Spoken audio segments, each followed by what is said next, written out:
Training is an essential tool for every party looking forward to preparing human cadres capable of meeting business needs, keeping pace with global developments. In the interest of the Ministry of Water Resources and Irrigation to develop human capabilities, it was established in 1994 by establishing a distinguished edifice. The Regional Training Center for Water Resources and Irrigation is in the 6th of October city on an area of about 41,000 square meters, which has six other branches in Kafr Sheikh, Damanhur, Zaqazig, Fayoum, Minya, and Isna.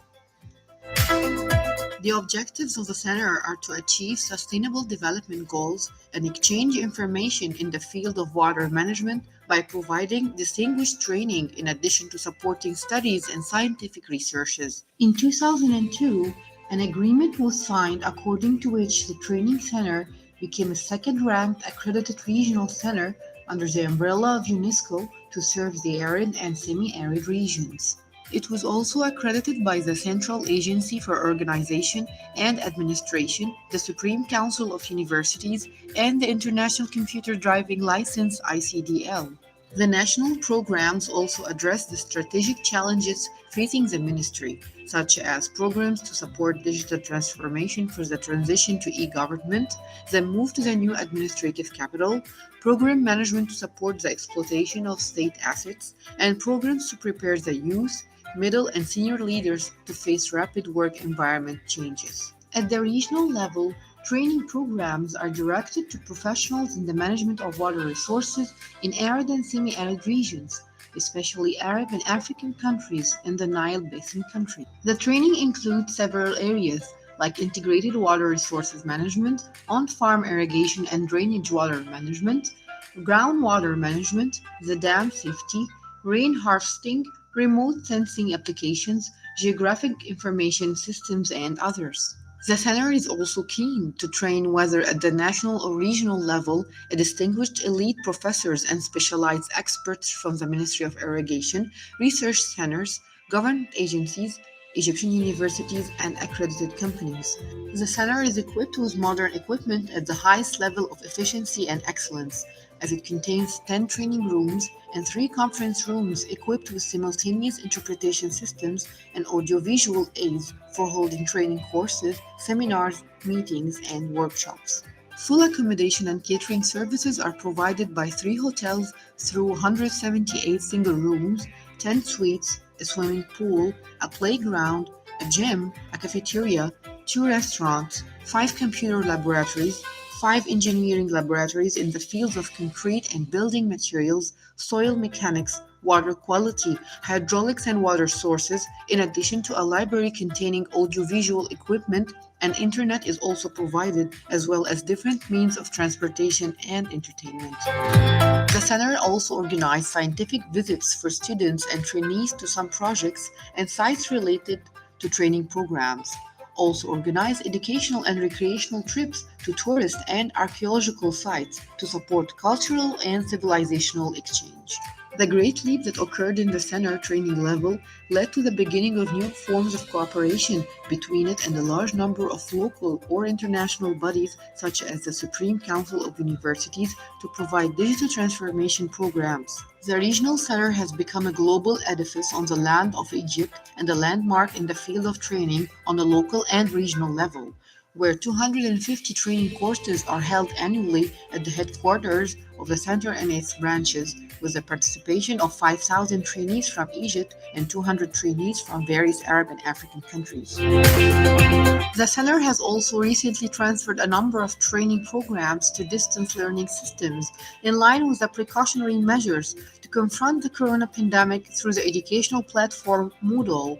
The distinguished activity of the Regional Training Center had a great impact in signing the agreement to renew the accreditation of the Regional Training Center with UNESCO as a second category center for training and water studies in arid and semi-arid regions for a period of 8 years from 2022 to 2030. The center strives to improve the training process and it's always keen to compete in many different fields at the local, regional, and international levels with its effective human energies supporting both educational and training services to achieve the Sustainable Development Goals and Egypt's strategic vision within the framework of training and education.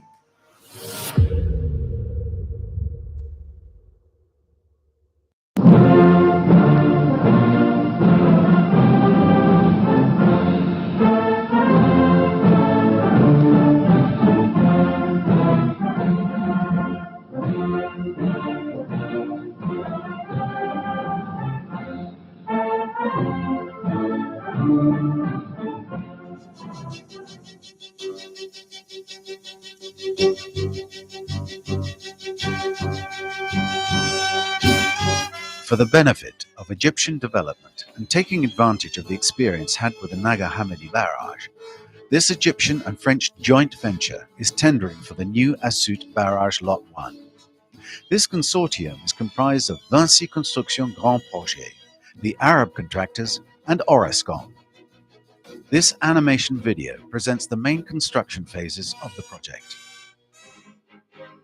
In order to avoid the erosion of the sandy riverbed, works begin with dredging and rock protection of the riverbed. Dredging and riverbed protection are located mainly on the left side of the Nile River.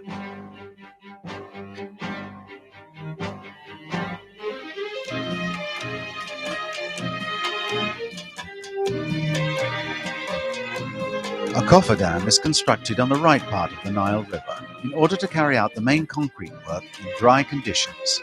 In order to respect the natural repartition of the Nile River flow, a connection canal is excavated on Bani Mur Island before the completion of the temporary cofferdam. A slurry wall is constructed all around the pit to limit underwater seepage.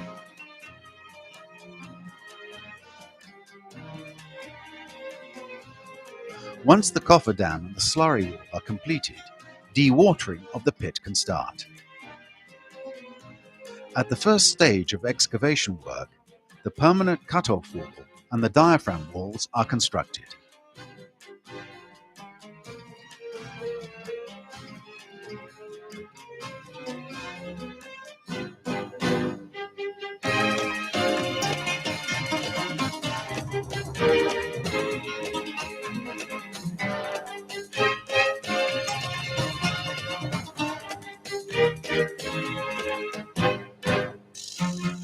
Concreting begins with the 4 abutment piers, while earthworks are in progress on the sluiceways and powerhouse area. Once the powerhouse pit is excavated, concreting can begin, starting with the base slab and the intermediate pier. Work phases are organized in such a way as to prioritize the installation of the turbine.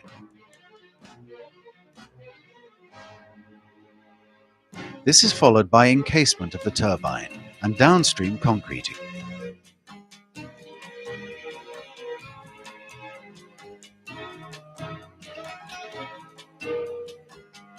The concreting of the sluiceways and navigation locks are carried out simultaneously.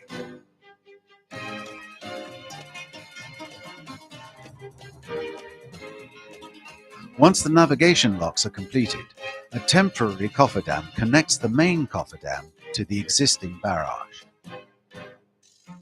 Then, board pile walls link the navigation locks to the old barrage, and demolition work can now start.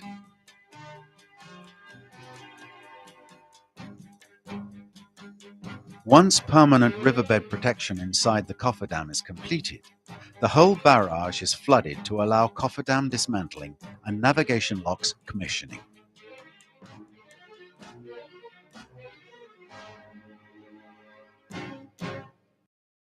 When the sluiceways and powerhouse are in operation, backfilling of the closure dam is executed, and the Bani Mur Island Diversion Canal can be finally closed.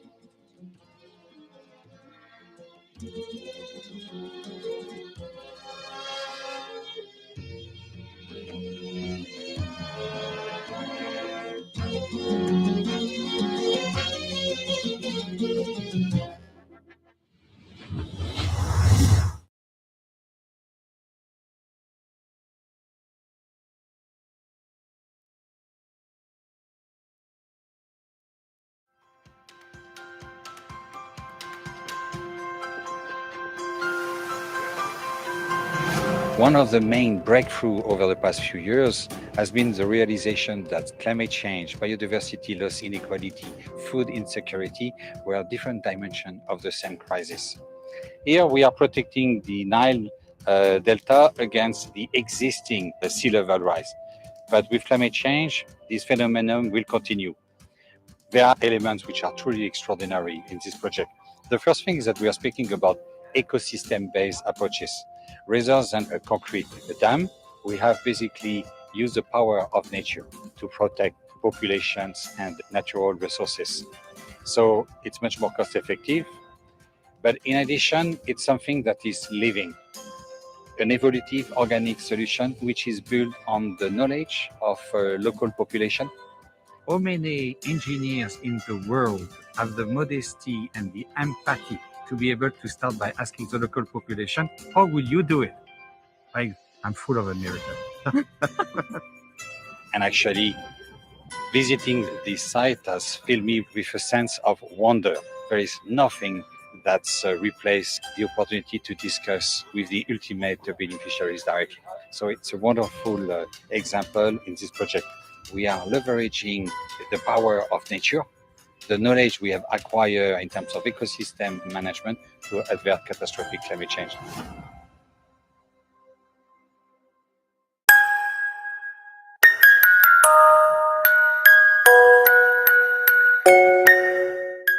The African continent is full of resources and products, suffering from lack of manufacturing and marketing at both regional and international levels. But we still have the Nile. In the Nile Basin, there are landlocked countries like Ethiopia, Burundi, Rwanda, Uganda, and South Sudan. Those countries face many challenges to connect with the rest of the world, especially when it comes to international trade. The Nile is not only a vein of life, it is also a vein for development through its long trajectory that makes Africa a continent without borders. It connects people, it offers them a decent life, job opportunities, and a promise for a better future. A future designed by African hands through Agenda 2063 to reap the benefits of global development under wise political leaderships and governments in order to achieve the Africa we want. Through a navigation line between the Lake Victoria and the Mediterranean Sea, to realize the hopes of Nile people, especially those of landlocked countries, to develop intrastate and international trade, to provide new job opportunities, exchange science and culture, open channels for communication with the outside world, and to promote regional and global tourism. All of these goals will be achieved by rehabilitating navigation channels and providing secure, environmental friendly, and cheap means of transport, constructing railways, road, logistics centers, and communication networks to let the Nile be Africa's gateway to the Mediterranean Sea and to the entire world. This integrated project, under the leadership of the President of the Arab Republic of Egypt, is a presidential infrastructure initiative project adopted by the African Union Summit as one of 16 most important projects at the continental level, under the umbrella of African Union, Nepal, and COMESA, with a projected regional unit managing the main navigation line in Cairo and another one for the connecting branches in Uganda. Many scenarios are proposed to connect Lake Victoria with the Mediterranean Sea through a navigation line or multimodal transport in order to select the optimum scenario. All of the Nile Basin countries expressed their interest to join this promising project through their Nile tributaries to see in the decades to come the Africa we want. One continent, one river, one future.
عزيز، واحد من آلاف السكان الذين يعيشون على السواحل في جمهورية مصر العربية، مثله مثل جيرانه، روتين حياته لا يتغير، منزله، أسرته، عمله الذي يتكسب منه القوت، لكنه قد يصحو ذات يوم فيجد حياته قد تغيرت من حال إلى آخر تماما. كيف؟ دعونا نرى. تصنف دلتا النيل في تقرير التقييم الرابع للجنة الدولية للتغيرات المناخية باعتبارها واحدة من أكثر المناطق المعرضة لآثار التغيرات المناخية في العالم، والتي من أهمها ارتفاع منسوب سطح البحر الذي يعرضها للغمر وزيادة ملوحة المياه الجوفية والتربة. المشروع دوت هو أحد المشروعات التجريبية اللي قامت بها وزارة الموارد المائية والري عشان تتأكد من قدرة المنشآت صديقة البيئة ومنخفضة التكاليف على أنها تقاوم ارتفاع منسوب سطح البحر. بعد نجاح التجارب ديت قامت وزارة الموارد المائية والري بالتعاون مع وزارة الخارجية ووزارة البيئة بالتقديم لمنحة لتعميم التجارب ديت والمنشآت ديت على 69 كيلو من سواحل الدلتا عشان نحمي أهالينا وأراضيهم وممتلكاتهم والطريق الدولي الساحلي من أخطار الغمر اللي جاية من ارتفاع منسوب سطح البحر. كنا بنخاف نروح شغلنا واحنا كصيادين او مزارعين، كنا بنخاف نروح شغلنا علشان الميه كتيره في السكه، وكانت بتعطلنا طبعا الميه ديت علشان ايه؟ عشان ما فيش حاجز لها يخش الميه دي عنده. ان شاء الله اما قامت وزاره الري ونفذت المشروع ما عادش ميه بتعدي كتير زي الاول، فعلشان كده الناس اطمنت وبدات تزرع وبدات ايه ما تخافش على الزرع بتاعها زي الاول. من هذا المنطلق جاء التفكير في تنفيذ مشروع تعزيز التكيف مع تغير المناخ في الساحل الشمالي والدلتا. هذا المشروع بيهدف إلى دعم الجهود التي تبذلها مصر في مواجهة التغيرات المناخية اللي احنا كلنا عارفينها، اللي بتأثر على الشواطئ المصرية وعلى المناطق الساحلية وعلى الأنشطة الاقتصادية في هذه المناطق. المشروع مكون من مكونين رئيسيين. المكون الأول وهو حماية 69 كيلو من المناطق المنخفضة الأكثر تضرراً بارتفاع منسوب سطح البحر وبالتغيرات المناخية. المكون الثاني هو وضع خطة متكاملة لإدارة المناطق الساحلية تشارك فيها كافة الجهات المعنية بالدولة بهدف تنظيم جميع المشروعات الاقتصادية والاجتماعية والزراعية بهذه المناطق ودعم اتخاذ القرار في هذه المناطق.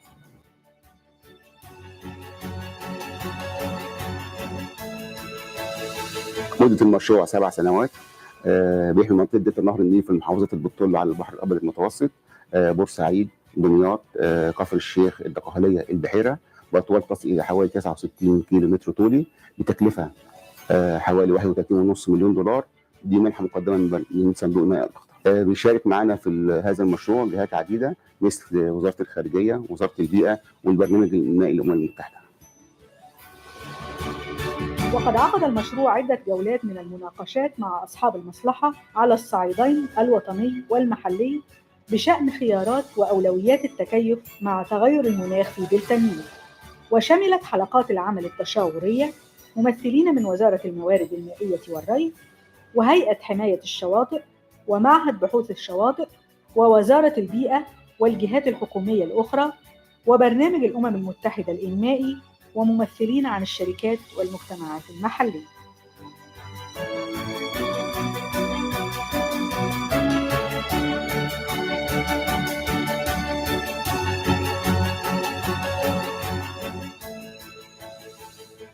More recently, we are working with the Ministry of Water Resources and Irrigation to develop nature-based, environment-friendly, low-cost techniques to protect low-lying lands from rising sea levels in the Nile Delta of Egypt. We're very happy that some of the techniques were tested in a previous pilot, and they were assessed on how impactful and how effective they are.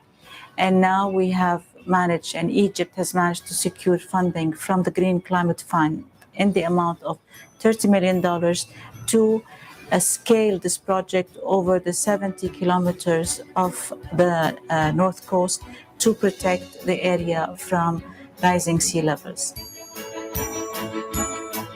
ويعزز المشروع التنمية المستدامة من خلال تجنب الخسائر الاقتصادية الناجمة عن أحداث غمر الأراضي المنخفضة، ومن خلال خلق فرص عمل قصيرة ومتوسطة وطويلة الأجل للقوى العاملة المحلية، خاصة الشباب والنساء، وحماية المجتمعات المحلية الفقيرة من تهديدات التغيرات المناخية.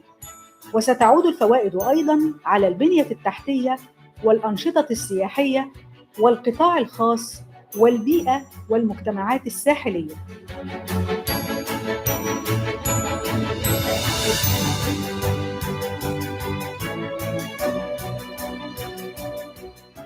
ويقدر المشروع أن ما يقرب من 750 ألف نسمة سيستفيدون بشكل مباشر من استخدام منشآت الحماية التي سيتم إنشاؤها، ويبلغ مجموع المستفيدين من المشروع بشكل مباشر وغير مباشر حوالي 17 مليون نسمة.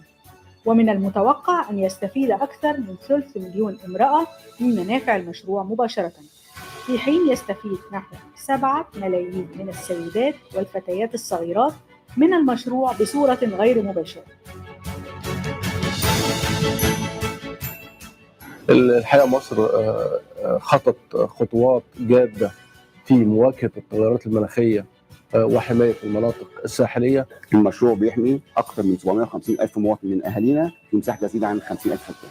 المشروع ببساطة بيحمي أهالينا ويعزز إدارتنا للمناطق الساحلية لمستقبل أفضل.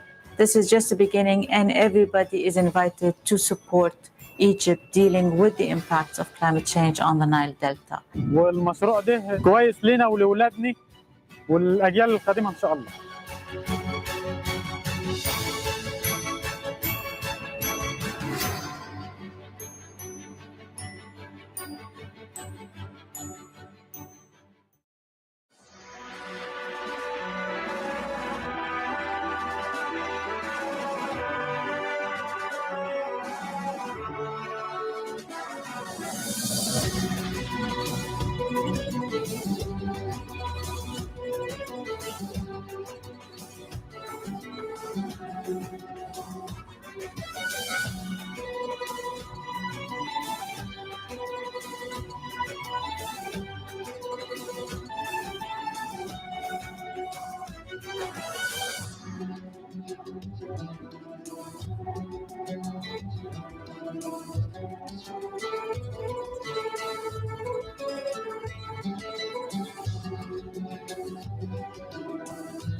Arab Republic of Egypt, Ministry of Water Resources and Irrigation, Reservoir and Barrage sector, with cooperation with Japanese International Cooperation Agency, Sanyo Consultants Incorporation. The project for construction of the new Dayrout group of regulators.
The Dayrout Group of Regulators, DGR, subject to this project, was constructed in 1872, the oldest active regulators in the country, and plays a vital role of distributing irrigation water to all the beneficiary area located in the Middle Nile Basin region.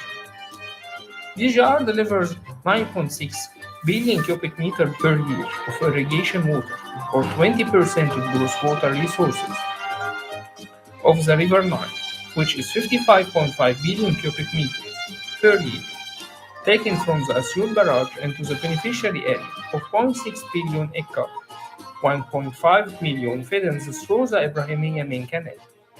DGR branches the Ibrahimiya Main Canal into 7 main canals, and irrigation water is provided to the beneficiary area through these main canals and serving 5 governorates: Asyut, El Minya, Bani Suef, Fayoum, and Giza. DGR is, however, due to the shortage of water and water distribution problem which the beneficiary area is suffering from, as DGR has been used for 145 years. DGR consumes a considerably high cost for operation and maintenance, and the operation is no longer effective with the manual operation of its gates. Therefore, the facilities can distribute sufficient and sustainable irrigation water to the beneficiary area. For effective use of the limited water resources, rehabilitation of DGR is quite urgent. Based on such an understanding, the government of Egypt requested to the government of Japan for the Japanese official development assistance by law.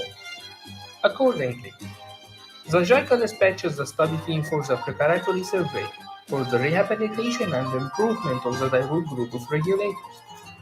After that study finished in 2010, the Stibyen Law agreement between the government of Egypt and the government of Japan was signed in 2014 during the economic conference in Sharm el-Sheikh.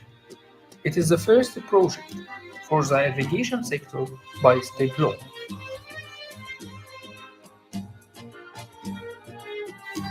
In July 2015, JICA dispatches the study team to carry the detailed design for the construction of the new DGR, and this study finished in May 2017.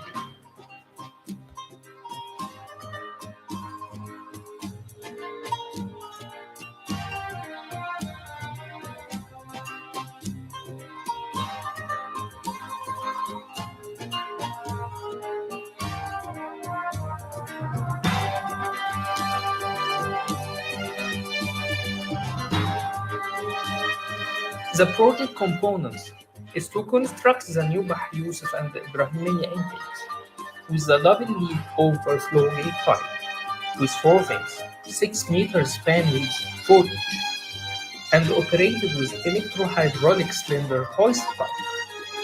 And for the other branch canals, Dayroutiyya, Badraman, Abu Gabal, Dilgawi, and Sahliya, as single leaf slide gates with 2 meters span width operated with electric actuator motors.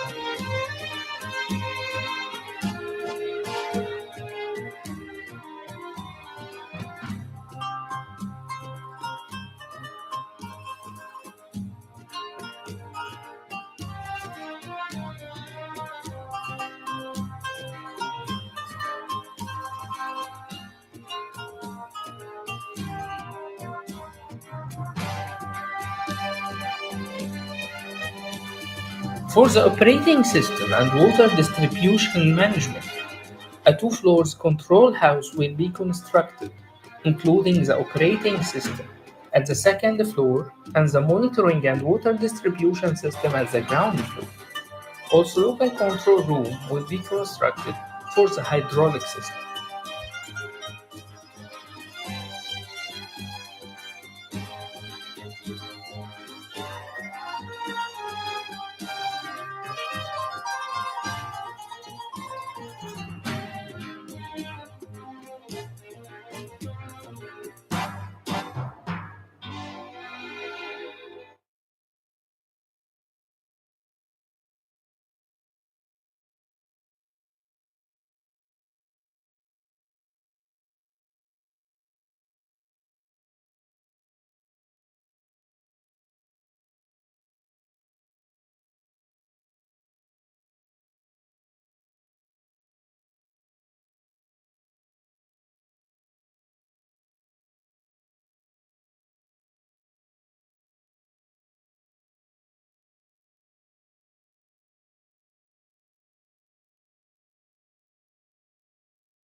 Good morning, colleagues, ladies and gentlemen. I would like to welcome you to the second thematic day of the Water Pavilion here in the COP27. Our day today is climate resilience, low carbon approaches, systems and technologies. It's a day curated by ESCWA and UNESCO jointly and in partnership. I would like to invite the two colleagues who are going to open the session. We'll start with Dr. Anil Mishra from UNESCO headquarters. He's the chief of section on climate change and water process and hydrological processes, as well as Ms. Carol Shoshani Chopin from ESCWA, who is the director of the sustainability division at ESCWA. Please take your seat and please. So, Anil, floor is yours.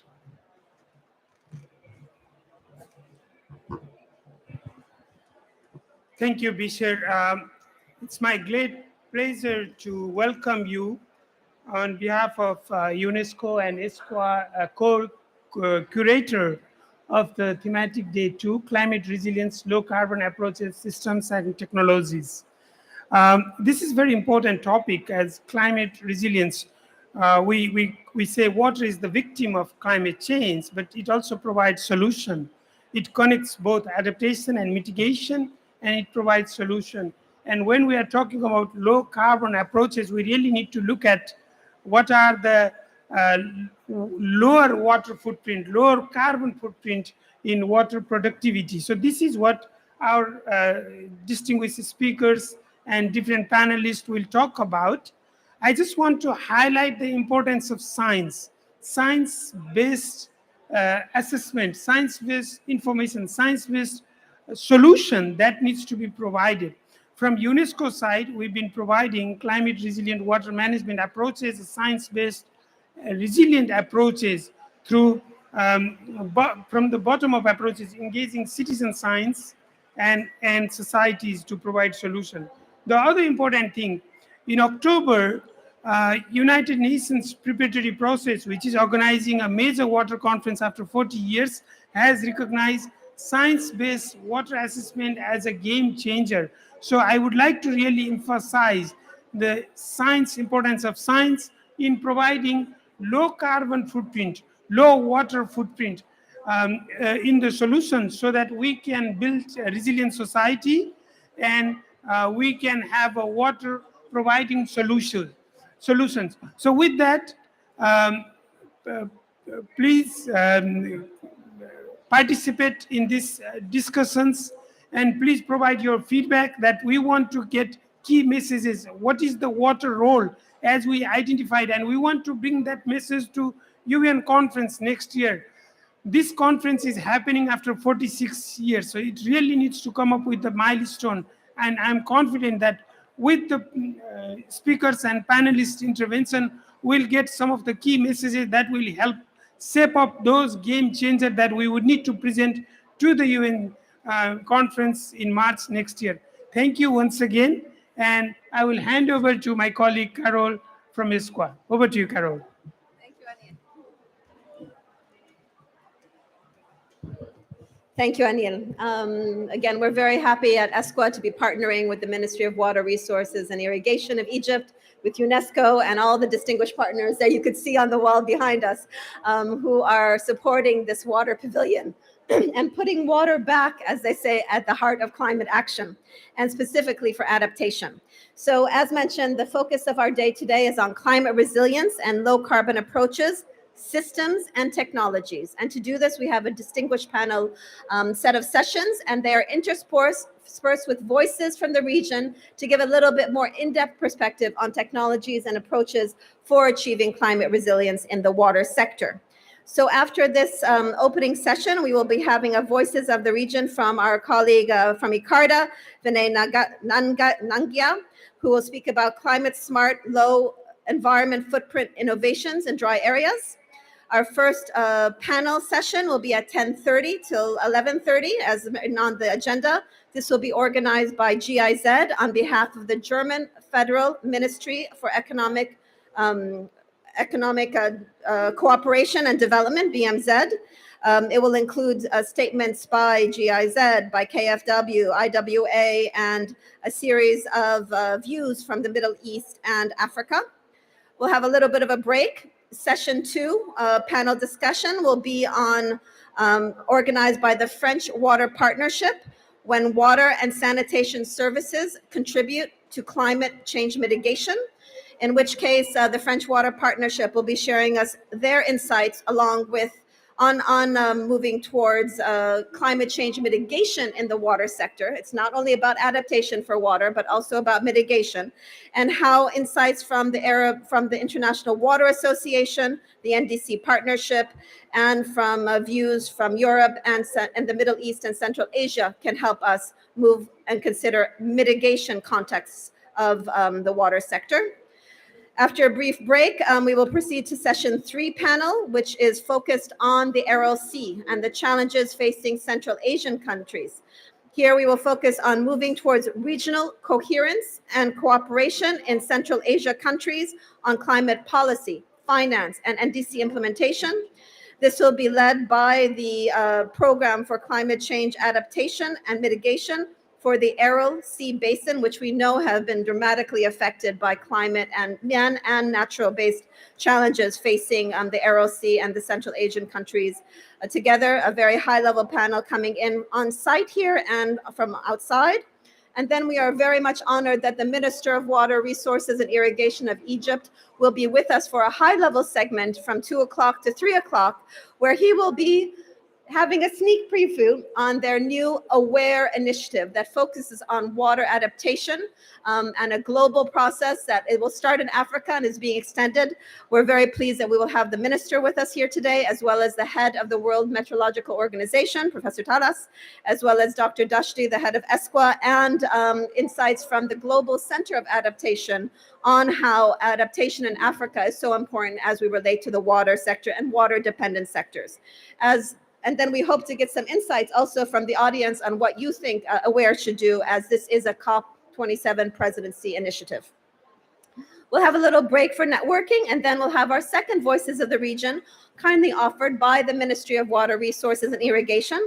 Dr. Ayman Al-Sayed Al-Ibrahim will be speaking to us about ICT tools that the ministry is using to advance telemetry and access to information for better science-based policy and data-driven policy analysis by the ministry. And then we will close with a very important session, bringing together a lot of different voices, but really focused on a launching of a report issued by the Stockholm International Water Institute. And that will be moderated with insights on a global launch report that they're looking at climate resilience, as well as a series of interventions, not only from Sweden and their partners, but also from Germany, from the United States, Natural Conservancy, et cetera. And then finally, after a short break, we will have a closing dialogue, ESCWA, the UNESCO, and the Ministry of Water Resources and Irrigation, to have a little wrap up of what we've learned today, as well as a dialogue with those here and those of you online, to see how these key messages coming out of these can relate to that Water Action Decade Midpoint Comprehensive Review, or in other words, the UN 2023 Water Conference, and what messages we can convey from this day's session to the last day, thematic day 10, where they will have the outcomes of all this conveyed again to the Water Action Decade Midpoint Review in March. So thank you very much for being part of our program here on site and online. And with all due appreciation to UNESCO, shall I introduce then our first voice to the region? Okay, wonderful. Hold on. Okay. We're pleased that we can have a kickstart on our program. My apologies. Let me just get this.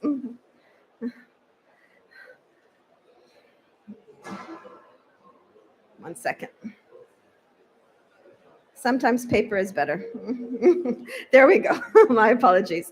So Dr. Vinay Nangia from ICARDA is the program leader for water and agronomy at ICARDA.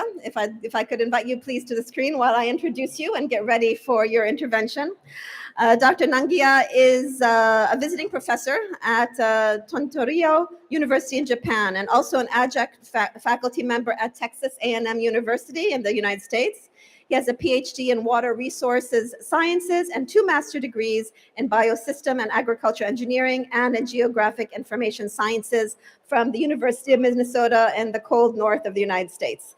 His leadership and team building skills have helped to address complex problems with UNESCO, with ICARDA, including work on drought, as drought focal point for the UNFCCC and other high-level expert bodies, such as being on a Geneva-based water think tank, GWA.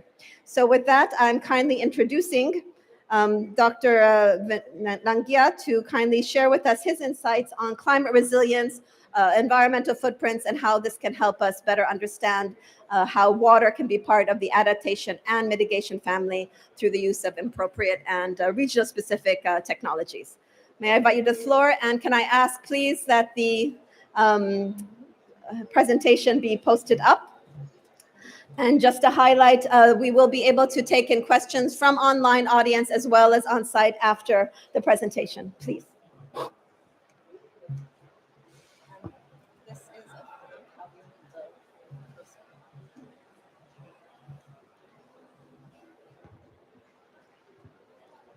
Well, good morning to you all. Let me set my timer here because I have been given no more than 20 minutes. So, well, glad to be here. My name is Vinay Nangia. I work for ICARDA. ICARDA is one of the 15 CGIAR centers. CGIAR is the world's largest international agricultural research organization. And ICARDA stands for International Center for Agricultural Research in the Dry Areas. So our specialization is dryland agriculture. Where we are situated is considered as drylands because we have very little rainfall, we have very few water resources. So water is the main limiting factor of food production in the dry areas and in the Middle East, North Africa. So my presentation is mostly about talking about how grave the climate change effect is doing on the food production in the region, and then what are we doing which can be categorized as climate smart agriculture, trying to cope with these stresses. So just to get started with, you have been reading a lot in the literature, in the news, that not only climate is changing, but the changes are accelerating. What the models were saying would happen, now they're happening at a faster pace. What we were expecting to happen by 2050, we are seeing it happen now. So all the models are starting to be proven wrong, and the magnitude of the task and the time remaining to deal with the task is shrinking. And that's why we have to take a closer look at it, and it's really grave. Also, the erraticness of the climatic variability, the climate change is also immense. Like you have seen just in the past 12 months, what happened in Pakistan in terms of the floods, or the heat wave that happened in Europe, the erraticness of and the magnitude of the state of the climate changing, and the variability of the climate change is also increasing immensely. And that's why it's becoming increasingly difficult for the farmer to cope with this, to plan for it, and to be sure that the crop wouldn't fail. He doesn't know if it will be too much rain, too little rain, will it come at the wrong time, will the temperature will be too high for germination, it will be too low for germination. And we see that happening all the time in Morocco, in Tunisia, in Egypt, and elsewhere. So if you come closer, if you look at the news pieces that you hear, whether it's Chennai or it's Cape Town, you hear about this day zero, people running out of water, agriculture running out of water, drought happening, and lots of people, especially below the poverty line, and the children are adversely getting affected because of these erraticness and the changing climate. And the people at the bottom of the pyramid who are in the rural areas, who are dependent on the land for the livelihoods, are the ones that are suffering the most. So if you look closer to the MENA region, this is just a report by the ODI that shows where do all the regional countries stand in terms of food production and their dependence on importing food. If you look at Egypt, almost 50% of the food presently is being imported. With the climate changing, with the Nile River discharge decreasing, imagine how much impact it will have on the country's economy, on the people, and the inflation that it will cause. Similarly, if you look at the smaller countries such as Jordan or Yemen, they are close to 90 to 100% dependent on imports. When you have such a dire situation and you don't have enough avenues for generating foreign exchange reserves, it has becomes a lot of difficulty for the countries to be able to cope with these shocks. So countries are most vulnerable to food prices when neither their citizens nor the governments are able to defray the higher costs.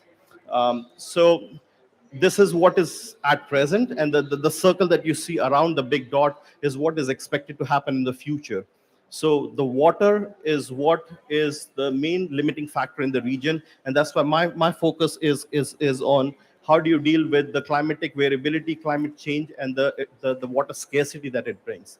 The FAO, for example, has said the MENA region could see a estimated economic loss of 6 to 14% of their GDP just because of the water shortage that is expected to happen with the changing climate. So imagine if that's the level of dependence that these countries have on the water for the livelihoods, for generating employment, for making sure the migration doesn't happen from rural to urban, from urban to the north of the Mediterranean. This brings lots of food insecurity. People are forced to migrate, and in general, it brings a lot of widespread instability. So when you look at the situation here, the changing climate, when you talk about climate adaptation, it's all about water. If you are not talking about SDG 6, you can't reach SDG 2 at all in this region. This is a report from the World Bank that also says 82% of the water in the MENA region is not used efficiently, which in a way is bad news, but also good news. Because if there is inefficiency, there is scope for improving efficiency. You can manage this, you can invest in solutions, and you can improve the efficiency in the region. So now the question becomes, do we deal with it as it happens in the future? Or do we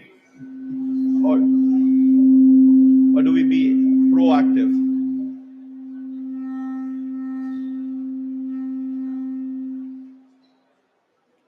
Okay.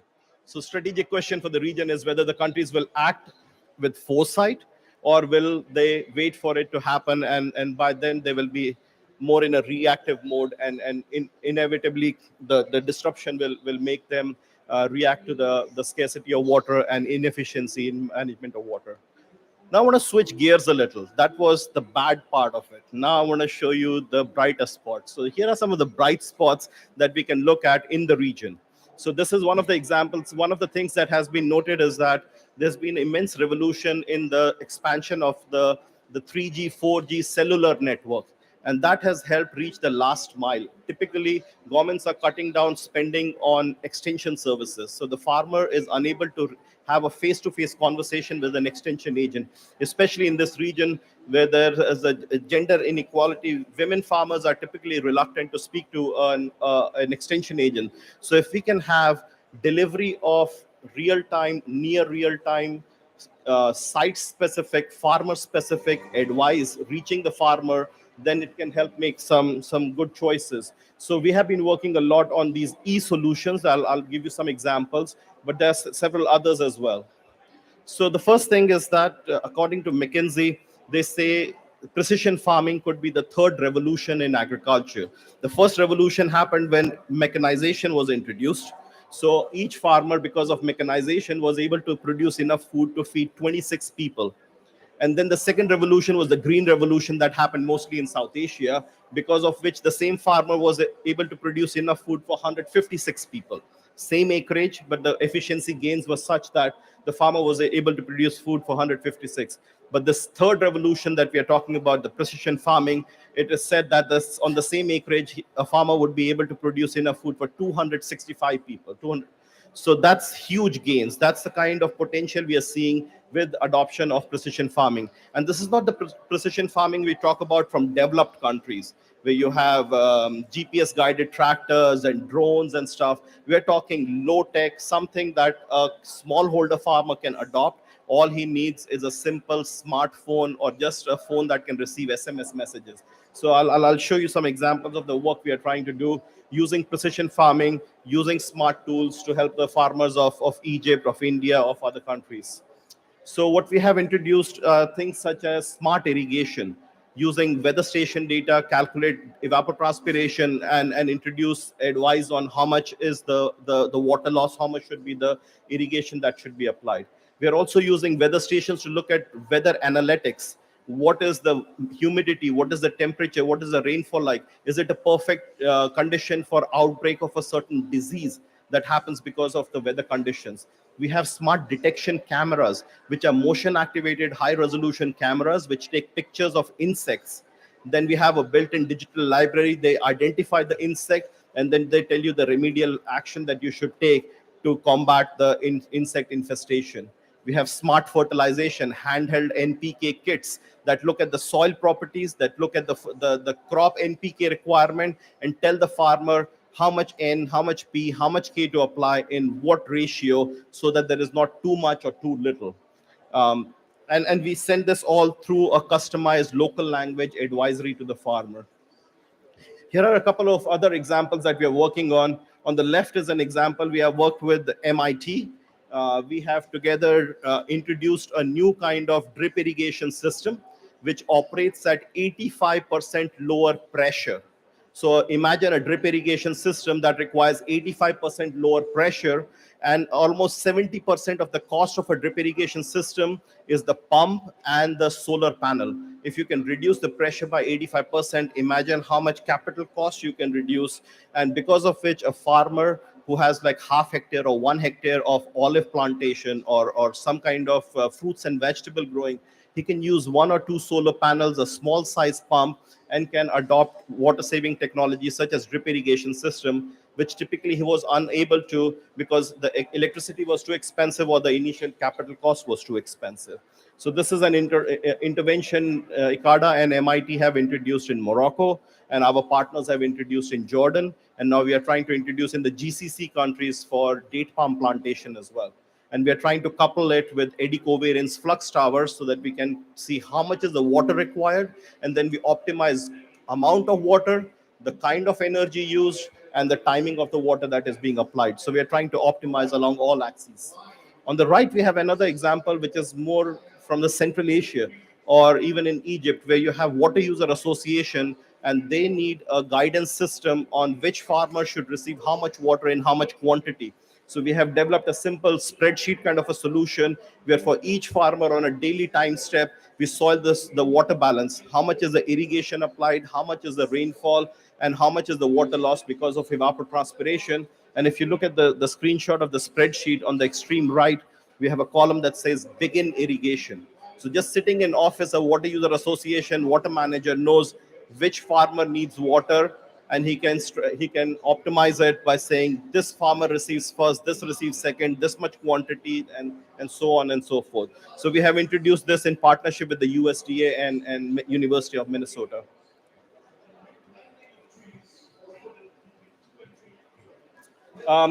We have started working in the desert farming system, because if you look at the region here, MENA region, majority of the landscape that you find is deserts, and we are trying to introduce things like protected agriculture, greenhouses, cooling places, hydroponics, aquaponics, and trying to introduce this as a livelihood option in these water scarce environments. I want to switch gears a little because I think I'm short of time. This is an interesting innovation. So the MENA region is water stressed, yet we don't have a gold standard measured evapotranspiration data set available. So ICARDA, in partnership with the FAO, has established this network of evapotranspiration measurement sites in 6 different countries. This is 5, but we have added Palestine very recently. And we have every 30 minutes of real measured evapotranspiration data from different crops, different locations, different seasons. And that is being available as an open access database for anybody to do crop modeling, develop their own crop coefficients, and do even validation of remote sensing products of evapotranspiration. So this is another knowledge product that we have developed to make the region climate smart. I was just talking to our colleague here. We are trying to introduce low environmental footprint, diversified cropping systems, which are very profitable. So typically, if you go to a farmer in Morocco, all he does is grow wheat after wheat after wheat. The entire region is so much dependent on wheat-based production system that you don't find farmers inclined towards growing other crops. What we have tried to do is trying to use the same soil moisture, same amount of water that's available, but do intercropping of some cash crops. So we tried, like if a farmer just grows wheat, he earns about $800 per hectare. If he grows only lentil, he earns about $600 per hectare. We tried to do lentil, onions, intercropping. So you have a row of lentils and a row of onions growing, and using that, his profit margin went up to $11,000 per hectare. Lentil and quinoa intercropping increases profit margin to $10,700 per hectare from just $800 a hectare. Just by introduction of this second crop, which is a cash crop, but doesn't require extra water. It's still the same residual soil moisture. And because you have lentils, you have biological nitrogen fixation. It's good for the soil. You need less fertilizers. So it's a win-win. So you are making more money. You're requiring less water. At the same time, it's good for the environment as well. So take-home message. The region is naturally water stressed, and you can only do limited amount of management to cope with the water stress. Secondly, there is no going back on some of the climate change related changes that have already happened. All we can do is slow them, stop them, but there is no way we can reverse them.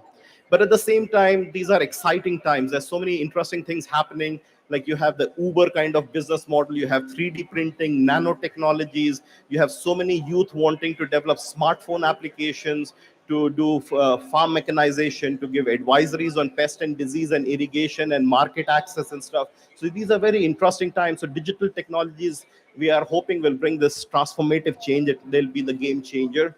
So my last point is Zicarda, along with our CGIAR partners, we are trying to serve this region and the developing world by developing these scalable solutions. So these are not just academic solutions. We have actually tried to make a business model around them and develop scalable solutions. So thank you so much for listening. I hope it was useful. And with that, I'll stop talking.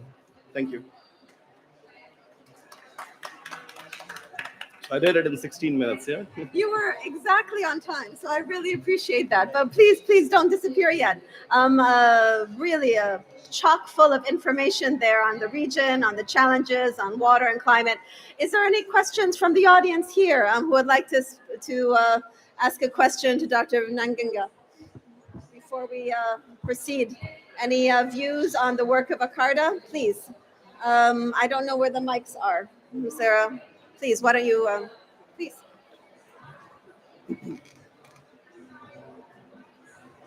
So thank you very much for this very interesting presentation. I wanted to ask also if you're looking at more traditional crops and traditional agriculture, and what we can learn from traditional methods, because a lot of the problems are different, but we're not always necessarily there. And we also, I think, need to look into that. Thank you. It's an excellent question. So we are not expecting a behavioral change from the farmers or from the government overnight. So what we are trying to do is go back to indigenous systems. For example, barley used to be a major part of the diets of the region, which has increasingly disappeared. So what we are trying to do is, what if you add 10, 20, 30% of barley into your wheat to make bread? Because barley requires a lot less water. It's more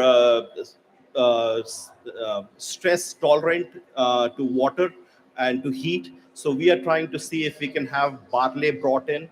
We are also looking at better land preparation. So we have developed low-cost machinery for better land leveling, for raised bed planting. We have tried to introduce back the conservation agriculture system, where you have residue retention so that you have moisture sitting in the soil for longer. So we are trying to do various different ways to tweak the system a little, and not trying to have overnight disruption such that farmer would say, well, I don't know how to use this thing. I have never grown this thing. Who's going to buy this product from me? Yeah, thank you.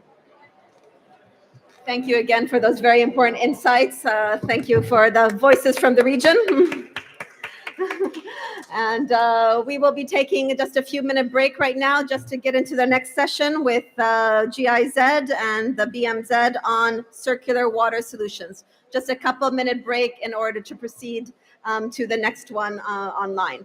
We'll have a chance to maybe ask questions informally here as we put up the next presentation. Again, thank you very much for coming in and be the voice of the region from ACARDA. Thank you.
Elke, du moderierst dann an, oder?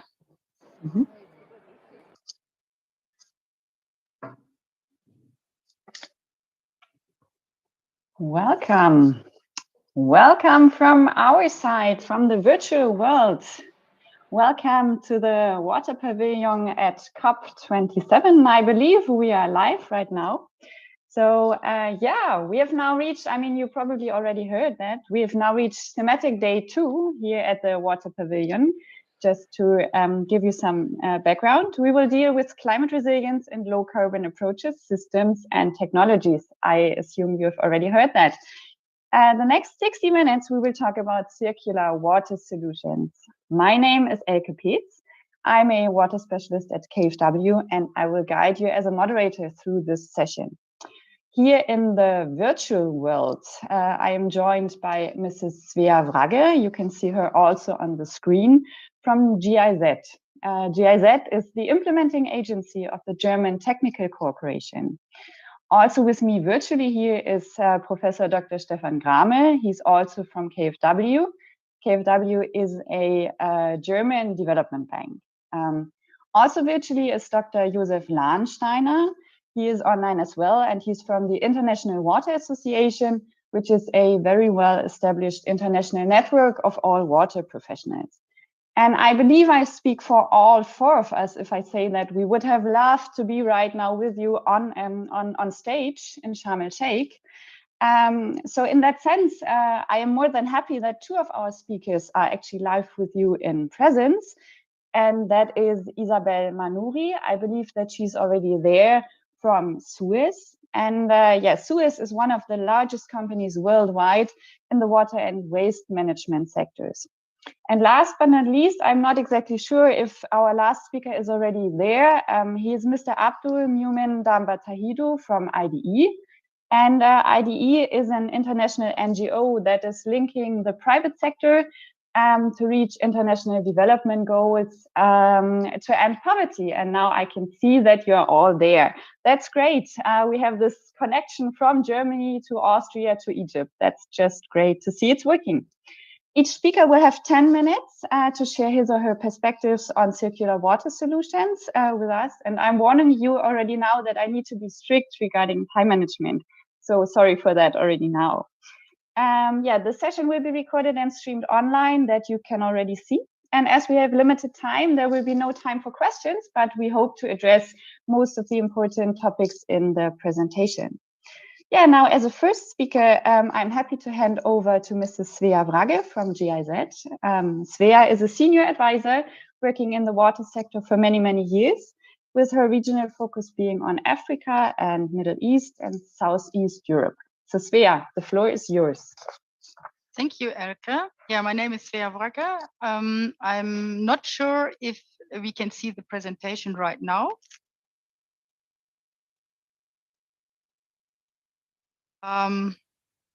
It's there. You can go ahead. It's there. Okay, thank you very much. So I don't see it on the screen. Okay, I hope we are with the first slide, which is title of our little input. The next slide, please, is a little bit information to my person. I'm working for GIZ. We are an implementing agency. We are not a finance organization like KfW.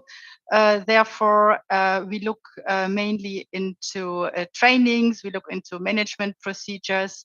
We look into governmental functions, and we also look into legislative framework. And I want to give you a little input now. What's the agenda of my input will be. I'm talking a little bit about the legislative framework. I will also give you some information about some projects implemented. I've chosen 3. And after that, I'll give you a little conclusion and an outlook about the topic reuse. Yeah, next slide, please. The EU, I wanted to give you a hint because depending on what our partner countries, what kind of standards our partner countries have, we get always asked, what is the situation in Germany? So the situation in Germany is very closely linked to the situation in Europe. So we have a EU Water Framework Directive, and the water resources of the European Union are increasingly coming under pressure, leading to water scarcity and a deterioration in water quality. And particularly changing rain patterns and drought are contributing to the strain on availability of fresh water arising from the urban development and agriculture. For this year, for example, in Germany, we have already a deficit of rain caused from little rain in the beginning of the year and throughout the year. And the deficit is already about 39 billion cubic meters of water in our water balance, which is quite serious. Therefore, the European Union responds with the promotion of reuse of treated wastewater whenever appropriate. Please to the 5th slide. The member states still have a huge potential of expanding the reuse of treated wastewater next to other mechanisms like saving of water or pricing policies and some other ideas. But what is the European Union doing? They also give the possibility to the member states to give a proposal of their own national guidelines for the minimum requirements of treated wastewater for reuse. This is partly due to the significant costs of water reuse systems and the lack of common union environmental and health standards for water reuse. The health standards in relation also to food hygiene and for agricultural products irrigated with the reclaimed water can be achieved if the standards don't differ too much between the member states. Because of this European Union, we also need to have the same settings and the minimum requirements for water quality and monitoring. Otherwise, we can't export our products within the European Union. So the water use for agriculture irrigation can also contribute to the promotion of the circular economy and by reconvening nutrients from the reclaimed water. So the reclaimed water has a lot of advantages and can also reduce the need for supplement applications of mineral fertilizers in agriculture. So drawing up this legislation or guideline for the minimum requirements is a challenging process with looking at it from different and various perspectives.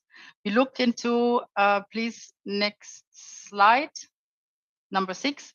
We're looking into, for example, irrigation methods. We look also into risk management and mostly to fit it into our existing religious regulations, such as, for example, fecal sludge management, soil standards, wastewater storage, and defining different responsibilities from different perspectives. Okay, from the European Union and the situation in Germany, I want to switch to a little example from Peru. It's near the city of Ica.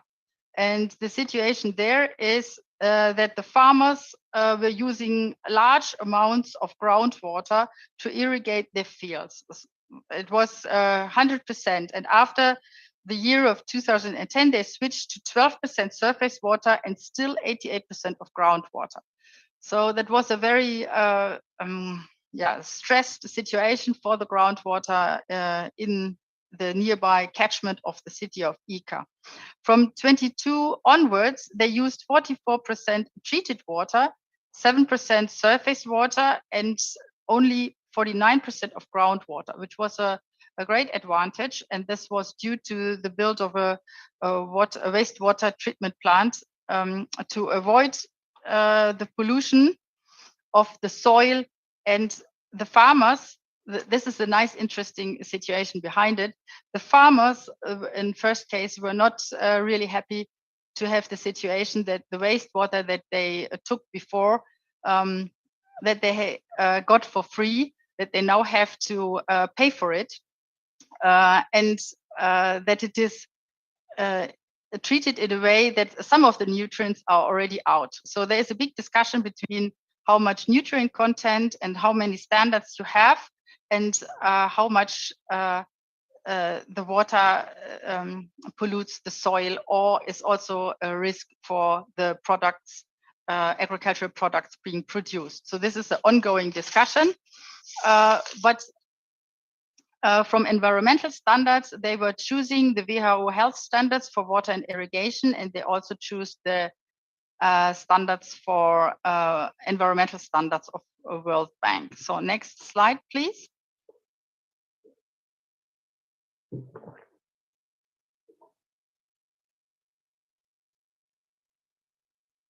So there you can see a picture of the fields that are next to the treatment plant, and the situation has saved a lot of groundwater, and therefore in the end the farmers also were very happy that they have the go ahead that they can export their products also to other countries or to the region according to certain health standards and effluent standards. Next slide, please. So from the example of Peru, we go to the example of Jordan.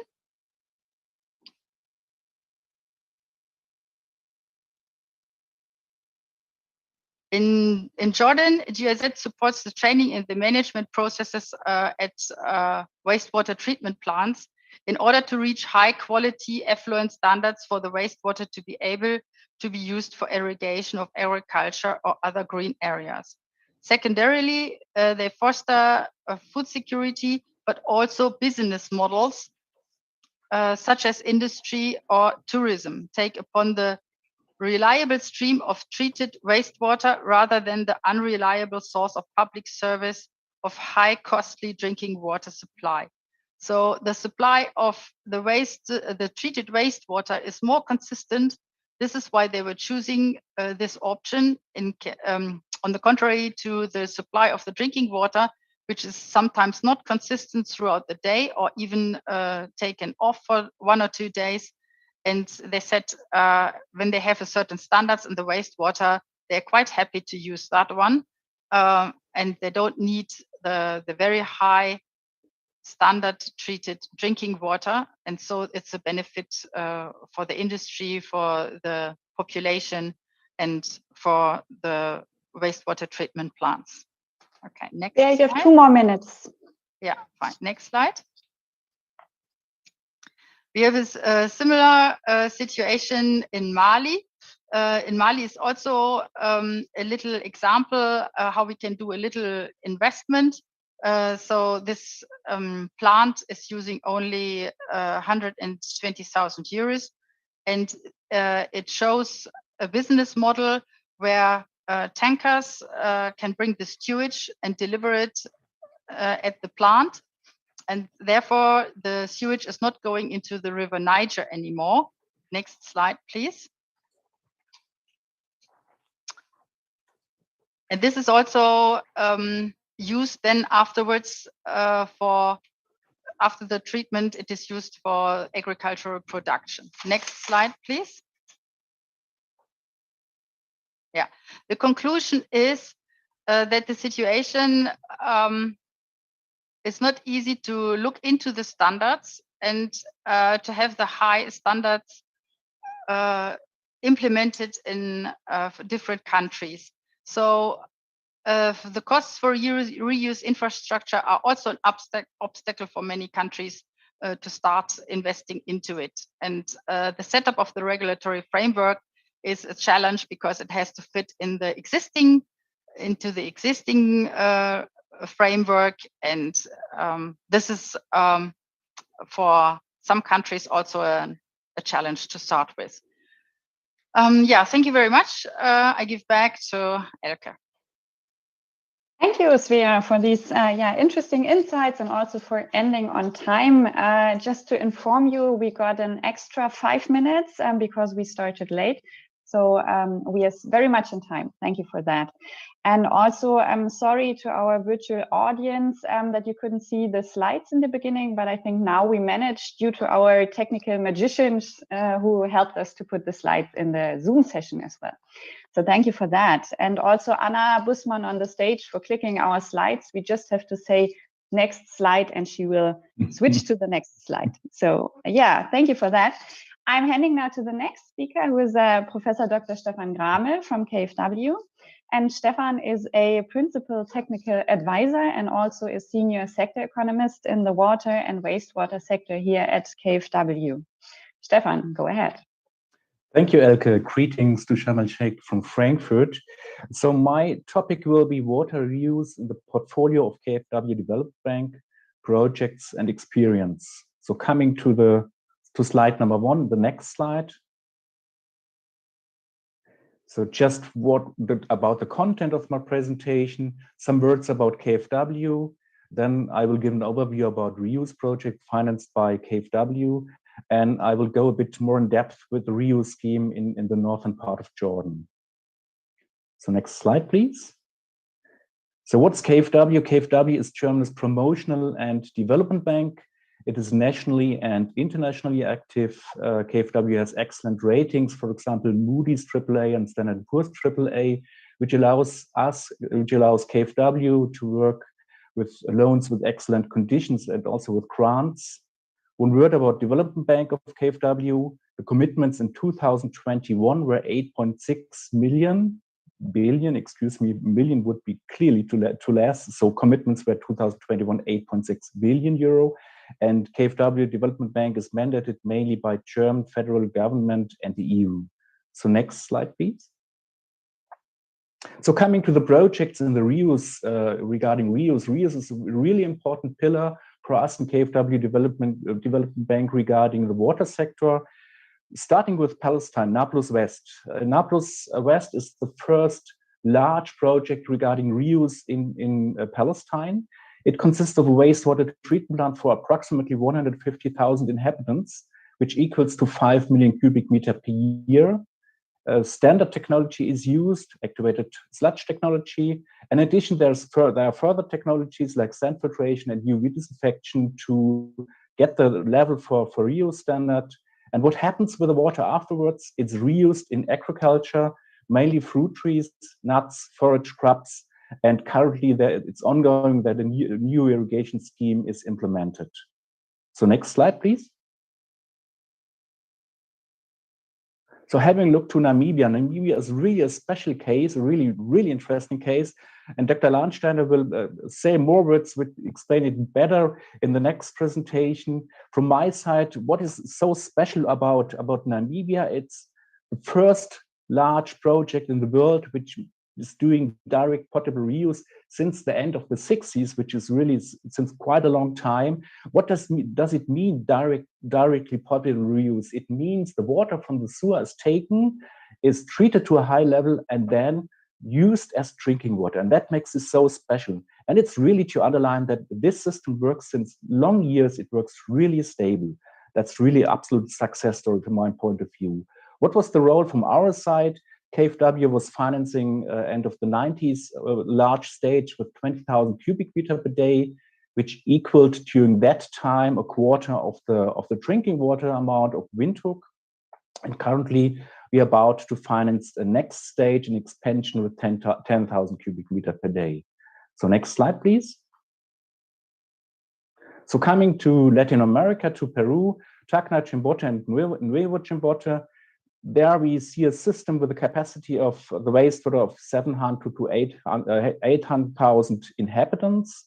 The project consists of a treatment of wastewater, treatment plants. That includes also microfiltration here to get the standard for reuse also. And there will be the usage of the water, of the reclaimed water in agriculture and in parks. Next slide, please. And coming to Tunisia, the background for this activities regarding reuse, KfW activities regarding reuse in Tunisia is what is not mentioned here in the slide. There were financed 30 wastewater treatment plants. 30 wastewater treatment plants were financed from our side during the last 15, 20 years. A large share of these wastewater treatment plants have the possibility to treat it to a level so that the water can be reused in agriculture. So this is the background for what we're doing there. And currently there's a national feasibility study going on to analyze the potential, the possibilities for reuse all over Tunisia, all over the nation. Other activities are institutional support, mainly regarding monitoring and quality control. Next slide, please. So coming to a special example in Jordan, I will say some more words about this case. It's the northern part of Jordan. So coming to the next slide, please. So how is the water situation in Jordan? It's extremely water scarce. Here on this graphics, you see the annual water resources per capita in cubic meter per year and capita.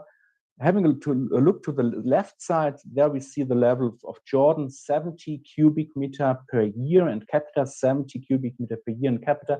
Let's compare this value with other countries. For example, Spain. Spain has 2,400 cubic meter per year in capita. So Jordan has only 3% of the resources, water resources of Spain. And we all know that Spain is also not a water-rich country. And that really makes it clear how difficult the situation, the water situation is in Jordan. And that gives the background why reuse is so important in a country like Jordan. So next slide, please. So our project over there is in the northern part of Jordan. Irbid it's the second densely populated area. So coming to the next slide, which this slide gives you an overview about the project. On the right side, you see on the map Irbid, and connected with Irbid, there are 3 wastewater treatment plants with a capacity of 17 million cubic meter per year. Part of the project is a new transport pipeline down to the Jordan Valley. On the left side, on the western side, you see the Jordan Valley. There, it's an area which is intensively agriculturally used, currently with freshwater in the northern part, and that gives the basis why it may really make sense to have a reuse scheme over there. Part of the reuse scheme is also a hydropower plant, a hydropower station, and last but not least, final treatment, blending, and storage. Coming to the next slide, please. What is the output of this project? At the moment, 12 million cubic meter per year are treated. The capacity is 17 million cubic meter per year. And we see a substitution effect there. That means currently agriculture is using fresh water. The water which is released by agriculture can then be used by municipal drinking water supply, due to the fact that the system in Jordan is quite interlinked. This is quite important here in the situation. And it's also to underline that the farmers in Jordan have a lot of experience with agricultural reuse. They know how to do that, mainly in the Middle Jordan Valley. And Svea already mentioned that GIZ, our colleagues from GIZ, did really good work over there to support the Hashemite Kingdom of Jordan, to give the basis that the farmers know what to do over there with the real reclaimed water. So coming to the next slide, please. So this is output number 2, it's the energy. There's a difference of altitude between the level of the wastewater treatment plants and the Jordan Valley, where the water is used, of approximately 350 meters, and that allows to use a 2 megawatt turbine to produce 18 gigawatt hour per year, which is the same as 18 million kilowatt hour per year. This is estimated because this turbine is currently under implementation, and a very conservative calculation regarding the payback period was 3 to 5 years. I'm pretty sure that nowadays that became much better, this payback period. Coming to the next slide, please. Having a look to the cost, the reuse specific investment costs are in the range between 35 and 45 million euro. That depends a bit what you count as reuse specific. That's if we calculate now the prime cost using the investment cost, the operation cost, and the maintenance cost, we end up with 0.3 to 0.4 euro per cubic meter. Let's compare that with other resources which aren't developed or under development in Jordan at the moment. So one is the water from the fossil DC aquifer, which is used a bit longer than 10 years. And here we can talk about cost roughly 1 euro per cubic meter. And at the moment in Jordan, a huge desalination project at the Red Sea is developed. And we talk here about costs which are clearly above €2 per cubic meter. And that means in the comparison that the water, the reuse water, is much, much less costly in comparison to other resources which have to be used currently in Jordan. Next slide, please.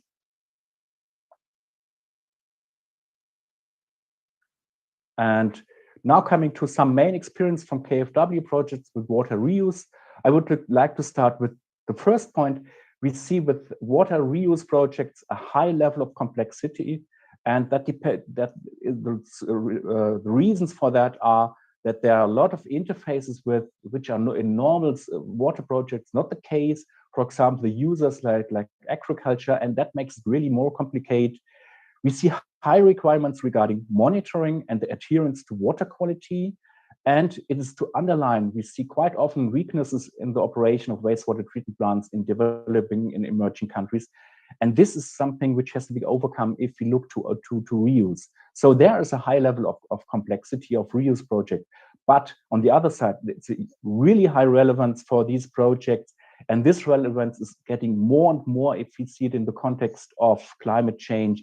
Climate change makes reuse to an option which we have to use. So next slide, please. And with that, I would like to say thank you for your interest in this relevant topic and would like to hand over to Elke again. Thank you, Stefan, for all these interesting insights, project examples, and also for ending on time. That's important, as you know. So thank you for that. And also thank you for all our technical helpers who directed now the people in the virtual call who couldn't see the slides to the YouTube stream. So there you will be able to see all the slides and follow. So with this, I would like to hand over to Dr. Josef Lahnsteiner. Josef has been working on a wide range of water and water reuse projects for more than 35 years.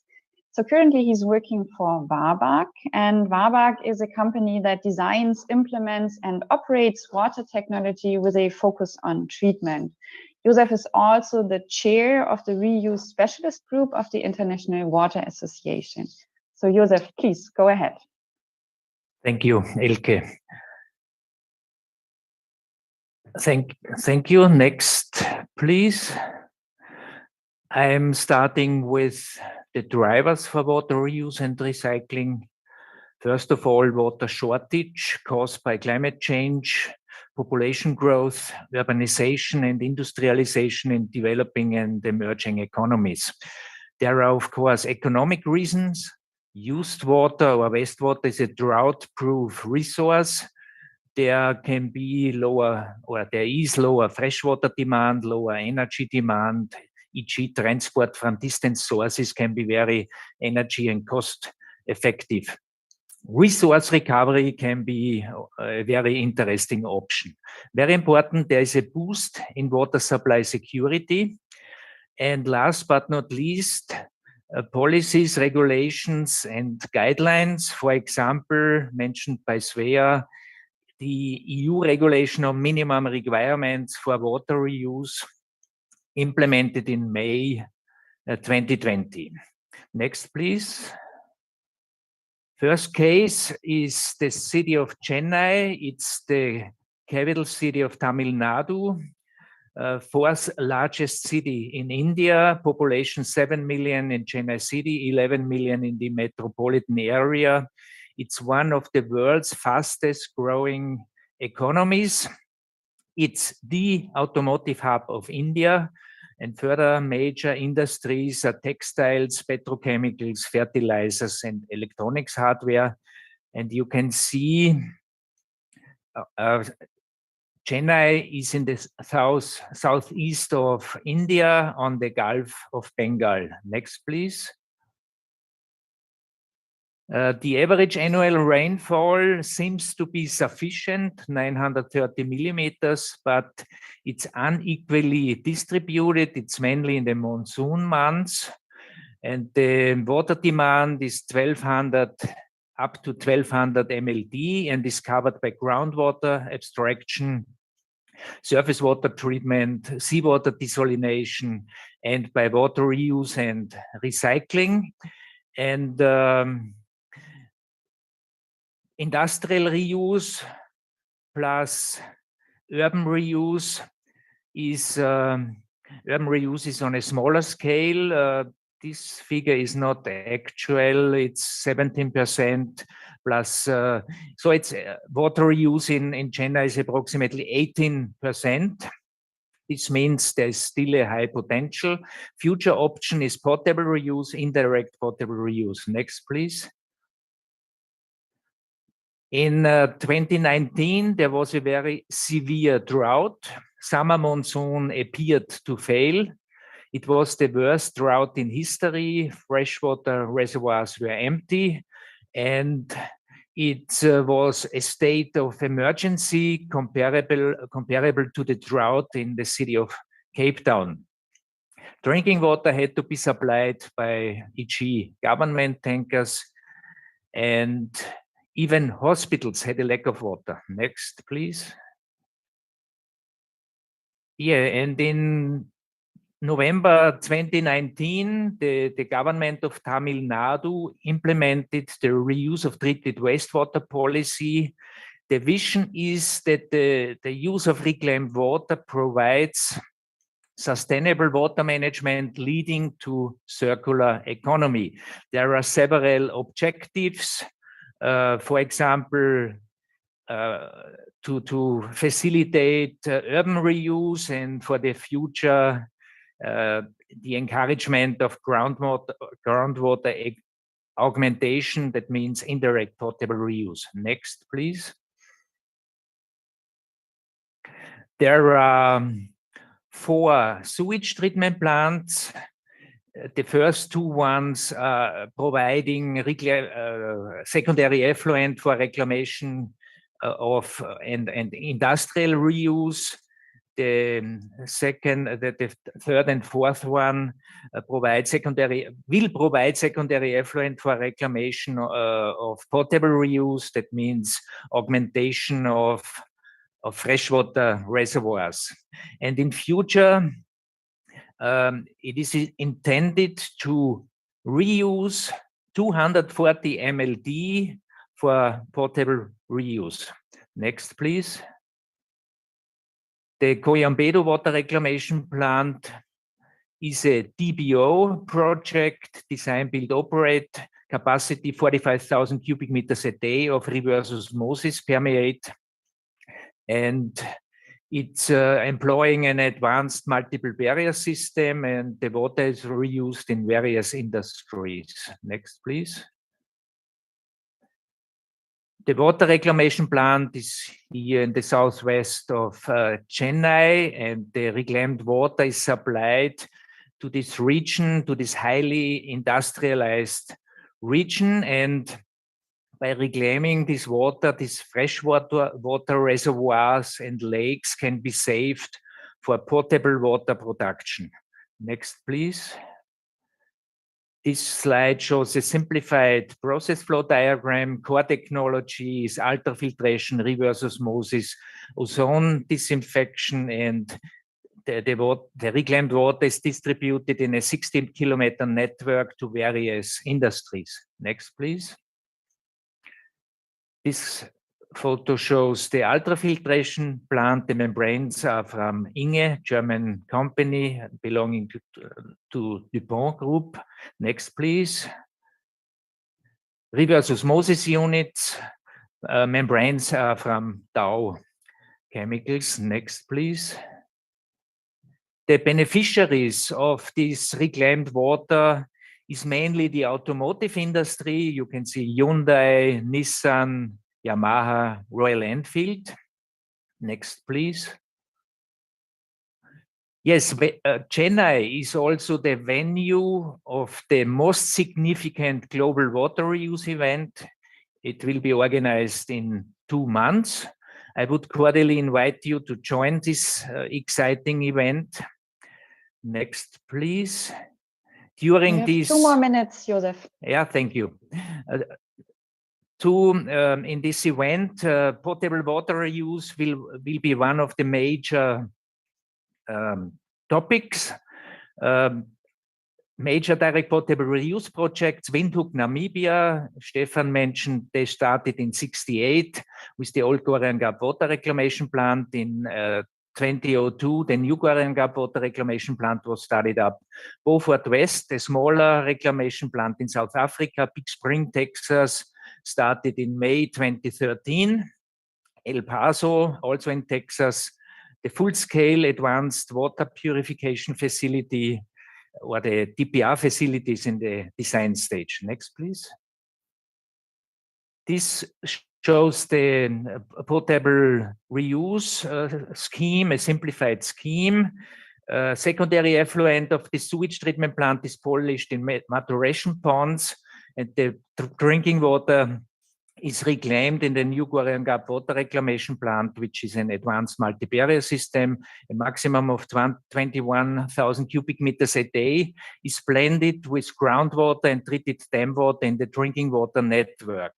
Industrial wastewater is strictly separated in order to avoid contamination of the source water, which is mainly domestic sewage. Next, please. Project structure, the project was financed by the European Investment Bank, German Development Bank KfW, and Municipality of Windhoek. The plant was built by DB Thermal and Wabag and is operated by the Windhoek Korean Gap Operating Company. The shareholders are Veolia Water and Wabag. Next, please. This shows a simplified process flow diagram, core technology, ozonation, activated carbon filtration, ultrafiltration. Next, please. This shows an aerial view of the plant, for example, the ultrafiltration building. There is also an R&D building. R&D very important in order to address hot topics such as antimicrobial resistance. And finally, it can be said this plant has been operated very successfully since more than 20 years. Next, please. Conclusions. In Chennai, large quantities of fresh water can be saved by industrial water reuse. This boosts the overall water supply reliability, which can be endangered by water stress. In Windhoek, direct potable reuse is essential for securing the drinking water supply and subsequently the development of the city. In both cases, the environmental impact is substantially reduced, and water reuse in both cases is more sustainable. In Chennai, for example, more sustainable than seawater desalination and the transport of fresh water from distant sources. And finally, it can be concluded that both Chennai and Windhoek are on the right track to both circular economy and climate change adaptation. Next, please. Thank you for your attention. Thank you very much, Josef, for your fascinating experiences. And I know that you could go on for hours. So thank you for making it very short. And I think it was worthwhile to take these extra 2 minutes. Isabel and Damba, don't worry, we will have enough time for your presentations as well. So now I'm really excited to see how this is working now, handing over to you in Sharm el Sheikh. I would like to hand over to you, Mrs. Isabel Manouri from Suez, who I believe is sitting on stage with you right now. Isabel is a graduated engineer and working as a Chief Operation Officer of African, Middle East and Central Asia at Suez, managing treatment infrastructure activities. Isabel, the next 10 minutes are yours. Thank you. I'm just waiting for the slide. Perfect. So today I will introduce to you a circular water solution, the Biofactory, because we think it's a complete, full, responsive solution to climate, but also to social and environmental challenges. So you see here, in fact, we believe that the public authorities, the local authorities are facing major sustainable challenges because the population is increasing a lot, increasing its resource footprint, especially in emerging countries. And the subject also is to control the cost and to have efficient and affordable, sustainable solution. The biofactory, in fact, it's a wastewater treatment plant that meets all these challenges. So you will have an answer on water, on GHG emission, limited waste, and to contribute also to provide energy. So it's a big slide with a lot of information, but just here you see in the middle, it's the wastewater treatment plant. The idea, of course, is to recycle the water and to reuse the water. We speak a lot about this before, so I don't go in detail on that point, but I will focus more on other consumption. Reagents has a great GHG emission footprint. So it's important also to reduce the reagent, to try to find bioreagents, and to produce energy, to use energy at the minimum. That means that we will prioritize the high efficient processes, and we will also transform the sludge as waste to a fertilizer for a local farmer that will reduce the waste. The sludge is also used to provide biogas through methanization, and we will produce energy or gas if we go up to methanation. We have a plant in south of France where the biogas from the wastewater treatment plant is delivered to the population as common domestic gas for cooking and else. The last point, and you will see after that, the last point is to focus also on positive social impact. So not to take only about, let's say, technical impact, but also on social impact, and to integrate all the parties into the plant to understand what are the benefits for the planet, what is the good practice, what are the good practices, and how we can reduce the impact. We have a case study here in Egypt, so it's time to focus on Gabal Asfar in Cairo. Gabal Asfar is one of the largest plants in the world. It's covered, I think it's 7 million inhabitants. We are, as Suez, we are operating 1 million cubic meter per day. It's a lot of water that is sent to be reused. It's 1 billion liter per day for reuse. So for agriculture, it's a key point. We are also using the sludge as fertilizer for local farmers. We have a strong high-performance organization to reduce consumption of reagents and reduce the footprint of the reagent, and also of energy, because we are producing energy on site thanks to the biogas. We have a real engaged team on this plant. It's a technical skill that has been developed since the construction of the plant 20 years ago. We have emphasized also health and safety culture. It's not health and safety rules. It's really a culture that all our teams is empowered on it. Developing also leadership attitude.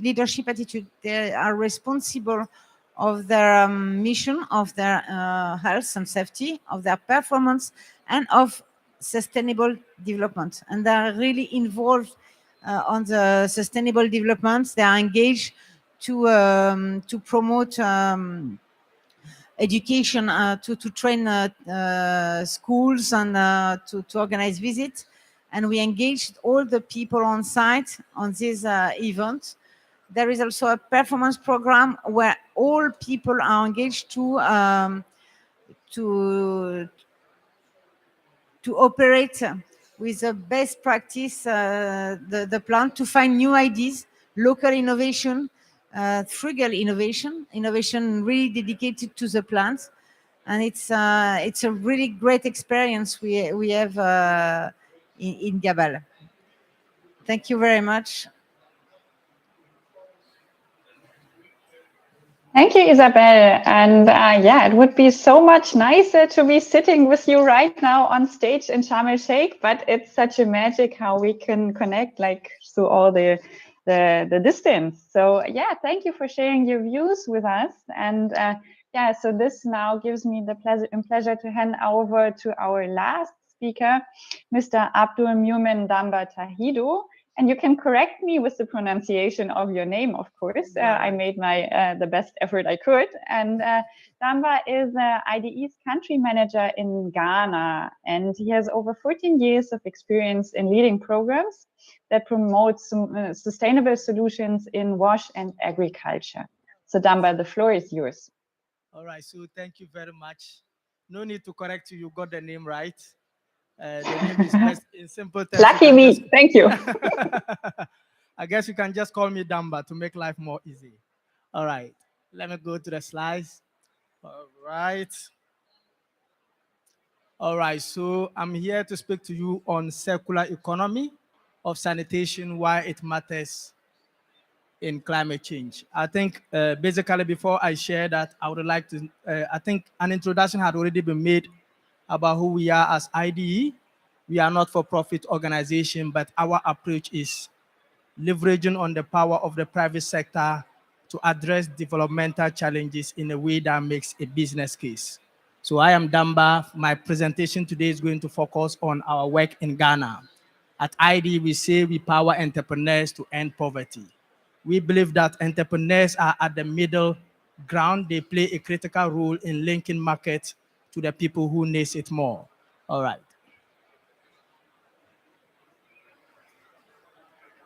I think I'm missing, okay. All right, so I'm going to rearrange this a bit. So I'll go to this slide before the other one. So through our work in Ghana, part of the things we try to do is we connect with the people through partner engagement, and also based on our experience on the ground, we identify these critical areas to focus on. One, access to sanitation, soil fertility, and climate change and economic shocks. We saw that those were really critical issues if we were to address fundamental challenges affecting smallholder farmers, community members in last mile areas. And for us, we did not only identify it as a challenge, we also acknowledge the fact that there is actually an interconnection between these issues. They are interconnected, they have a complex relationship, and so should not be treated in silos. We try to look at how can we actually build an integrated programming that leverage on the power of circular economy to deliver a solution to this. So access to sanitation, we identify social enterprise known as Sama Sama. So Sama Sama is a social enterprise in the northern part of Ghana that offers community members an opportunity to purchase improved latrines for their household. So to address access to sanitation, that was one thing we brought out. Soil fertility and climate change, we decided to explore beyond just offering toilets, but also around fecal sludge management. How can we ensure that the waste that is generated from these toilets are actually used in developing values for households? And the final one is economic shocks. For us, we define economic shocks in a number of ways. Even the pricing of inputs are part of economic shocks. So if we can think of a business case that addresses sanitation, a business case that can also leverage on the waste generated from the sanitation to develop a solution around fertilizer application and also poultry phase, we can also be addressing one of the fundamental challenges associated with economics of working in with smallholder farmers. So that is actually our integrated programming. Ours was more around like, how can we cut through these silos and build a solution that promotes circular economy and address this as a whole. All right, so this is our journey. In 2016, we started with connecting with the people to identify that what are the challenges in sanitation. One critical thing we saw was these community members needed an aspirational, improved, and affordable toilet facilities. So through our engagement with them, we were able to design a toilet facility for them. And from 2016 to date, we've really been able to reach 12,000 households with this toilet facilities. In fact, we celebrated our 10,000 celebration. We had our 10,000 celebration this year. And then beyond that, the other critical thing that came to mind was, it is not just okay to offer them an opportunity to access improved toilets. If you are not also thinking of what happened to these facilities if they get filled up. And so we decided to respond to that with our fecal sludge management approach. We introduced a fleet of cars, and their priority is dislodging services, both for Sama toilets. So the brand is called Sama. Our social enterprise brand is called Sama. So our fleet of cars are in charge of dislodging services, not just for Sama toilets alone, but also for other toilet facilities within the northern part of the country. The next vision, we felt that it is not just okay to also dislodge the toilet facility. How can we leverage on a value out of this waste that can serve smallholder farmers in our communities? So we started an activity with support from Arup. Arup is actually like an engineering firm, very critical around research. So we decided to work with them critically to identify a solution that will promote circular economy. Through our work with them, we were able to come out with black soldier fly larvae as a solution we could use to develop a value out of the waste for both fertilizer and poultry feeds. So our question here is, can we create a circular economy for sanitation to address climate crisis? And when we look at climate crisis, we see carbon dioxide as an integral part to take note of. All right, I think I mentioned that the two key products we expect to get out of our fecal sludge work. One is organic compost, the other is poultry feed. Specifically on organic compost, we saw an opportunity that if we are able to develop organic compost for farmers, one of the critical things we are going to do is we are going to enhance the microbes in the soil, which will in turn serve the plants effectively. We understand that an enhanced microbes in the soil leads to a healthy plant because the plants are well positioned to sequester carbon dioxide into the environment. And this carbon dioxide will effectively be used by these microbes to serve the plant. We see a virtuous cycle where like a healthy soil leads to a healthy plant, which will lead to healthy animals, healthy human beings, replenish water, and subsequently to a healthy climate. So that is actually the virtual cycle we expect to create out of a solution we generate for the soil using compost. So this is the economy. So breaking it down truly in the form of economy, you would see that it starts with to capture. I think one of the things is as I did mention in 2016, we came out with a toilet facility which is able to provide a decent facility for households to access for defecation purpose. It comes with a biodigester or a pit latrine where like the toilet, that is the waste is effectively managed and contained. The next is we came out with the fleet of cars for transportation purposes. Beyond that, we are now also looking at treatment, which I did mention that we are working with Arup, specifically on leveraging on black soldier fly to generate value out of the waste. And specifically, the value we expect is a compost out of it and also an opportunity for poultry feed. So basically, that is the story around our circular economy. And today, we are really interested we see that sanitation and soil, the missing link in our fight against climate change. We believe that soil plays a critical role. We cannot address climate change without looking at this critical area. And so our first question is, how might we scale up this approach? We believe that we all have a role to play here.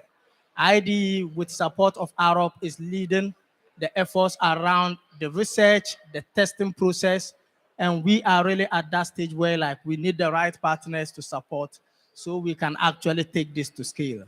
How can we test the feasibility, desirability, viability, and using human waste in agricultural system. I think one of the other things we do care about is not just to develop a solution, but one that is transformational, one that is sustainable. And so we will continue to ask ourselves these questions. Out of the solution we are going to develop for the market, is it feasible? Is it something that the local economy can take up and can easily build? Is it desirable? Who is the target group? Will they actually need a solution out of this waste?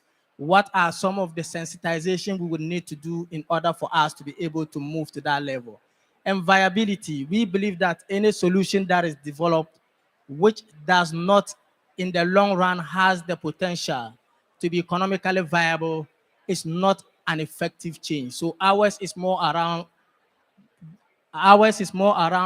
engaging with the right partners so we can develop a solution that is feasible, desirable, and viable to serve the local economy and specifically the smallholder farmers.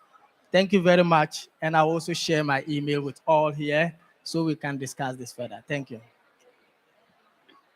Thank you so much, Damba. And to inform you and Isabel as well that in the virtual world, more than 40 people, almost 50 people have been listening to you and have really appreciated, I'm sure, the insights that you have been sharing.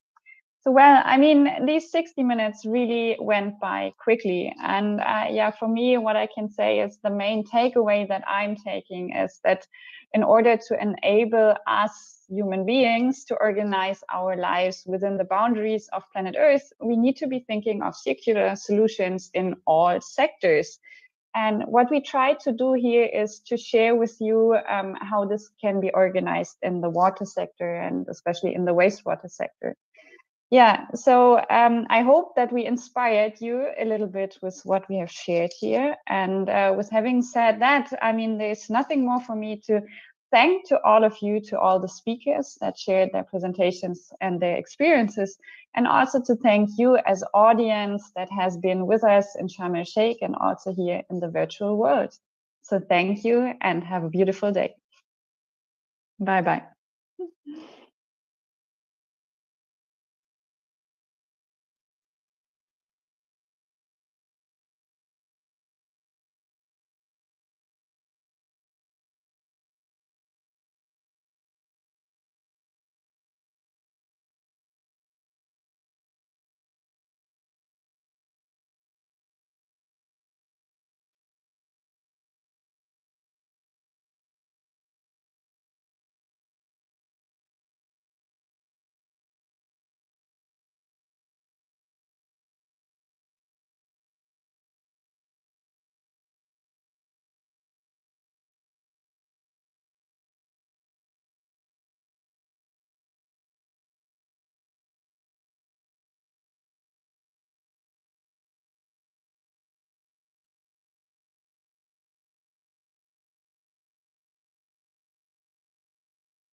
Hello.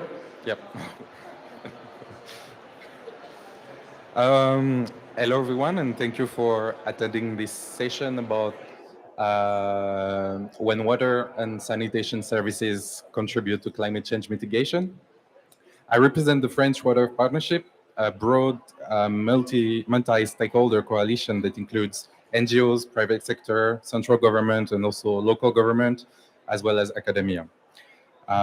There is a tremendous potential for GHG emissions reduction for the water and sanitation sector, and that's what we'd like to share with you today. Now, I would like to share really quickly my experience as a former water professional in a water and sanitation service based in the Champagne region of France. A few years ago, our meteorological agency released a report stating that our groundwater resources would decrease by 10 to 15 meters in the coming decades. When we did see this data, we didn't immediately think of our own impact on climate change or our mitigation potential, but we came with a holistic adaptation plan, working with all local stakeholders. Once the work was done and the plan on the verge of implementation, we had second thoughts. Why? Because not once in the process had we thought of our very own impact and our own GHG emissions. Then we decided to build an ad hoc mitigation plans and targets, and thus joined mitigation and adaptation for resilience. And I think a study, just like the one we are presenting to you today, would have helped us achieve better results with fewer means. And I hope it can do just that for you. So without further ado, I would like to introduce our first speaker, who will present the latest publication from the French Water Partnership on GHG emissions reduction for water and sanitation services. She is Corinne Tromsdorf. She is the CEO of Water Cities, a member of the International Water Association, and of the French Scientific and Technical Association for Water and the Environment. So Corinne, over to you. Thank you, Geoffrey. I don't see the slides right now. Is there a way that you can have the slides shown on the screen online so that I see which slide I'm talking to? Can you hear me? Yeah, we can hear you perfectly. Okay. All right, so I'm very happy to kick off this session with a short presentation of that publication that was done in partnership between the IWA, the International Water Association, and the French Water Partnership on reducing the greenhouse gas emissions of water and sanitation services. Next slide. So why this book? The motivation is really that we are in a climate urgency. You all know this, you're sitting at the COP. And everybody needs to contribute their share. So water and wastewater services obviously also need to contribute their share to this decarbonization effort, but also water and sanitation services are at the forefront of having to deal with the impacts of climate change.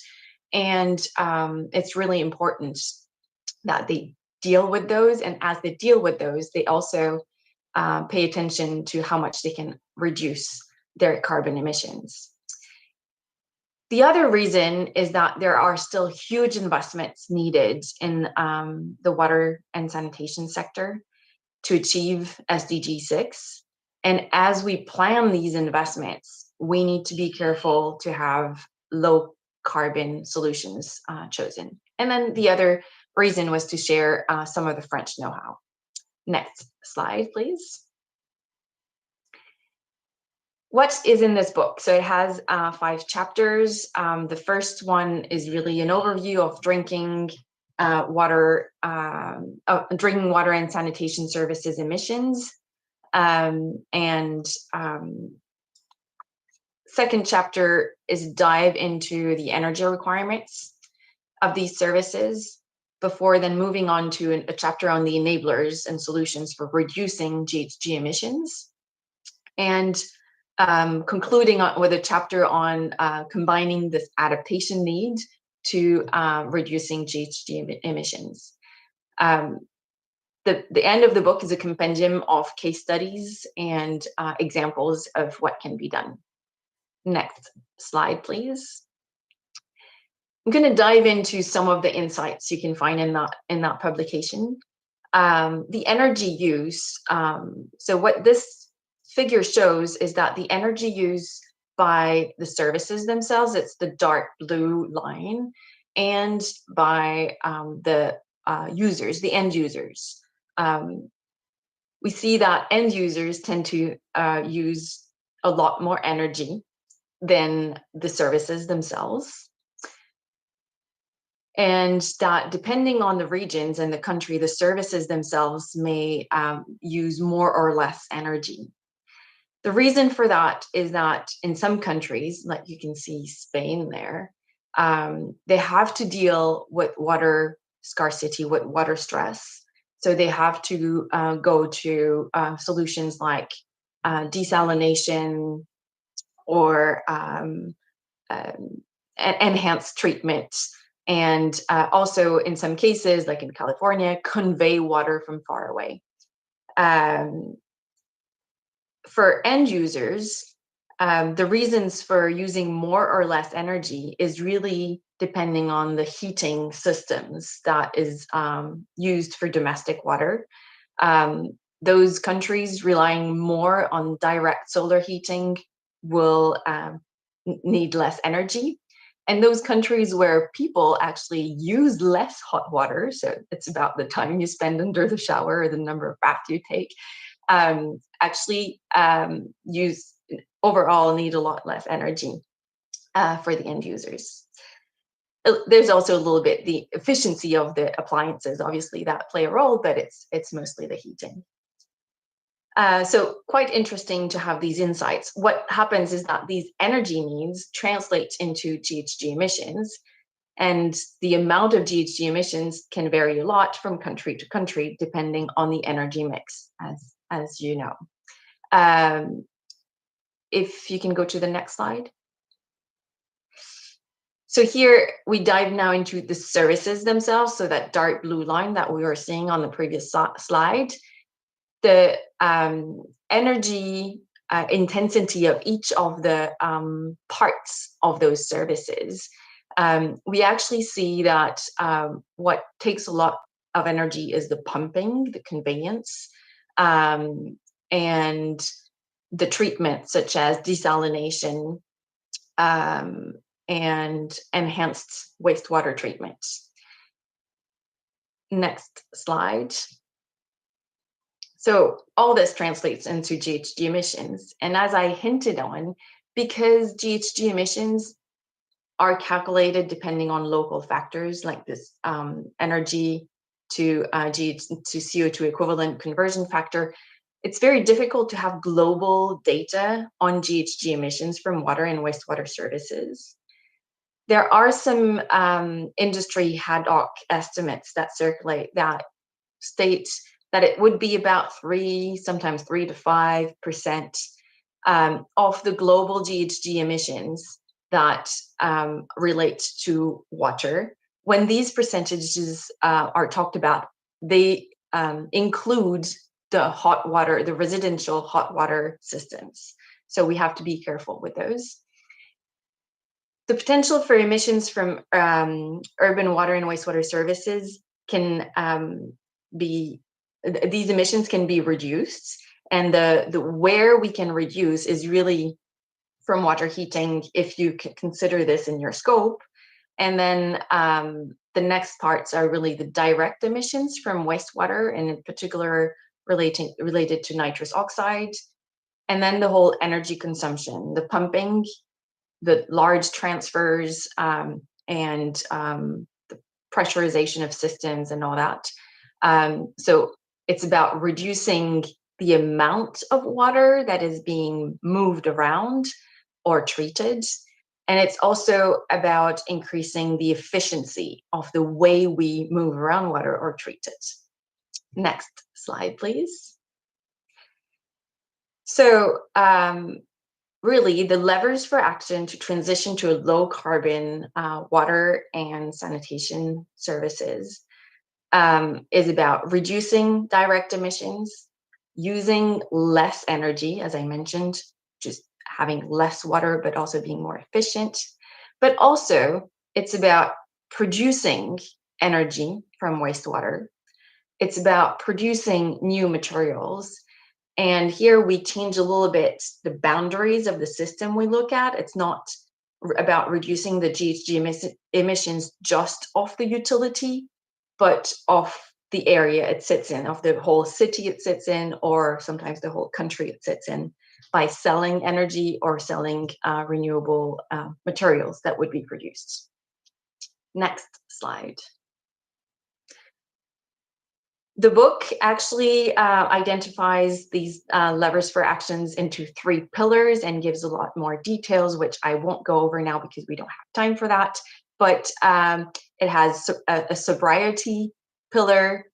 So it's about being lean and efficient, circular economy pillar, and then strategic choices, such as making the choice to purchase renewable energy or things like that. Next slide. All of these are actually documented as how you can activate these different levers of actions around the different parts of the water cycle. Next slide. And then under each of those type levers for action, there are case studies that are being used as a way to illustrate what we're talking about in very practical terms. Next slide. So I'm going to conclude here, hoping that this publication will actually inspire future action, and hope to be able to discuss that in further depth in the future. Next slide. Thank you. Thank you, Colleen, for this presentation. I just wanted to say that this publication is available online, whether on the International Water Association publishing website or the French Water Partnership website, so it's easily accessible. Thank you, Corinne. Our next speaker is Awad Salameh. I think we need a change of PowerPoint here. So Awad Salameh is the Jordan focal point for NDC partnership, and we present a case study, such as the ones that are featured in the book. Thank you.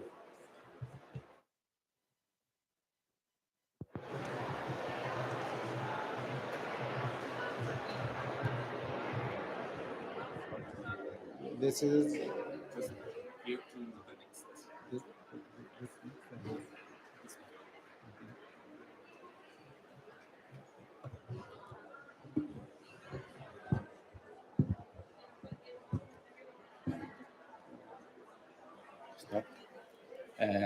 thank you for it's okay. Thank you for the French Water Partnership for inviting us to join this important session to deliver an intervention for the case study in Jordan. And I would like to extend my thanks to our colleagues in Water Cluster GIZ, the Water Cluster in Jordan, and Waclim project team for in preparation for these interventions and implementing these very impactful projects. As Jordan, one of the world's most water-deprived country, international partners and development partners are supporting the government and working together with the government to provide adequate and stable water and wastewater management system through various measures. As one of the key development partners work with GIZ is promoting environmental protection and resource conservation in Jordan. In addition, GIZ implementing several national and regional programs which are directly contributing towards implementation, Jordan and disease implementation. Specifically, today we will share with you an experience for the water and wastewater companies for a climate mitigation project called Waclim, financed by EK.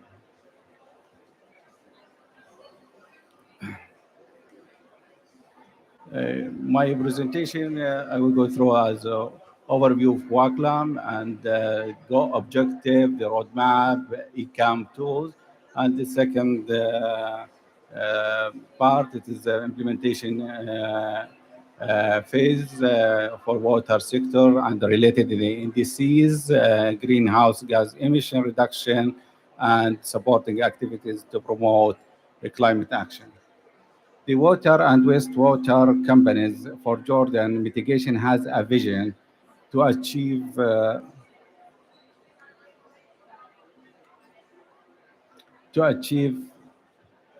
climate smart and sustainable urban water sector on local and national and the global scale. It means objective to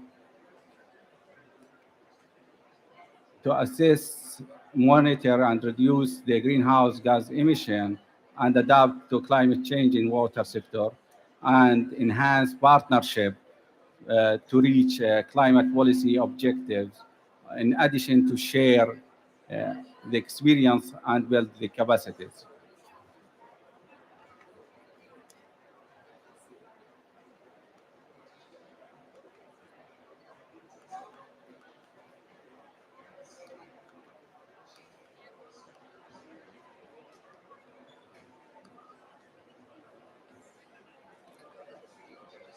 The Waclim project assists the inter-urban water cycle from water abstraction to distribution, as well as the wastewater collection to discharge and disposal, whole cycle means.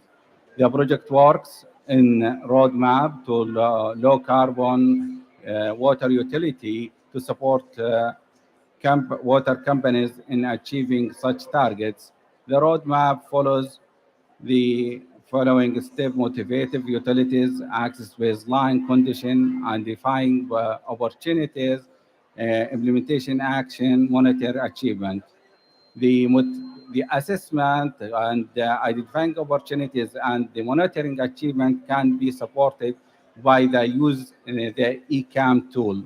What is the ECAM tool? I think it is the stand for energy performance and carbon assessment monitoring tool. It is a free online tool based in 2019 IPCC guidelines that allows users to assess the entire water sector and its different sub-stages, as can be seen. It's missed in the presentation. The Waclim project is the first global project of the German international cooperation, which funded by EKI and has been operating since 2013, which Jordan joined in 2016. The implementation of partners are GIZ and International Water Association. The project is focused on the urban water and wastewater utilities in the three countries, Jordan, Mexico, and Peru, with the main objectives as 20% greenhouse gas saving, establishing a political and institutional condition to achieve NDCs and build the capacities. We come to this one. In terms of project implementation in three countries, Jordan achieved the total greenhouse gas reduction of 52% on one pilot utility, which also translates to 50% in reduction on its electricity consumption. This was achieved by installing a new energy efficient pumps. In Mexico, for example, the project introduced biogas unit to reduce electricity consumption and achieved a total 47% in greenhouse gas reduction with 90-20%, which was methane. Also in Peru, the project introduced biogas unit and reduced about 46% greenhouse gas emission and 47% of which was methane also. The water sector in Jordan could be understood based on the following.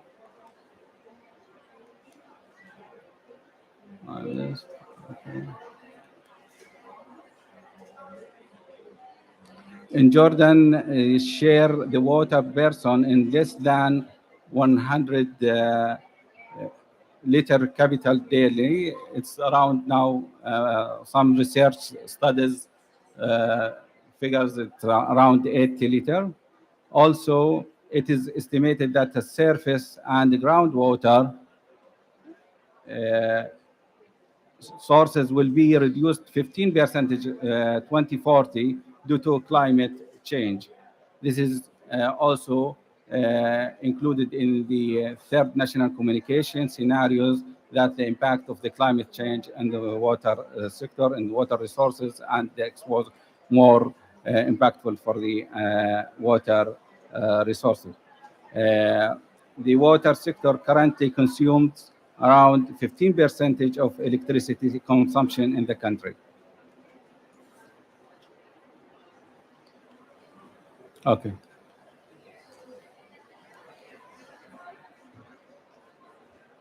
And wastewater use is approximately 90%. In Jordan, we are trying to focus on wastewater resource reuse as a resource to support the agriculture sector. Looking at water and related the NDCs in Jordan, the NDC, the updated NDCs, we are in Jordan, we are duplicate our target ambitious to 31% by 2030. The NDC action plan has been used 2019 to tracking the NDC's implementation. It's planned to increase energy efficiency in water sector by 15% in 2025. As a sharing of energy efficiency measures in the action NDC's action plan in different sector, the focus in water sector. And finally, the Amman Aqaba Water Desalination Project is a strategic project that main national project, and it is one of the top priority in the NDC's action plan that will be also the energy efficiency and renewable energy for pumping this water from Aqaba to Amman around 300 kilometers around. The government adopted around 35% of the total energy pumping is from clean energy resources. The first project was Waclim was implemented in 2019 in Madaba Reservoir Pump Station, where 6 new energy efficient pumps were implemented with the variable frequency drives. The total saving of this measures amounted to reduction of emission is approximately 52% in the Madaba water system, and around 1,020 ton CO2 equivalent per year. Okay. This is the show the before and after rehabilitation. Also in the another site in Zarqa, the also saving 1,000 kilowatt per hour, and saving it started in 2022. The moderator pressed me too fast. Okay. These supporting activities in the to promote climate action is a part of the component of this project, Waclim project, assessing baseline condition, ECAM tool for urban water supply and wastewater system in sector. Also, air learning model, you can use it for the all user and climate mitigation and adaptation in the urban water system.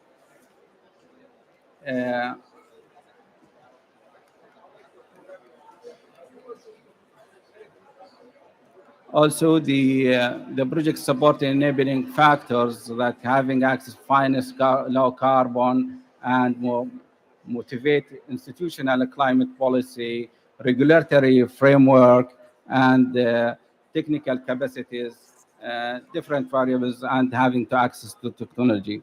For example, this can be seen in the project coordination with the NDC's action plan, where it is included as a measure to reduce the greenhouse gas emission of the water sector, and it's monitored by in this regard.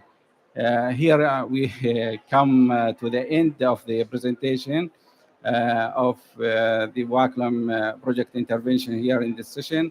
I would like to thank you all for the attention, and I'm ready to provide any clarification in this regard. Thank you very much.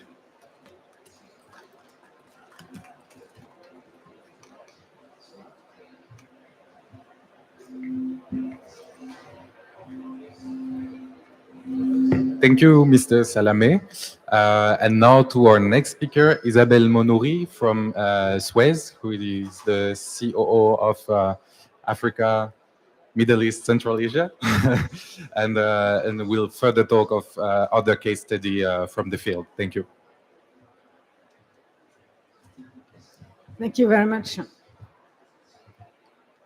So here, just to introduce to you some wider solutions and some comments. Suez is operating large water companies in France, and we just have the focus here on the GHG emission. And finally, here you see that water production and distribution is, and wastewater treatment is 1/3 of our total GHG emission, while the heating of domestic water in France is covering 2/3 of this GHG emission. Just to focus also on some way we spend these emissions and how we can focus on solutions. Here you have a global map of the emission. We will focus on some. First of all, on chemicals. In fact, you see that it represents a heavy portion of our emission, the chemical we use for the water treatment, water distribution, and sludge treatments. For example, if you use, I remember, 1 ton of lime in sludge, it can emit 1 ton of CO2. So it's really important to find other solutions to reduce the chemicals. Of course, we have the energy, and in France, we are emitting less carbon emission because we are using nuclear, but it's still important.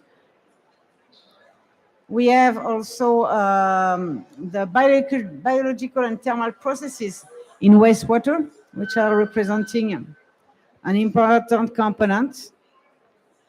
So here we begin how we can reduce the emission and participate for all stakeholders, because it's not only the company, the Suez company, but we need also to help all the parties to reduce their emission in the full step. For example, on sludge, you can do a methanization and a methanation.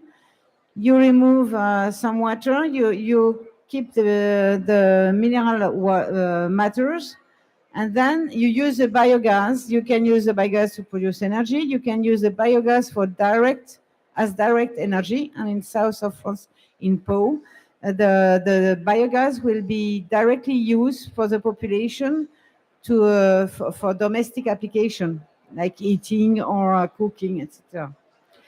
And for the sludge, when you reduce the quantity of sludge, of course, you reduce the evacuation of the sludge. Then you reduce also the trucks to go to landfilling or other manipulation. This I have introduced it just before. It's what we call the biofactory.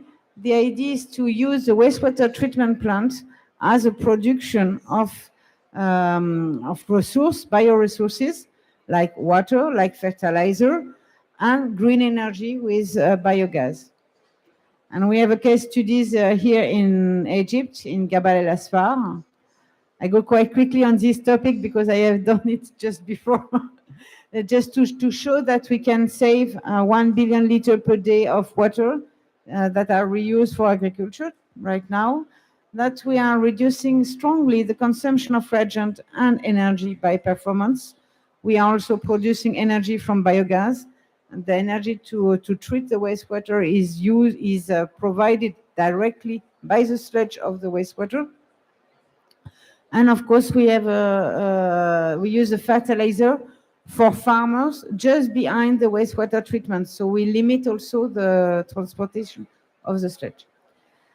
That's another solution. Aquadvance is a digital solution that we use on all the water cycle to have a better I missed the word.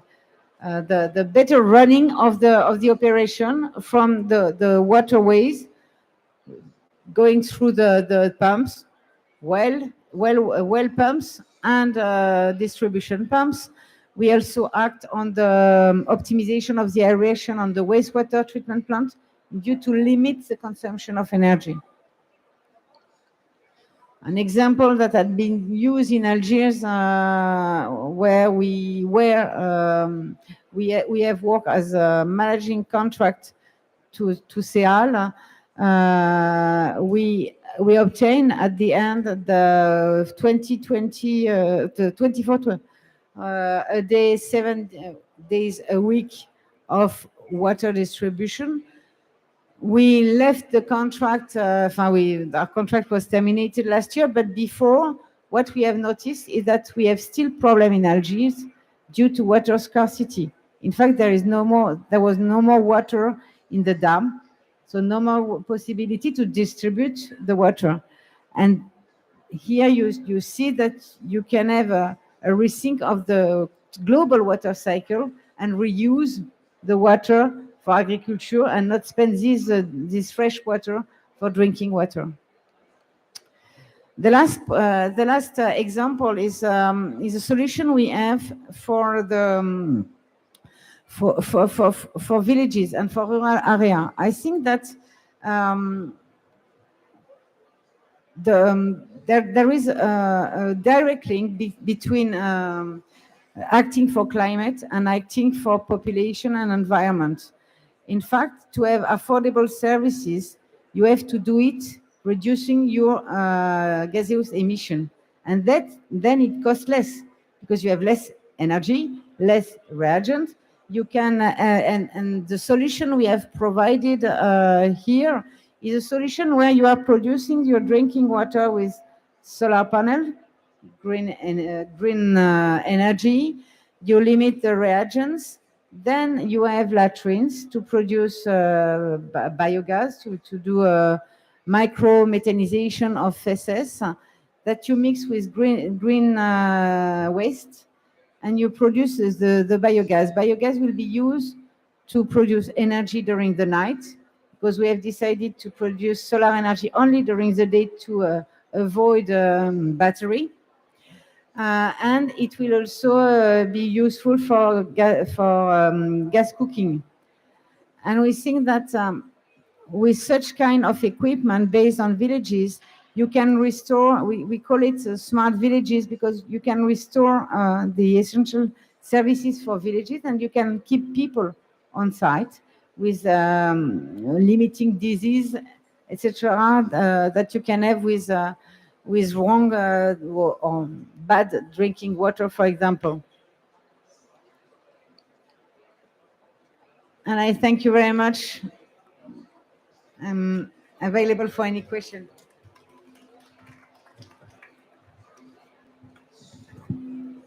Thank you very much for this presentation. Our next speaker is Mr. Dan Leert. He's the Deputy Mayor of Paris on Ecological Transition, Climate Plan and Energy, and he's also the President of Eau de Paris, which is the Parisian drinking water services that provide water to millions every day. So Dan Leert is with us from the Climate Academy in Paris. Over to you. Thank you. I would like to thank the Freshwater Partnership and the International Water Association for this invitation. I'm delighted to be with you today. In France, we have just experienced the warmest months of October ever recorded since temperature records began, and probably one of the driest. Extreme weather events have multiplied throughout France and elsewhere in the world, reminding us that climate change is a reality that everyone can now see and experience in their own lives. Just 1 year ago, Paris published a study on the climate future in Paris. The acceleration of climate change will result in more and more heat waves. The scenarios we imagine for 2050 are approaching and will be our daily reality at the end of the decade by 2030. Very hot summers, long and intense heat wave, torrential rains causing floods. And I say this often, but we know now that a heat peak of 50 degrees Celsius can no longer be ruled out in the next few years. As a local authority and as a water operator, we must be prepared for this. I am speaking today both as a Deputy Mayor of Paris in charge of the ecological transition, the climate plan, water and energy, and also as President of Eau de Paris, a public operator that supplies 3 million users with drinking water in Paris every day. This dual mandate is complementary, especially when it comes to tackling the problems linked to climate change and the means to be implemented to try to limit its consequences.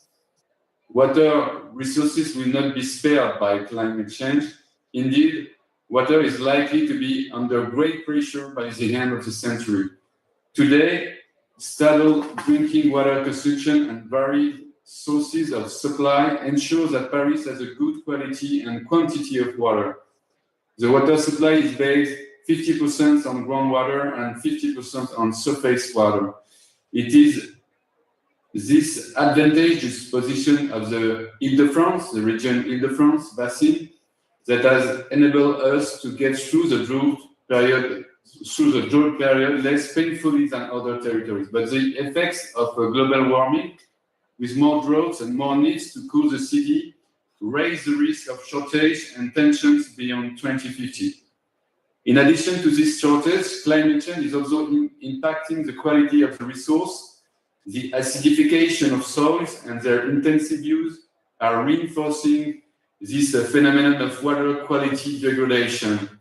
Eau de Paris has an ambitious policy of protecting the resource, which was initiated nearly 30 years ago alongside the farmers present in the catchment areas. The aim of the actions undertaken is to avoid the implementation of a new costly treatment that would degrade the environmental impact of water produced. New greenhouse gas emissions, more energy consumption, discharge of pollutants into the aquatic environment, use of non-renewable resources. Our ambition is to recover the quality of raw water resources for future generations, not building high-tech water plants capable of treating increasingly polluted water. Although water is a precious and fragile asset, it also represents an opportunity to deal with climate change. Without water, there cannot be no greening of the city, and without water, there cannot be no cooling policies for public spaces. How can we make a success of this transition to efficient water management?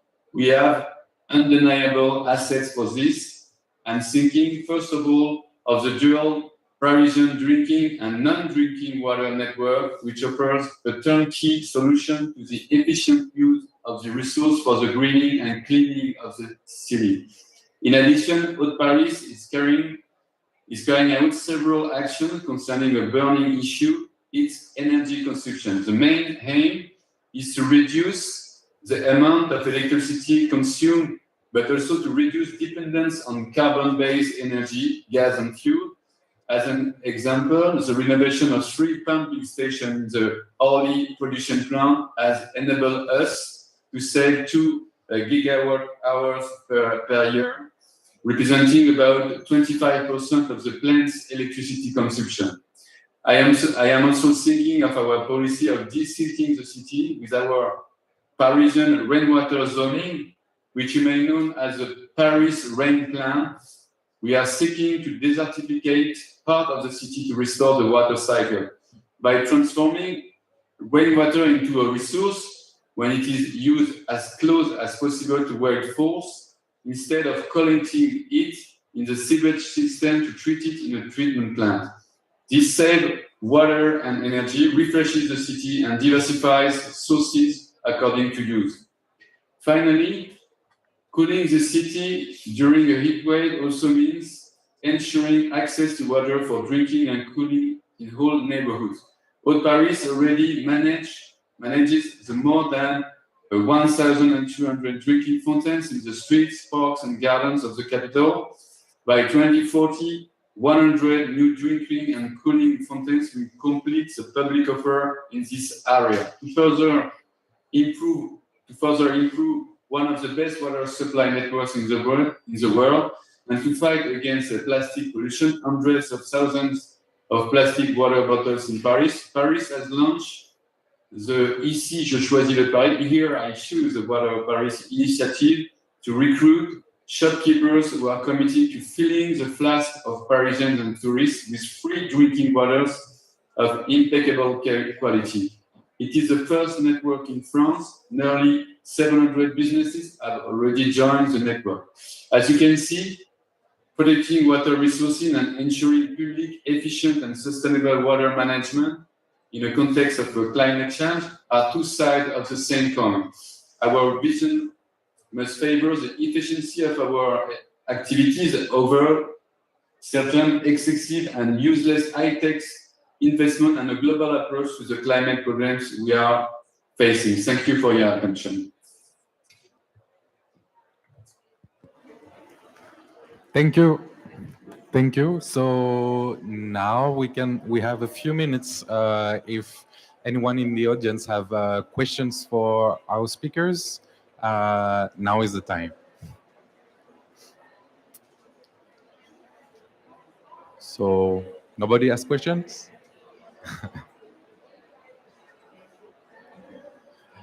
Well, then we can move forward to the conclusion. Can we put the, yeah, perfect. So if anybody has question, let me know, yeah? As a conclusion, first, I think we can give a big round of applause to our speakers, both here and virtually. Thank you for them. And as a conclusion of this session, I wanted to quickly present to you an innovative app in the field of SDGs, which includes water, mitigation, and adaptation to climate change. So basically, the French Water Partnership have worked together on the SDGs since the 2012 Rio Summit. And today, we wanted to present you an application, an app that enables anybody to assess the positive and negative impacts of a water project or water policy on all the SDG targets. This includes impacts on SDG 13, dedicated to climate. So why did we build such an app? The adoption of SDGs was a revolution for water. Before 2015, the world had only one water-related target. Since 2015, we had 20 water-related targets, including one on adaptation to climate change. Despite this new global vision of water issues, 5 years later, 7 years later, we were very frustrated to see that the SDGs were not really used by water professionals. We tried to understand why, and we discovered that most of them see the SDGs as very far from their operational activities and also have no practical tool to overcome their apparent complexity. Today, also, SDG washing is increasing far quicker than the use of the SDG targets themselves. To remind you, the 2030 agenda architecture, the political intents lie in the targets, not in the 17 SDGs themselves that are arbitrary families of targets. Many targets could have been switched from one SDG to the next. The systemic value of the 2030 agenda makes that acting in the thematic domain of one SDG is not sufficient enough to contribute to all the SDGs. Acting in the domain of one target is not sufficient either. You have to create a real progress towards at least one target, and even that is not sufficient. You have to make sure that you do not create any regress from another target. This is why people perceive some complexity. The 2030 agenda has a systemic value, but how could we know if our water projects contribute to the SDGs if we do not know all the targets? The Water for All SDGs methodology simplifies this by providing answer even to those who are not familiar with the SDGs. Water for All SDGs is the name of the app. You can find it easily on any browser by searching Water for All SDGs. Here is its homepage. It is freely accessible with at no charge. So what does it produce? The user is requested to answer to several practical or technical questions without referring to the SDGs. Then, by clicking on a button, he can get two different outputs. Firstly, a bar graph where there is one line per SDGs. The app considers each of the 169 targets, but for visual purposes, the graph is synthesized SDG per SDG. For each SDG, a blue bar means a positive impact, and a red bar means a negative impact. Here you have an example on a simple project. You can see that many SDGs are impacted, not only SDG 6, but also other SDGs. This is very common for water projects, but underestimated by most water people. I can zoom a little bit for you to read more easily. You can also see some negative impacts along with positive impacts. This is very useful for project owners. When they discover these weaknesses, they can imagine compensations or additions to their projects to fix them and work towards all SDGs. As I said, the app delivers two outputs, the bar graph that I just commented, and a report detailing all the impacts target by target. This report can be downloaded on your computer, and you can decide to share it with colleagues, partners, or even publicly. So this tool is the only impact assessments tool identifying impacts on the water action on SDGs, all SDGs. The only tool assessing positive and negative impacts of an action on all SDGs, an easy-to-use tool that makes SDGs concrete and usable for operational purposes. And also, professionals from other sectors than water are considering using this and this methodology and algorithm to build other apps for other sectors. So we have water for all SDGs. Tomorrow we can have waste for all SDGs, education for all SDGs, building for all SDGs, etc., etc. So do not hesitate to use this app, search it online, use it, test it, share it. And if you have any question or further information you would get, you have to get, you can contact us as the French Water Partnership All our info are on online on our website. So thank you for your attention. Have a good day and bon appétit.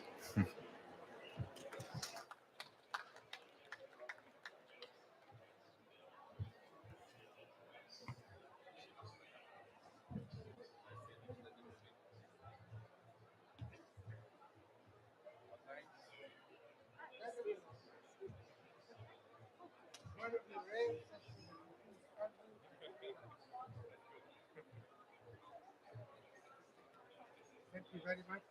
We take a short break and we'll come back, let's say at 1 o'clock. So we have 20 minutes, thanks to the colleagues who managed the session rather well.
Climate change is one of the main challenges of our time, particularly for the Arab region, which is growing more vulnerable to its impacts.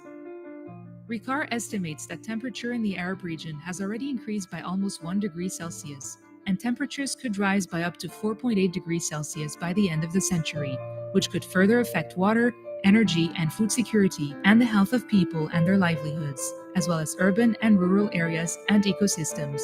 Water security is at risk due to factors including changing rainfall patterns, which cause droughts and flash floods that hit the most vulnerable.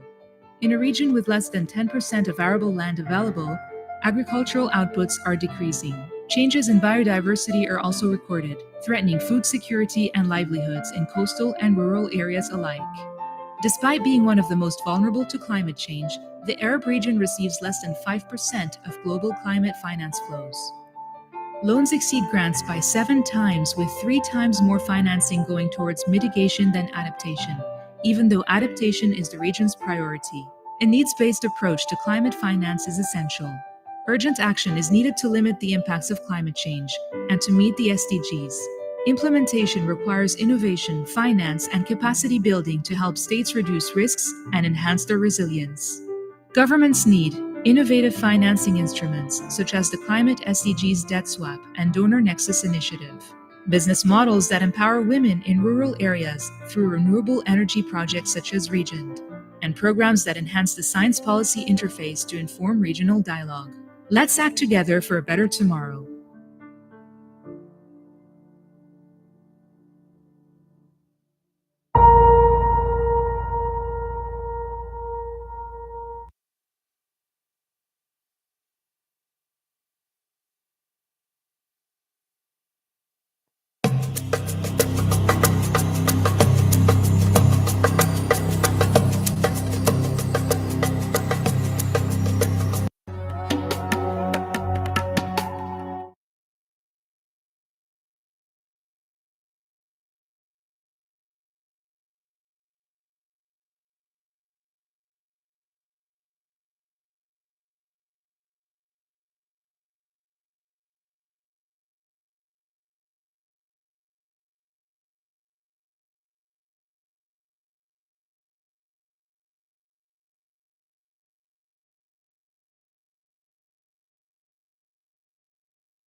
Affect water, energy, and food security, and the health of people and their livelihoods, as well as urban and rural areas and ecosystems. Water security is at risk due to factors including changing rainfall patterns, which cause droughts and flash floods that hit the most vulnerable. In a region with less than 10% of arable land available, agricultural outputs are decreasing. Changes in biodiversity are also recorded, threatening food security and livelihoods in coastal and rural areas alike. Despite being one of the most vulnerable to climate change, the Arab region receives less than 5% of global climate finance flows. Loans exceed grants by 7 times, with 3 times more financing going towards mitigation than adaptation, even though adaptation is the region's priority. A needs-based approach to climate finance is essential. Urgent action is needed to limit the impacts of climate change and to meet the SDGs. Implementation requires innovation, finance, and capacity building to help states reduce risks and enhance their resilience.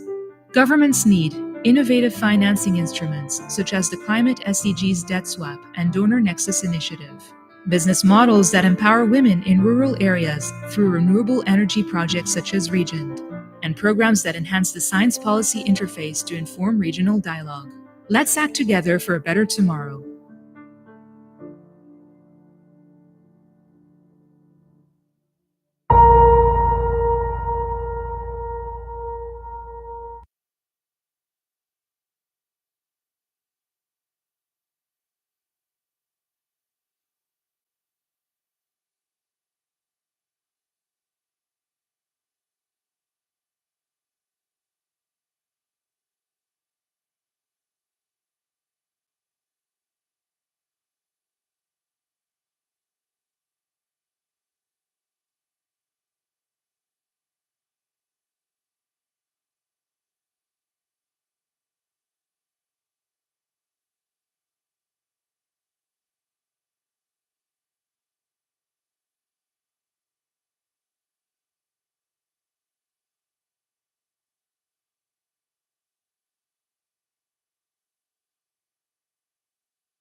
Места заняли. Зафар Хакимович. Зафар Хакимович.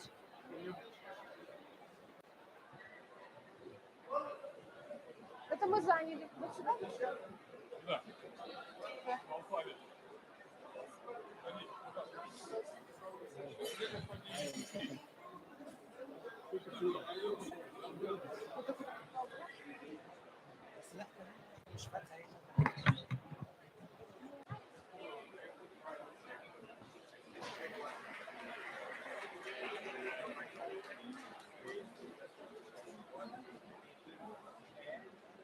Он сказал, не надо.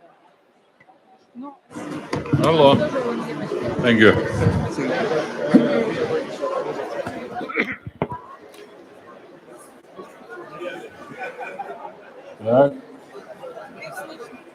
Ассаламу алейкум, хурматли хонымлар ва жаноблар. Уважаемые дамы и господа, коллеги, разрешите приветствовать вас во второй части 8-й встречи представителей Министерства иностранных дел и парламентариев стран Центральной Азии по вопросам изменения климата. Тема «На пути к региональной согласованности и сотрудничеству стран Центральной Азии в области климатической политики, финансов и реализации определенных на национальном уровне вкладов ОНУФ». К нам присоединилась делегация Кыргызской Республики. Приветствуем вас. Модератор встречи Назаров Икром Уктамович, консультант РЭЦА. В первой части представители МИД и парламентариев стран Центральной Азии по вопросам изменения климата. Мы, представители национальных делегаций, рассказали о мерах, принятых странами региона Центральной Азии по обеспечению благоприятных условий для реализации климатических целей на региональном, национальном и локальном уровнях, извлеченных уроках при совершенствовании климатического законодательства, создании институциональных механизмов для межведомственной и межсекторной координации и для реализации климатических политик и стратегий на местах, привлечение зеленых инвестиций, создание климатических фондов и внедрение инструментов климатического финансирования. А также мы заслушали международных экспертов с обзором уровня климатических амбиций на 2022 год и возможности применения инструментов ценообразования и выброса углерода в странах Центральной Азии, а также обзор стратегии климатического финансирования на основе потребностей для стран Центральной Азии. Мы заслушали большой и интересный объем информации. Получено много информации к размышлению и использованию. Также прозвучали мнения и предложения стран о том, где необходима поддержка международных партнеров. Уважаемые дамы и господа, еще раз хочу повториться, что наша платформа, представители Министерства иностранных дел и парламентариев стран Центральной Азии, была инициирована региональным экологическим центром Центральной Азии при поддержке Европейского Союза в 2016 году. В 2019 году в повестку дня платформы были включены вопросы изменения климата. Цели. Первое. Обмен опытом между странами Центральной Азии, совершенствование законодательства и реализации климатической политики в странах региона. Второе. Дальнейшие перспективы развития регионального диалога в области климатической политики. Доведение до сведения лиц, принимающих решения, объективную информацию по изменению климата, адаптации и смягчению его последствий как в регионе, так и в мире в целом. На сегодняшний день проведено 7 встреч представителей МИД и парламентариев. На 7-й встрече 20 сентября 2022 года в городе Алматы участники встречи поддержали активизацию и усиление деятельности стран Центральной Азии по реализации Парижского соглашения в рамках взятых на себя климатических обязательств. Второе. Подготовка регионального заявления от имени стран Центральной Азии к КС-27 рамочной конвенции об изменении климата. И третье. Работа с международными организациями и донорами о поддержке, в том числе финансовой, развития и гармонизации экологического и климатического законодательства стран Центральной Азии. На нашей встрече участвуют представители национальных делегаций Центральной Азии и международные партнеры. Повестка дня во второй части нашей встречи предусматривает краткие итоги первой части нашей встречи, прогресс в реализации определенных на национальном уровне вкладов, основные достижения стран Центральной Азии на пути к углеродной нейтральности и климатической адаптации. Затем презентация регионального заявления стран Центральной Азии, подведение итогов и закрытие.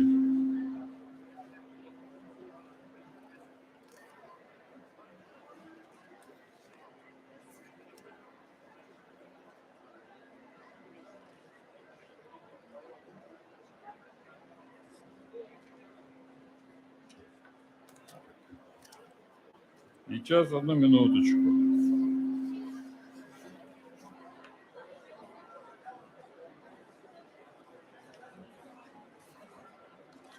Уважаемые дамы и господа, следующий вопрос повестки дня – прогресс в реализации определяемых на национальном уровне вкладов, основные достижения стран Центральной Азии на пути к углеродной нейтральности и климатической адаптации. Наши спикеры проинформируют о прогрессе в реализации ОНОВ, об основных достижениях стран Центральной Азии на пути к углеродной нейтральности и климатической адаптации. Для более широкого освещения данной темы попросил бы спикеров ответить на следующие вопросы. Какие 3 самых важных достижения есть у вашей страны на пути к углеродной нейтральности и климатической адаптации в рамках взятых на себя ОНУФ? О чем самым главным вы бы хотели сказать? Что сделано на национальном уровне по снижению выбросов парниковых газов? На что хотели бы обратить внимание мирового сообщества и партнеров по развитию в Центральноазиатском регионе? Пожалуйста, у вас максимально 5 минут на выступление. Слово предоставляется госпоже Скаковой Айджану Мангелдыевне, депутату, члену Комитета по вопросам экологии и природопользования Маджлиса парламента Республики Казахстан. Вам слово, госпожа Скакова.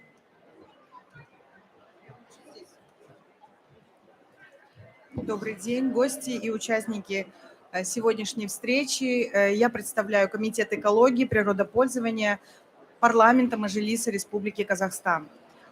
Несомненно, как мы подчеркнули на предыдущих наших встречах, Казахстан поддерживает все инициативы, связанные со снижением СО2, и разрабатывает все необходимые национальные программы. Среди них сейчас самая актуальная у нас стратегия низкоуглеродного развития к 2060 году. Казахстан один из первых в СНГ подписал Парижское соглашение, и сегодня есть амбициозная задача снизить на 15% выбросы СО2 к 2030 году. Но при условиях дополнительных международных инвестиций и допуска к международному трансферу низкоуглеродных технологий. В этом направлении также у нас сделана большая работа, и дальше она будет продолжена, поскольку все институциональные меры, которые необходимо предпринять, они требуют некоторых затрат и времени. Совсем недавно Казахстан ратифицировал соглашение международное присоединение Института зеленого роста, который даст дополнительный импульс развитию финансовых инструментов и финансовых механизмов для того, чтобы мы смогли осуществить ту задачу, которая поставлена на национальном уровне. Это первоочередная среднесрочная задача снижения СО2 до 2030 года. Значит, переходя ко второму вопросу, который задал спикер, мы говорим о том, что Центральной Азии среди финансовых инструментов в Казахстане Центральной Азии продолжает двигаться инструмент IFC в качестве хаба зеленых финансов и привлечения зеленых инвестиций в Казахстан. У нас в Казахстане создан Международный финансовый центр Астана, который отвечает за внедрение зеленых финансов, инструментов. И именно на базе этого центра мы активно продвигаем эту работу. И сегодня МФЦА – это рынки капитала, это направление развития нашего функционального финансового центра. Казахстанский рынок имеет огромный нереализованный потенциал. Создание высокотехнологичной биржи МФЦА, предлагающей понятные правила и защиту интересов всех сторон, а также проведение программы приватизации госактивов будут способствовать выходу на рынок локальных розничных инвесторов. Всеми обозначенные выше наработки мы готовы делиться с партнерами ЕАЭС и Центральной Азии. Убеждены, что для Казахстана благополучие складывается в том числе и из благополучия соседа.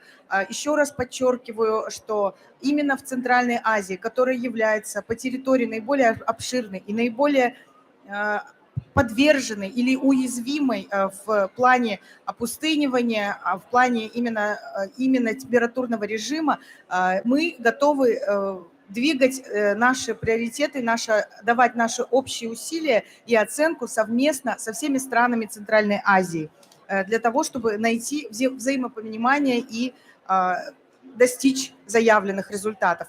И третье, в результате проводимой привлекательной инвестиционной политики Казахстан смог бы добиться необходимого доверия иностранных инвесторов, на чем у нас сейчас строится работа именно внутри национальных приоритетов, внутри наших государственных программ, для того, чтобы мы могли создать самый лучший и самый удобный, комфортный инвестиционный климат, ориентированный на зеленый рост экономики.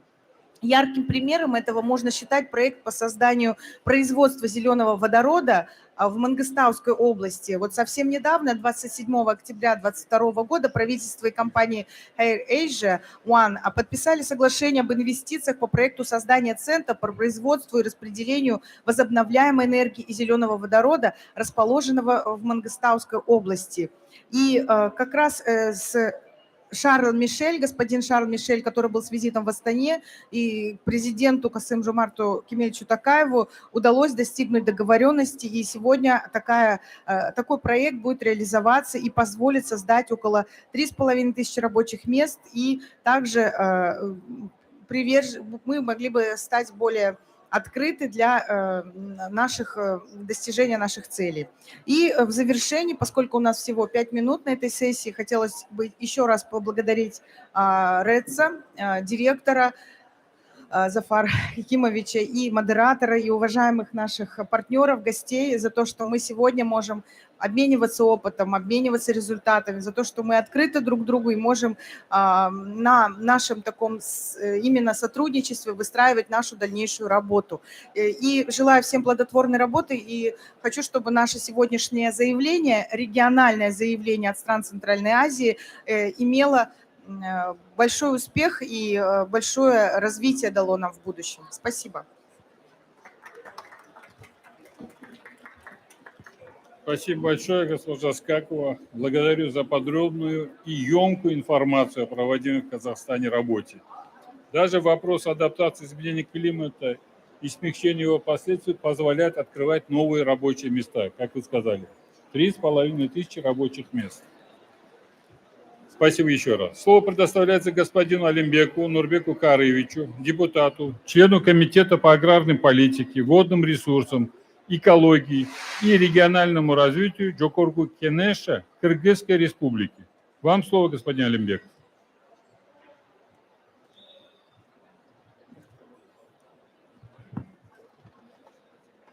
Уважаемые коллеги, депутаты парламентов центральноазиатских стран, уважаемые участники сегодняшнего мероприятия.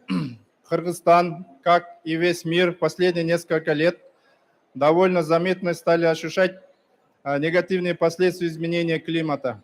Несмотря на комплексные вызовы в реализации климатических повестки, мы настроены решительно. Но и наше участие в глобальной кампании по сдерживанию изменений климата будет ответственным и всесторонним.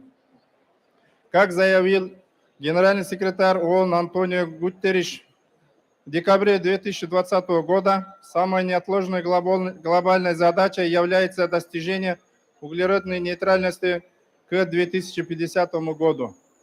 В этой связи президент Садыр Джапаров на 76-й сессии Генеральной Ассамблеи ООН в сентябре 2021 года сообщил, что Кыргызстан будет стремиться достичь углеродной нейтральности к 2050 году. На саммитах мировых лидеров 26-й конференции сторон рамочной конвенции ООН об изменении климата президент еще раз подчеркнул, что к 2050 году Кыргызстан на платформе зеленого развития постарается достичь углеродной нейтральности. Локомотивом этой безуглеродной политики будут возобновляемые источники энергии, в первую очередь гидроэнергетика. Также наш президент призвал к предметному диалогу с Кыргызстаном все заинтересованные стороны. Прежде всего, развитые страны, международные многосторонние банки, климатические фонды и корпорации. На сегодняшний день Кыргызская республика может выделить следующие основные мероприятия на пути к достижению углеродной нейтральности. Первое. Запущен процесс разработки долгосрочной стратегии углеродной нейтральности к 2050 году. Стоит отметить, что долгосрочная стратегия углеродной нейтральности к 2050 году представляет собой перспективные планы и стратегии национального экономического развития, который предусматривает экономический рост с низким уровнем выбросов и устойчивый к изменению климата. В тандеме с определяемым на национальном уровне ООН стратегия углеродной нейтральности помогает выявить масштаб изменений, необходимых для приведения национальной политики в соответствии с Парижским соглашением, определит приоритеты и необходимые благоприятные условия. В рамках обновленного ООН в 2021 году, являющегося планом Кыргызстана по борьбе с изменением климата и вклад страны в глобальные усилия по сокращению эмиссий парниковых газов, запущен процесс разработки дорожной карты по реализации мер ООН. Создание рабочей группы с участием всех ключевых министерств и ведомств служит одним из основных механизмов отслеживания прогресса реализации ООН, а также площадкой для обсуждения климатической политики страны. В плане ООН установлена общая митигационная смягчающая цель, и Кыргызстан планирует сократить выбросы парниковых газов на 16% к 2030 году собственными средствами. В случае привлечения международной поддержки выбросы парниковых газов к 2030 году будут сокращены на 44%. В этой связи заявляю, что Кыргызская республика остается приверженной духу и целям Парижского соглашения. Третье. Также проводится активная работа по взаимодействию с глобальными климатическими фондами, включая Зеленым климатическим фондом.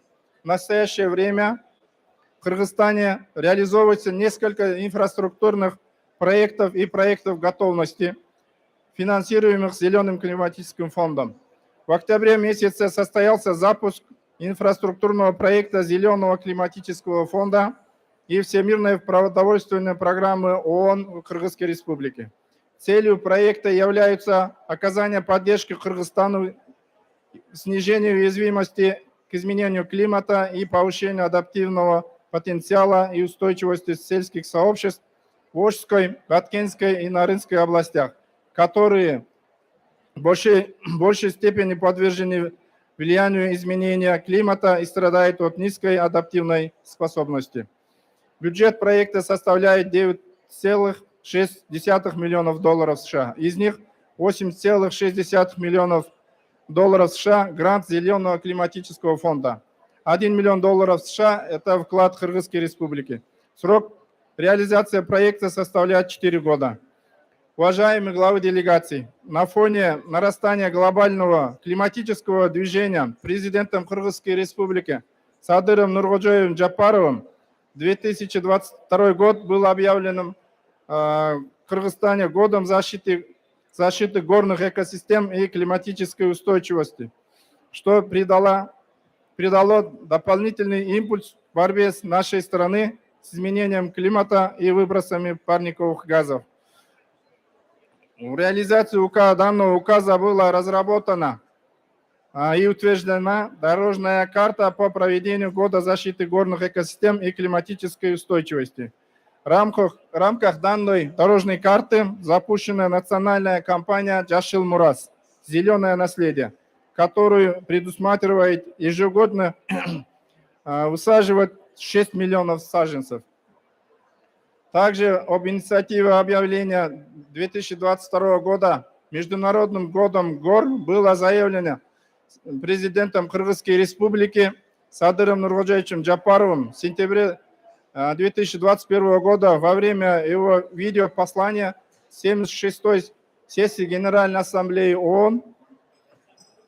Горы занимают около 24% всей суши. Больше всего гор в Азии – это 64%.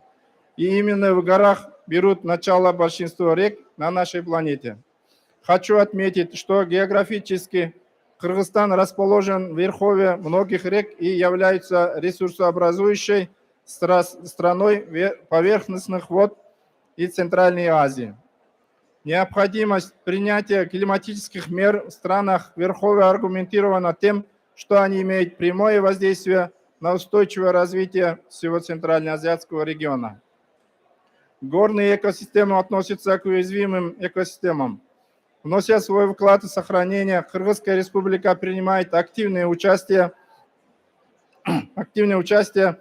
в меры по климатической устойчивости и экономическому развитию в соответствии с целями устойчивого развития ООН, которые являются одним из приоритетных направлений.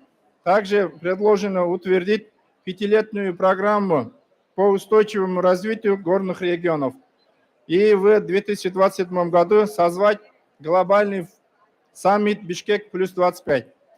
Уважаемые дамы и господа, будучи горной страной в самом сердце Центральной Азии, мы всегда отстаиваем интересы двух крайне уязвимых групп стран Центральной Азии с населением более 76 миллионов человек и горных регионов, где проживает около 15% всего населения.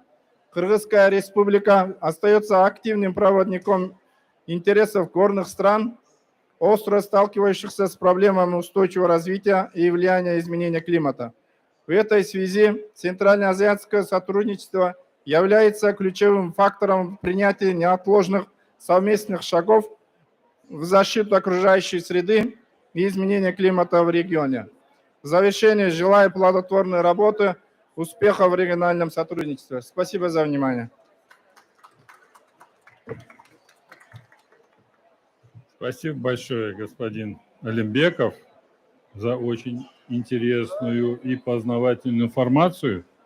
Хотел бы сказать, что амбициозные цели Кыргызской Республики по достижению углеродной нейтральности к 2050 году достойны подражания для многих стран мира. Большое спасибо. Слово предоставляется господину Юсуфи Мухаммад Рахим, председателю экологической комиссии, члену Комитета по международным делам, общественным объединениям информации Маджлиса Намояндагон, Маджлиса Оали Республики Таджикистан. Вам слово, господин Юсуфи. Спасибо, уважаемый председатель, уважаемые коллеги, уважаемые присутствующие, дамы и господа. Мировое сообщество решительно признало факт проблемы изменения климата и необходимость действовать скоординированно и глобально. Многие отрасли экономики, природные экосистемы и здоровье населения становятся более уязвимыми к неблагоприятным явлениям погоды и долгосрочным устойчивым тенденциям изменения климата. Существует ряд причин изменения климата. Одной из наиболее важных в настоящее время является из-за нерегулируемой хозяйственной деятельности человека. Большинство из этих газов возникает из-за строительства сооружений, добычи и сжигания полезных ископаемых, использования энергии, выхлопов авиатранспорта, аграрного сектора и других сектора сельского хозяйства. Как свидетельствует сегодняшний форум и по изменению климата, интерес Таджикистана во главе с президентом республики, его превосходительство, уважаемого Эмомали Рахмон, лично принимал участие для того, чтобы боль Таджикистана выразить в реализации обязательств, национальным обязательствам и вклада в уменьшение парниковых газов. Важно отметить, что Республика Таджикистан определила целевой предел выбросов в своем первоначальном национальном обязательстве. Безусловной целью было ограничено выбросов от 80 до 90% выбросов парниковых газов от уровня 1990 года. А условной целью было ограничение от 65 до 70% выбросов парниковых газов от уровня 90 года. Эта цель в расчете населения составляла на душу населения от 1,7 до 2 тонн углекислого газа, что показатель имеет возможность все возможности привлечения средств и технологий к реализации национальных обязательств по данной проблеме. Следовательно, на основе прогнозов выбросов парниковых газов Таджикистан будет иметь безусловную цель, которая представляет собой ограничение до 60% от существующих выбросов газов. Таким образом, Таджикистан представляет собой в предел от 17 до 21 миллиона тонн углекислого газа эквивалента к 30 году. Выбросы парниковых газов Таджикистана оценивались в 35 миллионов тонн углекислого газа эквивалента. Но учитываемые газы, парниковые газы, не были включены в Монреальский протокол двуокиси углерода, метан SH4, оксид азота N2O, учитываемые отрасли, основные были энергетика, 21 миллион тонн углекислого газа эквивалента, промышленные процессы и использование продукции, 3,1 миллиона тонн СО2 эквивалента, сельское хозяйство и лесное хозяйство и другие виды землепользования 10,5 миллион тонн СО2, лесное хозяйство и другие виды землеползования 1,8 миллионов тонн, отходы от хозяйственной деятельности коммунальных хозяйств 500 тысяч тонн СО2 эквивалента по парниковых газов. Целевой показатель относительно исходя показателей республика планирует придерживаться безусловно целевого показателя именно по парниковым газам к 30 году, который будет составлять 21-24 миллион тонн углекислого газа, который составляет на душу населения 1,9 до 2,2 тонн углекислого газа на душу населения. Решением правительства республики утверждены программы освоения лесов на ближайшие 2022-2026 годы и план мероприятий по реализации. План состоит из 15 глав, 52 пунктов и включает основные направления развития лесной отрасли на ближайшие 5 лет. С реализацией данной программы решены многие проблемы отрасли. Лес способствует развитию страны, обеспечивает продовольственную безопасность, уменьшает последовательность глобального потепления, экономии и сокращения выбросов парниковых газов, озеленение, благоустройство страны и ряд рабочих мест. Основные цели программы развития являются сохранение биологического разнообразия, восстановление, увеличение площади лесов и продукции, повышение качества и количества предоставляемых экосистем услуг в условиях изменения климата, содействие экономическому развитию, увеличение уровня благосостояния жителей за счет их участия и развития лесного хозяйства, снабжение внутреннего рынка лесной продукции и экспорта ее за рубежом. Непосредственно Таджикистан и парламентарии систематически и регулярно усовершенствовали законодательство и институциональные рамки и реализации климатической политики Таджикистана и в целом в регионе, тем самым направит усилия на смягчение рисков обусловленных изменений климата. Я вас призываю поддержать заявление региона 5 республик по изменению климата.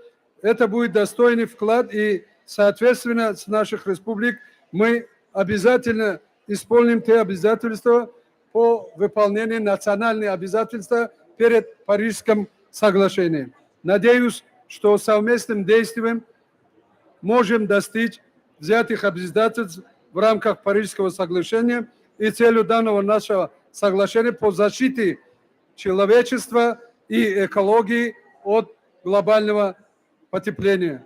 Спасибо за внимание.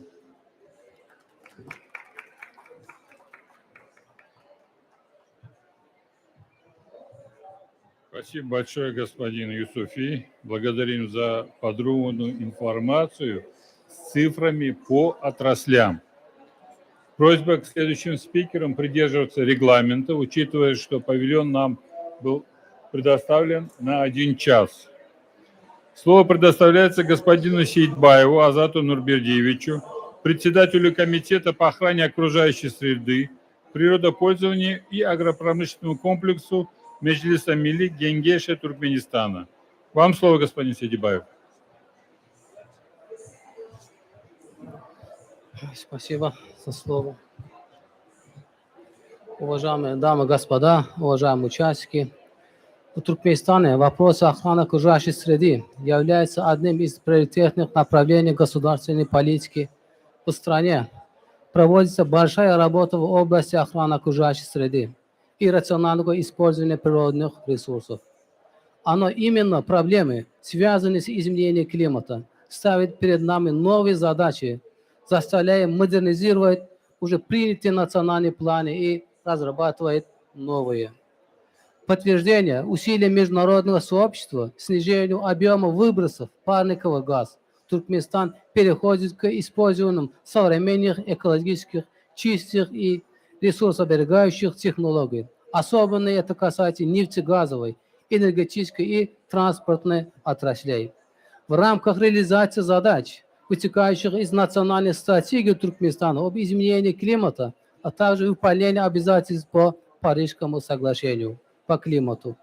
Наша страна снижает объем и увеличение выбросов парниковых газов, несмотря на высокие темпы экономического развития за счет внедрения в стране современных технологий производства в электроэнергетике, промышленности, ежегодное увеличение объемов утилизации попутного нефтяного газа, снижение потерь природного газа при его транспортировке, снижение показателей потребления газа на собственные нужды нефтегазовой отрасли.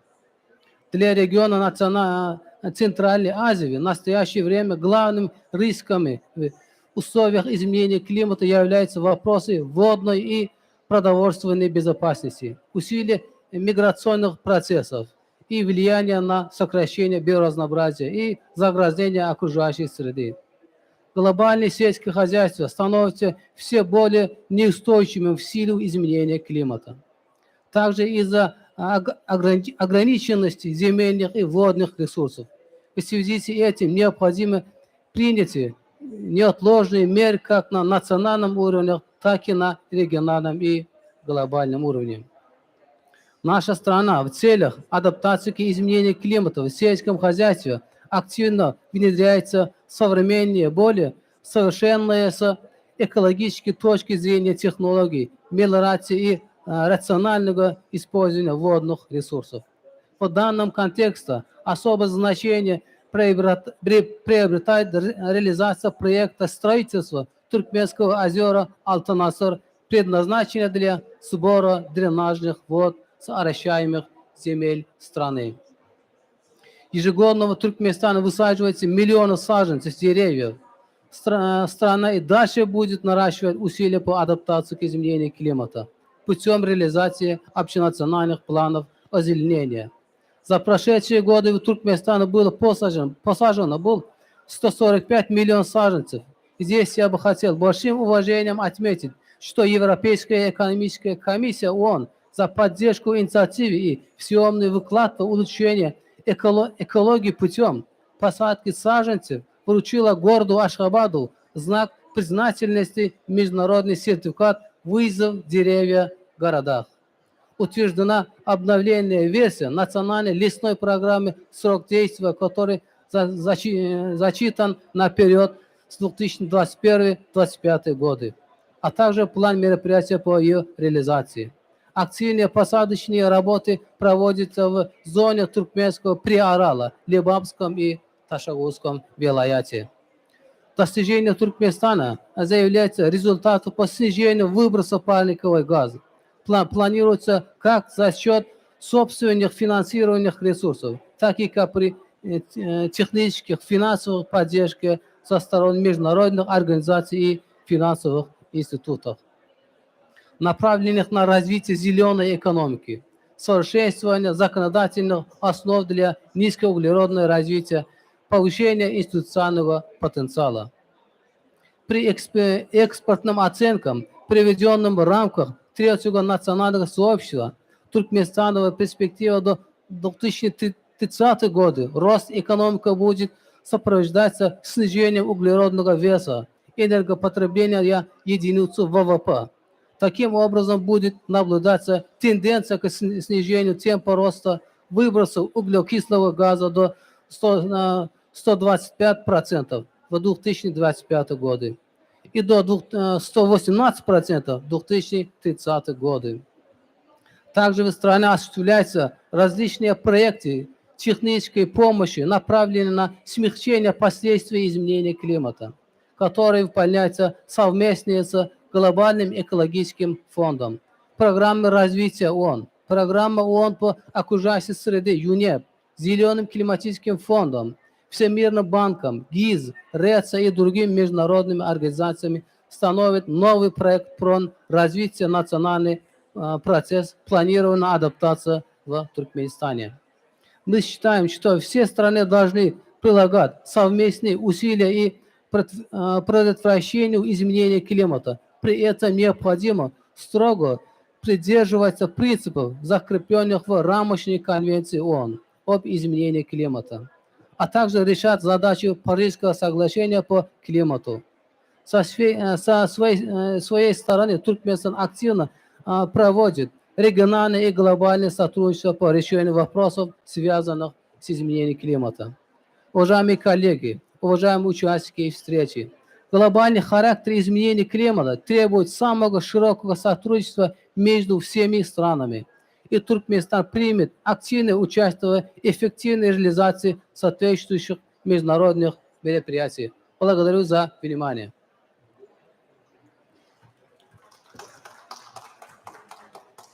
Большое спасибо, господин Сидибаев, вы уложились в регламент.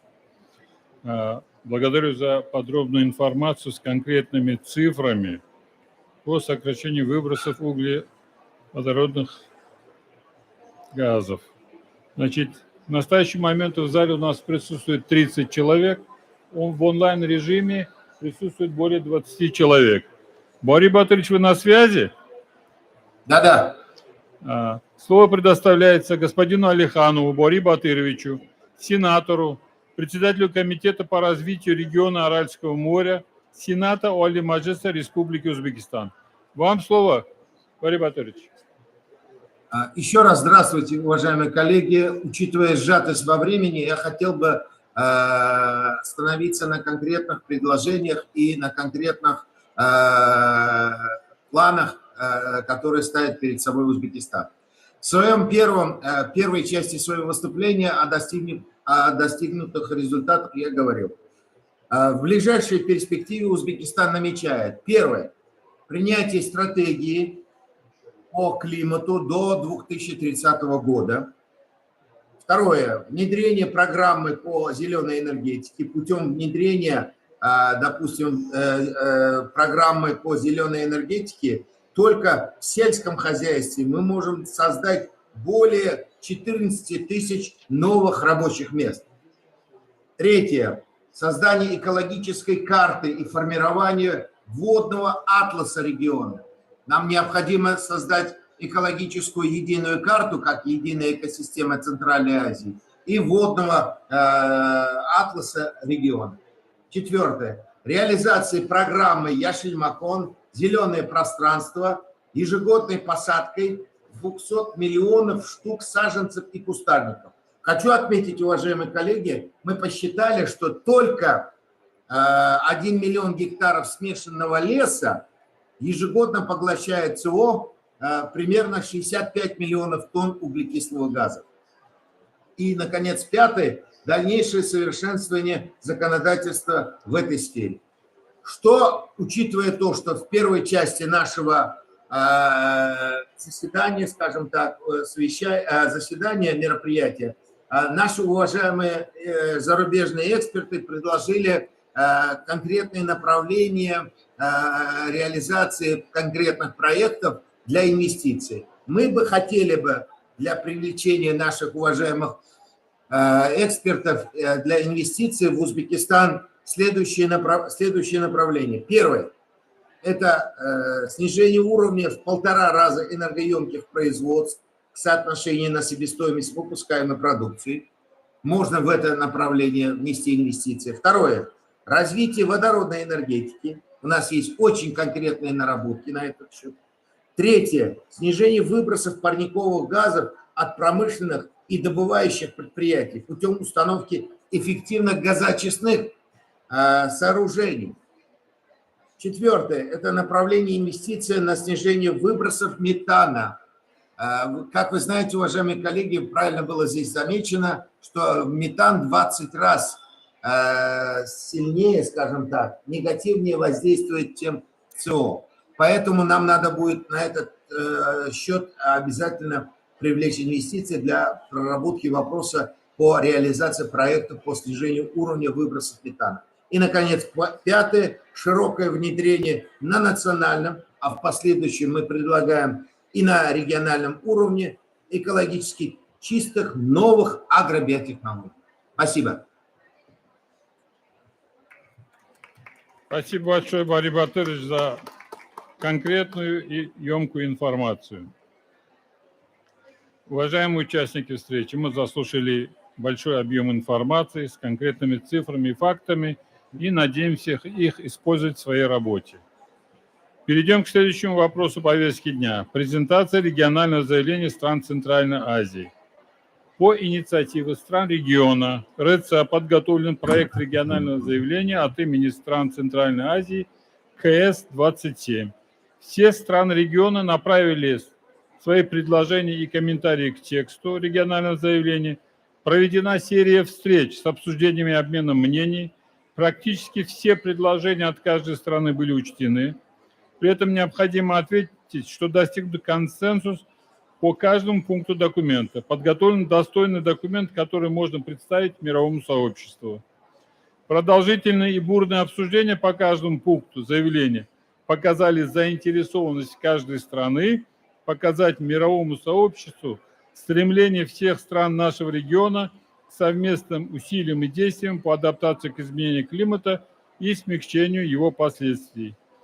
Участникам встречи было подчеркнуто, что необходимо продемонстрировать международному сообществу региональность данного заявления. Разрешите озвучить его на нашей встрече. Региональное заявление государств Центральной Азии, голос Центральной Азии на 22-й конференции сторон рамочной конвенции ООН об изменении климата. Город Шарм-эль-Шейх, Египет, 9 ноября 2022 года. Государства Центральной Азии, Республика Казахстан, Кыргызская республика, Республика Таджикистан, Туркменистан и Республика Узбекистан. Отмечая, что географическое расположение государств Центральной Азии вдали от океанов и аридность территории определяют крайнюю уязвимость данного субрегиона глобальным климатическим изменениям, что влечет за собой серьезные негативные последствия для жизни и здоровья населения, экономик и экосистем стран. Учитывая, что территория Центральной Азии испытывает негативное воздействие глобального изменения климата сильнее, чем многие другие регионы мира, что усиливает дефицит водных ресурсов, таяние ледников и процессы опустынивания. Подчеркивая, что глобальные изменения климата настоятельно требуют неотложных и согласованных действий на национальном, региональном и глобальном уровнях. Подтверждая свою приверженность целям Парижского соглашения и повестки дня в области устойчивого развития ООН на период до 2030 года. Заявляют о следующем. Первое. Территория Центральной Азии крайне уязвима к изменению климата. Повышение среднегодовой температуры здесь вдвое превышает среднемировые значения. Негативные последствия глобального потепления для здоровья населения и окружающей среды ощущаются гораздо сильнее, чем в других регионах мира. Из-за повышения среднегодовых значений температуры воздуха и удлинения периода экстремально жарких дней за последние 40 лет площадь ледников в горах региона, являющихся основным источником пресной воды, сократились более чем на 30%. Это привело к учащению разрушительных селей и оползней, сокращению стока горных рек и усилению дефицита водных ресурсов во всем Центральноазиатском регионе. Второе.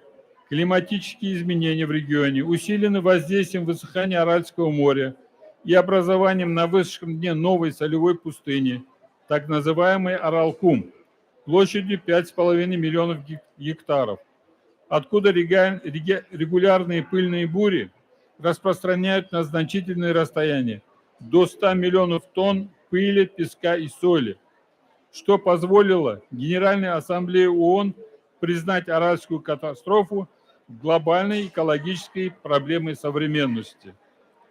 Третье.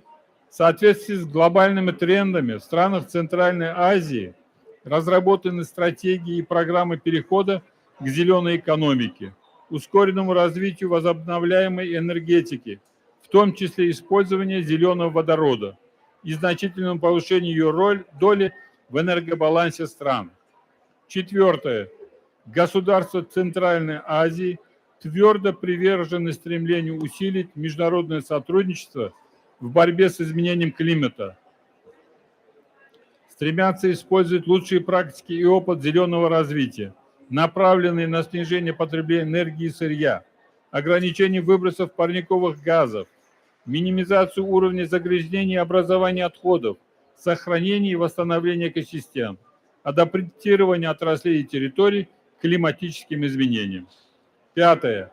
Государства Центральной Азии готовы внести свой вклад в совершенствование механизмов достижения целей устойчивого развития ООН до 2030 года. Шестое. Государства Центральной Азии будут последовательно внедрять современные экологически безопасные агро, био и водосберегающие технологии, инновационные методы ведения сельского хозяйства, обеспечивать продовольственную безопасность. Седьмое. Государства Центральной Азии непрерывно продолжит работу по совершенствованию национальных законодательств в области защиты здоровья населения, охраны окружающей среды и рационального использования природных ресурсов, развития и внедрения системы экологических услуг, новых видов обслуживания и предпринимательства. Вместе с тем, имеющихся ресурсов и потенциала государств Центральной Азии недостаточно для решения усугубляющихся климатических и экологических проблем. Мы обращаемся к ООН, другим международным организациям и финансовым институтам, странам-донорам, климатическим фондам и экологическим организациям с призывом поддержать усилия государств Центральной Азии по борьбе с изменением климата, в том числе посредством климатического финансирования, повышения потенциала государственных и общественных организаций, передачи инновационных подходов и технологий. Государствам Центральной Азии необходима расширенная международная поддержка для реализации неотложных мер и долгосрочных программ по предотвращению негативных последствий изменения климата, что позволит странам Центральной Азии внести достойный вклад в усилия мирового сообщества по борьбе с глобальным повышением температуры воздуха. Это региональное заявление. Благодарю за внимание.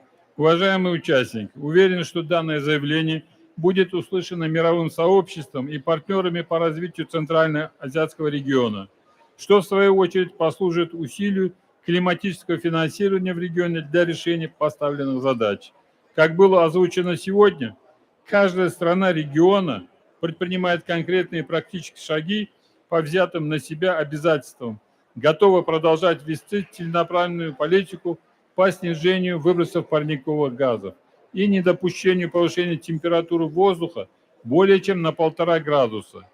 Центральноазиатский регион готов к действиям по расширению и углублению международного сотрудничества и открыт к сотрудничеству. Уважаемые дамы и господа, переходим к заключительному вопросу повестки дня. Это подведение итогов и заключения. Нас немного подталкивает, учитывая, что временные ограничения. Подведем итоги 8-й встречи представителей Министерства иностранных дел и парламентариев стран Центральной Азии по вопросам изменения климата. Первое. Участники встречи поддерживают активизацию и усиление деятельности стран Центральной Азии по реализации Парижского соглашения в рамках взятых на себя климатических обязательств. Второе. Региональное заявление от имени стран Центральной Азии КС-27 озвучено на 8-й встрече представителей МИД и парламентариев стран Центральной Азии, выражает желание и готовность всех 5 стран региона к дальнейшей совместной деятельности по вопросам изменения климата и адаптации к смягчению его последствий. Третье. Участники встречи поддержали проведение очередной 9-й встречи представителей МИД и парламентариев по вопросам изменения климата в первой половине 2023 года в городе Ташкенте. Четвертое. На 9-й встрече представителей МИД и парламентариев есть предложение обсудить итоги КС-27, извлеченные уроки и подготовка к КС-28 в Дубаях. Пятое. Продолжить целенаправленную работу с национальными и международными партнерами и спонсорами по подготовке к тематическому наполнению, решению финансовых и организационных технических вопросов участия на КС-28. Шестое. Продолжить работу с международными организациями и донорами о поддержке в числе финансовой развития и гармонизации экологического и климатического законодательства стран Центральной Азии. Седьмое. В качестве задачи на перспективу в ближайшие 3-4 года для климатической безопасности и устойчивого развития стран Центральной Азии на следующих встречах представителей МИД и парламентариев необходимо определить и обсудить способы продвижения амбициозных национальных и региональных планов по ускорению перехода к чистой энергии и зеленой экономике, а также проанализировать национальные опыты в этом отношении. Восьмое. Обращаем внимание, что долгосрочное решение проблемы изменения климата предполагает предоставление парламентам, располагающим законодательными функциями, приоритета, когда речь идет о действиях по борьбе с изменением климата, а также необходимости наращивать регионально-парламентские усилия. Девятый. Предоставить долгосрочную поддержку РЭЦА для развития региональных диалоговых площадок и цифровых информационно-аналитических платформ для усиления сотрудничества, обмена опытом, знаниями и для принятия скоординированных решений, основанных на достоверных данных, результатах комплексных исследований, прогнозирования и оценки эффективности климатических действий и инвестиций.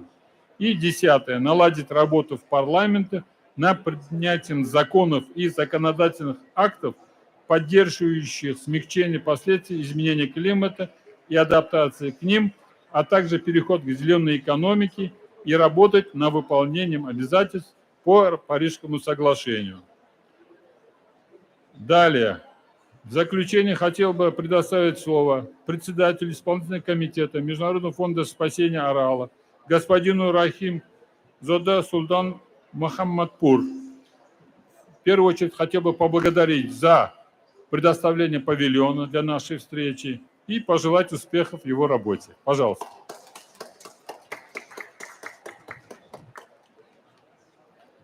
Большое спасибо, уважаемые депутаты, уважаемые участники сессии. Реально очень приятно видеть единство Центральноазиатского региона на такой глобальной платформе. Это уже 8-я встреча представителей Министерства иностранных дел и парламентариев стран Центральной Азии. Мне посчастливилось участвовать на нескольких из них. И это 2-я выездная сессия, которая организуется в рамках КОП. Мы в прошлом году вместе тоже участвовали на таком заседании в рамках КОП-26 в Глазго. И приятно отметить, что РЭЦ-ЦА и исполком МФС совместно работают в этом направлении. Это 2 региональные организации, которые рука об руку предоставляют платформу для диалога между нашими странами по таким важнейшим вопросам повестки дня, региональной повестки дня, как водохозяйственные, экологические и климатические. Особая благодарность нашим уважаемым депутатам, которые, несмотря на занятый график, имели возможность приехать сюда. И я думаю, что это отличная платформа для всех нас посмотреть, что происходит в мире, какая тенденция и планы действий глобального сообщества на пути к достижению климатических целей. Еще раз хотел бы поблагодарить за то, что совместными усилиями мы можем показывать единство нашего региона на глобальной площадке и стремлений наших стран, наших правительств совместно и сообща решать вопросы, которые связаны с экологией, с водой, с климатическими целями. Говоря о воздействии изменений климата на нашу экономику в целом, конечно, мы не должны забывать, что и страны нашего региона имеют свой определенный вклад в этом процессе. Но приятно также услышать, как правительства наших стран работают как на национальном уровне, так и на региональном уровне для решения этих вопросов, вносят свой вклад для достижения климатической нейтральности к 2050 году. Было озвучено уважаемыми спикерами стремление и планы каждого из государств, правительств в этом контексте. И действительно мы должны сделать все необходимое и принять все меры по выполнению принятых на себя обязательств в рамках Парижского соглашения и в том числе по реализации национально определяемых вкладов. В нашем регионе есть практически все возможности для того, чтобы содействует глобальным тенденциям по достижению целей Парижского соглашения климатической устойчивости. Я думаю, что главное из них – это политическая воля наших глав государств. В саммите в Чолпанате в этом году главы государств придали особый фокус вопросам климатической устойчивости, решению водохозяйственных и экологических проблем в регионе, а также приняли региональную программу «Зеленая повестка» для Центральной Азии, которая действительно включает ряд мер, а главное показывает солидарность наших стран, что совместными усилиями мы должны работать в этом направлении, поскольку во многом наши страны они взаимосвязаны, особенно в контексте водных ресурсов.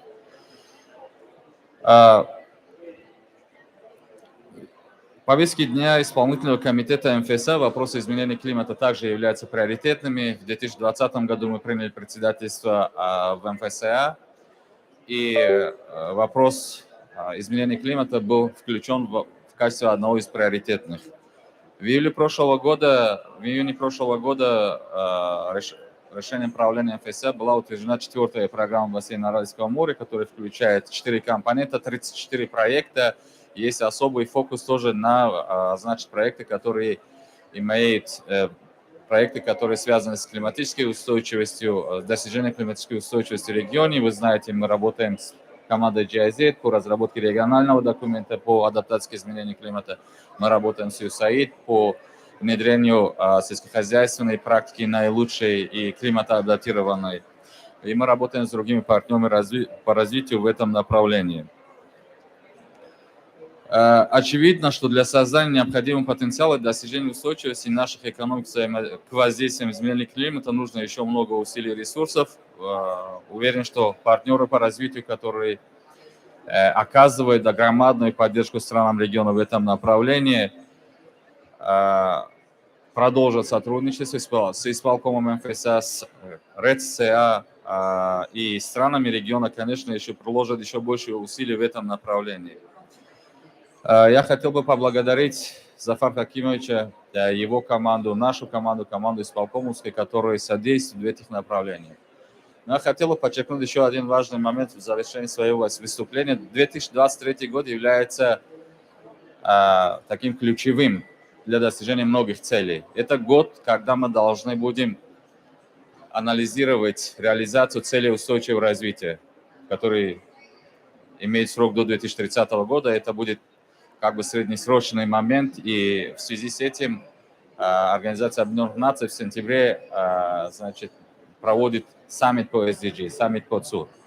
2023 год является также среднесрочным для обсуждения хода реализации международного десятилетия действий «Вода для устойчивого развития» на период 2018-2028 годы. Это также год для среднесрочного анализа хода реализации Сендайской рамочной программы по сокращению риска стихийных бедствий. И в связи с этим данная площадка COP27 является очень важной платформой для содействия или подготовки к следующим этапам. В частности, в марте следующего года, вы знаете, под председательством Таджикистана и Нидерландов в Организации Объединенных Наций в марте будет организована конференция ООН по водным ресурсам, где ожидается, что будут приняты новые обязательства для ускорения действий по достижению целей устойчивого развития, связанных с водой и в целом водных вопросов, которые включены в различные повестки дня других глобальных мероприятий. Это будет историческая конференция, поскольку в истории Организации Объединенных Наций это будет вторая конференция по воде и первая за последние почти 50 лет. И данные обсуждения будут достойным вкладом в разработке новых действий и обязательств в рамках конференции 2023 года. Команда исполкома готовит наш регион к данной конференции, исторической конференции, и мы, конечно, приглашаем и РЭЦ, и других партнеров, чтобы совместно работать в этом направлении. Я думаю, что наша сила в нашем единстве. Мы должны использовать любые платформы на глобальном уровне для того, чтобы показать, что регион Центральной Азии един во всем. Как в тех угрозах и вызовах, с которыми мы сталкиваемся, так и в наших усилиях и стремлениях для борьбы с ними. И главное, 23-й год – это 30-летие МФСА. В связи с этим в Душанбе мы будем проводить много мероприятий, в том числе и международную конференцию план действий в этом плане был представлен правлением ФСА. Я думаю, что это тоже момент, когда мы должны показать наш регион в положительном свете. До сих пор мы очень много говорили о проблемах, вызовах, но вместе с тем наш регион еще уникален с тем, что мы имеем возможности, ресурсы, а главное стремление, политической воли, чтобы показать мировому сообществу, чего мы можем достичь в этом направлении. Благодарю всех за ваше внимание и желаю успешной конференции здесь, в Шарм-эль-Шейхе. Спасибо. Большое спасибо, господин Рахимзада. У вас всегда такие теплые и дружественные выступления за вашу постоянную поддержку и сотрудничество с РЭЦА. Слово предоставляется Махмуду Зафару Хакимовичу, исполнительному директору РЭЦА. Пожалуйста.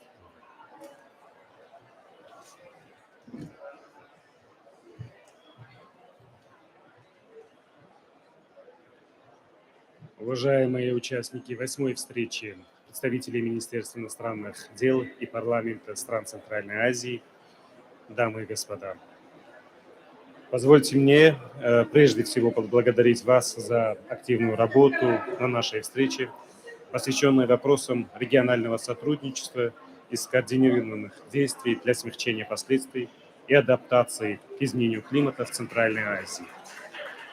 С каждым разом я убеждаюсь, что мы общими усилиями создали площадку, на которой представители всех стран Центральной Азии смогли изложить свои взгляды, выслушать мнения коллег и высказаться по наиболее острым вопросам, связанным с изменением климата.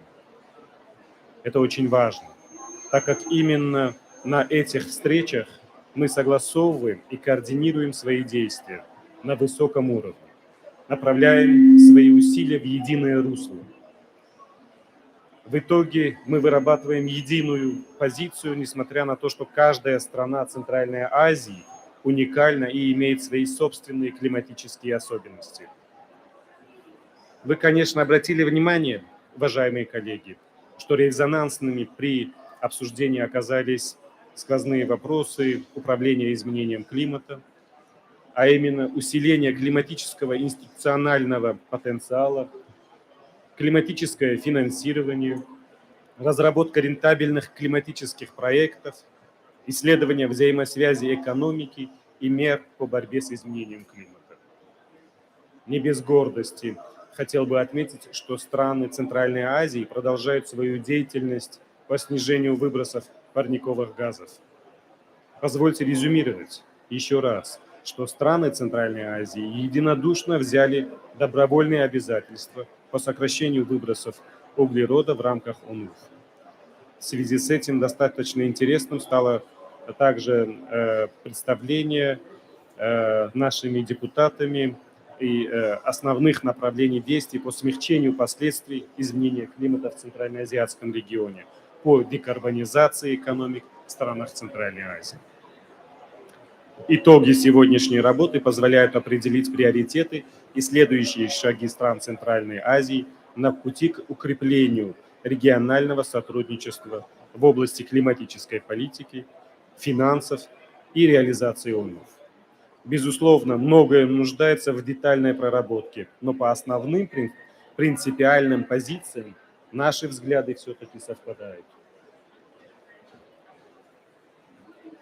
Региональный экологический центр Центральной Азии дальше будет продолжать работу по консолидации всех стран региона после 27-й конференции сторон.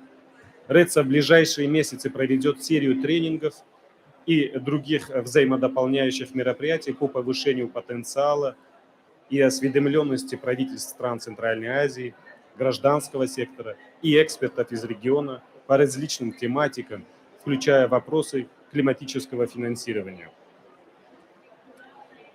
Сегодня мы выслушали также презентацию по возможностям долгосрочного финансирования в Центральной Азии со стороны менеджера по климатическому финансированию рамочной конвенции ООН по изменению климата. Также сегодня мы выслушали презентацию директора департамента ЭСКАТО по окружающей среде и развитию, который представил нам планы по оказанию содействия странам Центральной Азии по улучшению законодательных условий на национальном уровне. И в конце разрешите еще раз выразить благодарность нашим уважаемым спикерам за ваш труд в объединении усилий стран Центральной Азии по борьбе с изменением климата. Одной из результатов этой работы, этой платформы, является региональное заявление, которое мы сегодня услышали. И также я бы хотел выразить благодарность нашему модератору Икрому Уктановичу Назарову за проведение проведение этого мероприятия на столь высоком уровне. Также хочу выразить отдельную огромную благодарность председателю ИК МФСА и команде РЭЦа, команде ПИКУЭ, которая организовала эту встречу. Я надеюсь, что в дальнейшем мы продолжим наши встречи представителей МИД и парламентариев. Это была одна из открытых сессий. В дальнейшем мы тоже постараемся организовывать такие открытые сессии. И, соответственно, будем вас туда приглашать. Спасибо большое. И объявляю 8-ю сессию встречи представителей МИД и парламентариев закрытым. Спасибо большое. Большое спасибо, Зафар Хакимович. В завершении нашей встречи разрешите поблагодарить всех участников за активное и результативное обсуждение вопросов, организаторов нашей встречи, команду РЭЦа, команду ИКМФСА, команду технического сопровождения, переводчиков за вашу хорошую работу. Если будет там минутка, сфотографируемся, да, и освободим. Спасибо большое. Пожалуйста, подходите.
Good.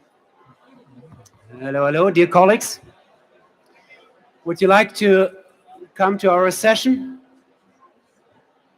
Then we can get started. Maybe we start now. Okay. Excellencies, ladies and gentlemen, it's a distinct pleasure to stand here this afternoon. This is a session about climate resilient and low carbon approaches, systems and technology. My name is Stefan Ullenbrock. I'm with the World Meteorological Organization, where I'm the Director for Hydrology, Water and Cryosphere.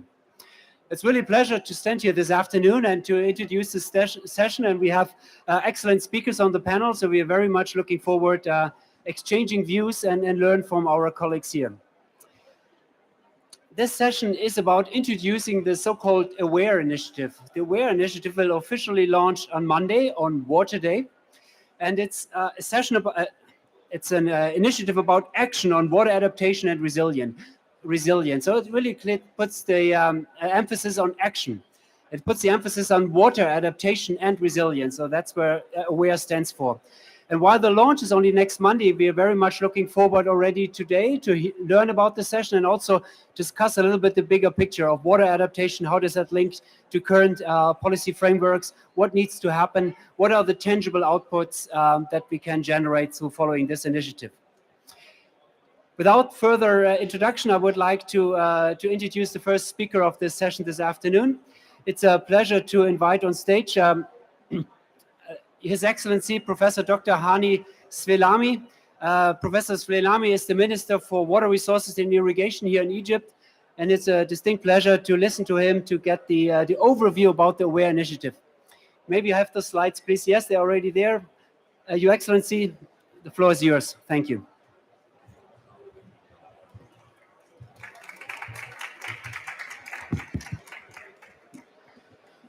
ازيكم صباح الخير مساء الخير. So good afternoon everyone. Maybe the people outside would like to come here.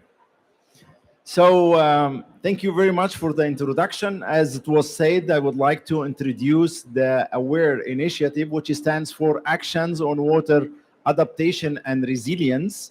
And at the beginning, I don't think I need to introduce you to the challenges facing Africa in terms of climate change impact.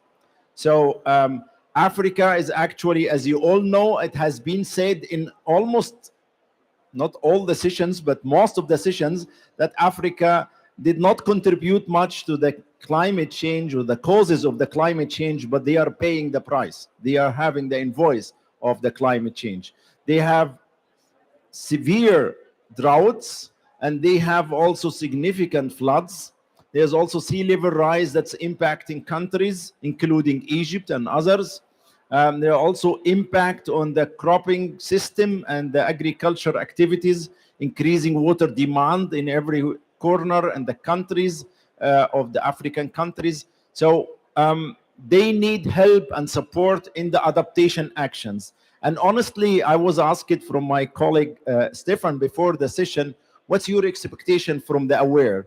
I said, expectation is implementation on the ground. Otherwise, I'm not interested anymore in having more papers and more strategies and concepts. We need projects. We need implementation on the ground. Wherever in Africa, it will help the African continent. So this is an initiative for having actions on the ground. Should I use this one? Yeah. So first water initiative ready for implementation comes from COPs, and that's really our main interest, to position water at the heart of climate change and climate actions. That's why last month we organized 1 week. The Cairo Water Week was only devoted to position water at the heart of climate actions. As you all know, water was not an issue for climate change. We, as water people, we don't understand how come you are trying to mitigate and adapt to climate change without having the water at the heart of climate actions. And this is part of this COP. If you ask me what is the name of this COP, I would say that's an African COP and it's a water COP. So that's for me the two most important keywords here. So this initiative, inclusive cooperation to address water as a key climate change adaptation and its co-benefits, and as well as resilience. So it's also about enhancing the resilience of these countries. This AWARE initiative didn't come out of the blue. It's based on other documents and other strategies and policy papers. So it's also based on the Water and Climate Leaders Coalition. It's based on Marrakesh Partnership Action, Water Pathway, and it's also based on Adaptation Action Coalition. So that's, we're trying to bring these together in this paper that's meant for actions. It's also trying to synergize, have the right synergy between all these initiatives. So it's a kind of having more partnerships. To make it short, because I would love to leave the time also for my colleagues, but also for you for more discussion, it has six main work streams, very specific work streams that needs to be more specific in the projects and the implementation. So the first pillar or the first work stream is meant to help in decoupling economic growth from freshwater use and degradation. We want the economic growth to be decoupled from using fresh water and deteriorating more our water resources. And the second pillar here is about green water is accounted for in developing national utilization plans, adaptation and mitigation strategies, and protecting and restoring freshwater ecosystems. So this is the second pillar. The third one is to collaborate in order to analyze the river basin scale adaptation and mitigation options. And here we definitely speak also about cooperation at the transboundary level. We would like to have transboundaries or riparian countries to collaborate together and not really to have any type of conflict. Climate change should bring us together to solve the problems and the impact of climate change. And here we try to collaborate on the river basin level.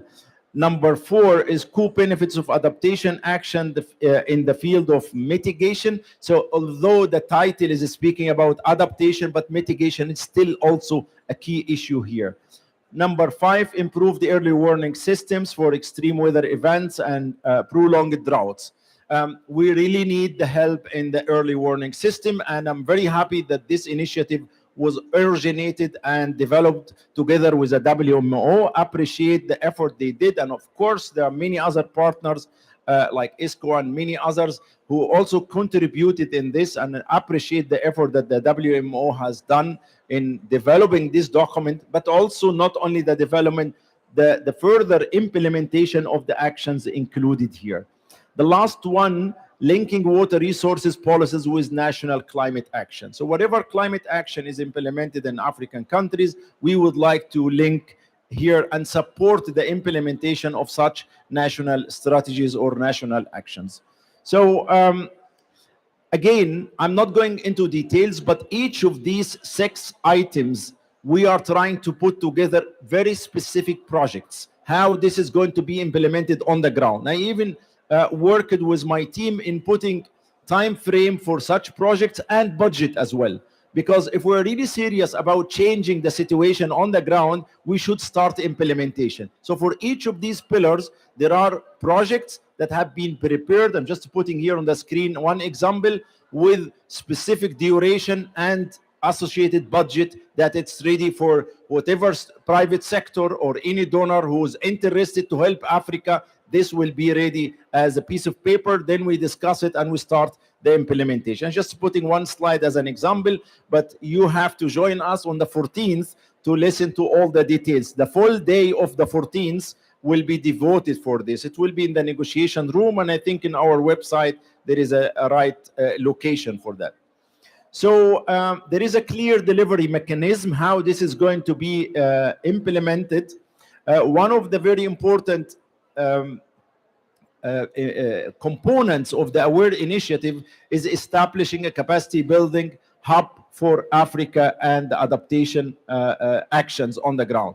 This hub is planned to be hosted in Egypt, and we are going to offer the infrastructure, the basic infrastructure for that, and the people to operate it. But of course, for the specific project to be implemented in each African country, we will have to have another initiative or another project. And of course, we are very ready to establish nodes in different African countries. So if any African country is interested, then we establish capacity building node for climate change adaptation actions with specific time plan to be used for the implementation. This is the last slide. It's just mentioning again the 14th of November, the Water Day. This is the location of the session that will be, it's not really a session, it's a full day devoted for this AWARE initiative, and you will listen to many speakers and many international organizations in like 6-7 sessions distributed all over the day. So please mention it in your calendar and make sure to attend this event. So I thank you very much, and I leave the floor for my colleagues.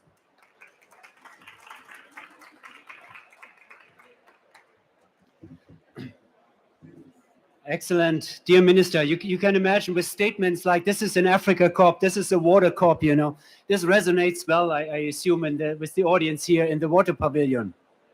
Over to the next speaker. It's now a distinct pleasure to introduce the Secretary General of the World Meteorological Organization, Professor Petri Talas. Professor Talas will give a short introduction about AWARE as well, and also how AWARE links to other initiatives in the field of enhancing climate resilience and also response to extreme weather events. Thank you so much. Professor Talas, please.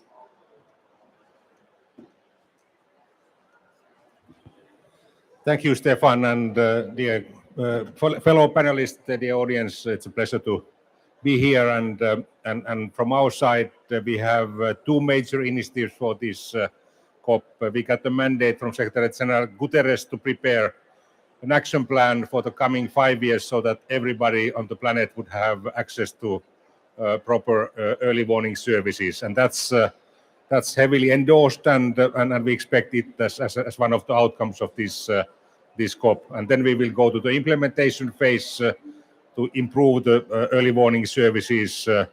And we have major gaps in less developed countries and island states. About half of our members have access to proper early warning services. And we are talking about multi-hazard early warning services. That means weather, climate, water, geophysical, and ocean-related hazards.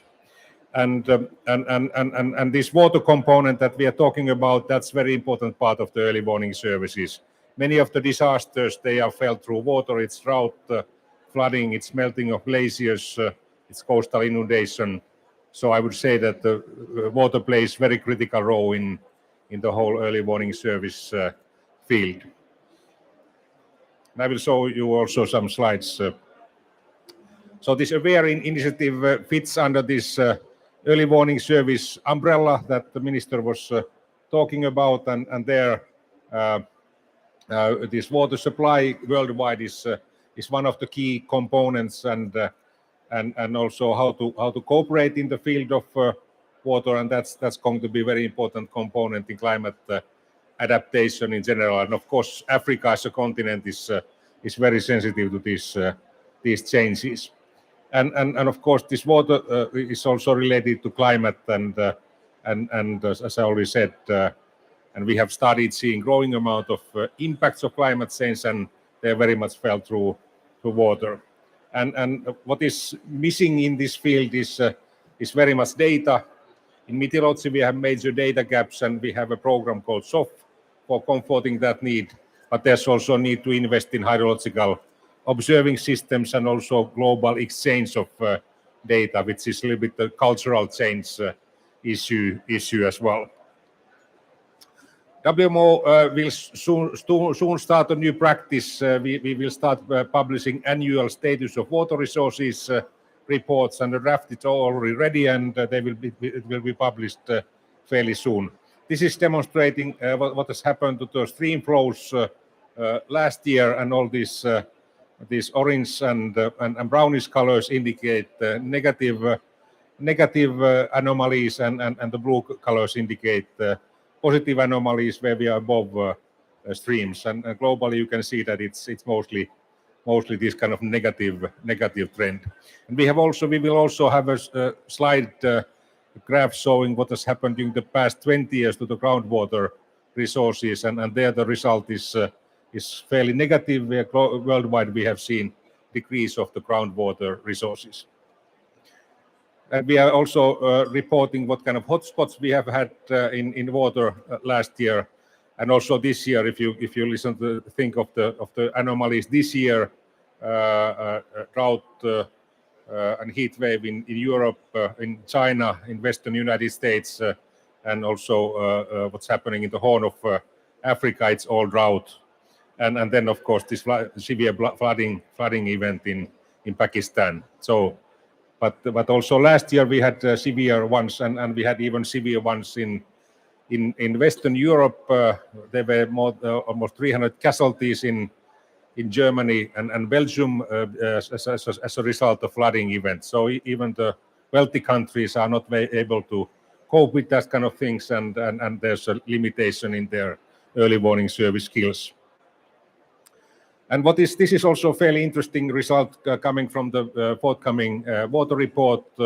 What is the ratio of water in rivers coming from rainfall, and what is coming from melting of glaciers? And these dark blue colors indicate rain-fed origin of water, and this light blue indicate coming from glaciers. And the glacier melting is one of the major long-term challenges and threats for the freshwater resource availability worldwide. And you can see that these Himalayan and Central Asian glaciers, European glaciers, Andean glaciers, and Rocky Mountain glaciers play a very important role in availability of water to the main rivers.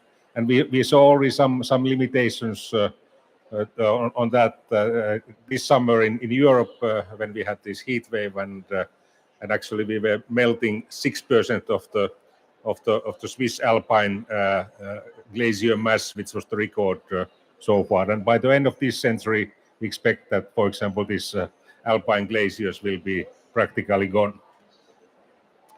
And this it's important that we pay attention to implementation. I fully agree with the minister that there's too much blah blah in the UN family and this kind of meetings, but here at WMO we are friends of concrete action, and we would like to see things really happening at the country level, and we have a common view with the minister in that respect, and we are happy to that some of the ministers are more interested in talking, but we are happy to have one minister who is a friend of concrete action. I fully align my thinking with yours.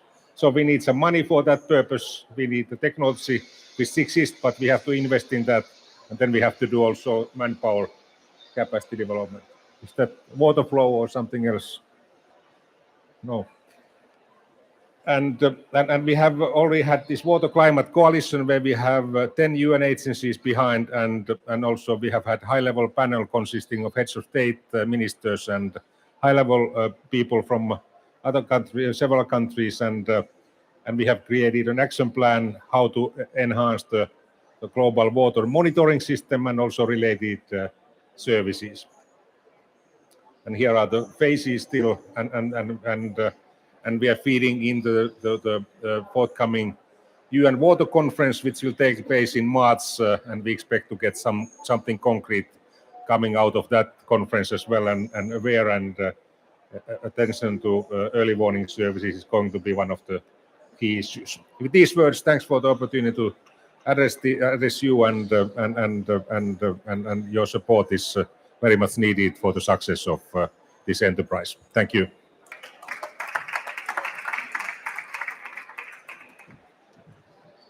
Thank you very much, Professor Tallas. Very much in line with the previous speaker, and if I may quote you on that, we have enough blah blah at the UN. I think something like this I heard, and I saw some nodding in the audience, so I think there's some agreement to that. So we're very much looking forward that these two gentlemen who are shaking hands at this very moment will team up and turn this blah blah into tangible outcomes and action on the ground. The next speaker should be this Executive Secretary of the United Nations Economic and Social Commission for Western Asia, ESCWA, but she was here at the beginning, but she had to rush to the next interview. So Dr. Dashti will be replaced by Dr. Carol Shofani-Sherfane. I hope I pronounced it correctly. Thank you so much, Carol, for being here today. Carol is the director for the Arab Center for Climate Change Policies at ESCWA. Over. Thank you.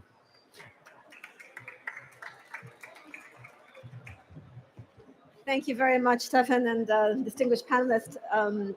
Regrets again that Dr. Dashti could not be with us. We work at the Economic and Social Commission for Western Asia, and you might ask why we're here on a pan-Arab, pan-African project. Well, we definitely support the government of Egypt, the COP presidency, and the Ministry of Water, Resources, and Irrigation to get to action, because with adaptation, with the water sector, we have been looking at different stressors of the environment.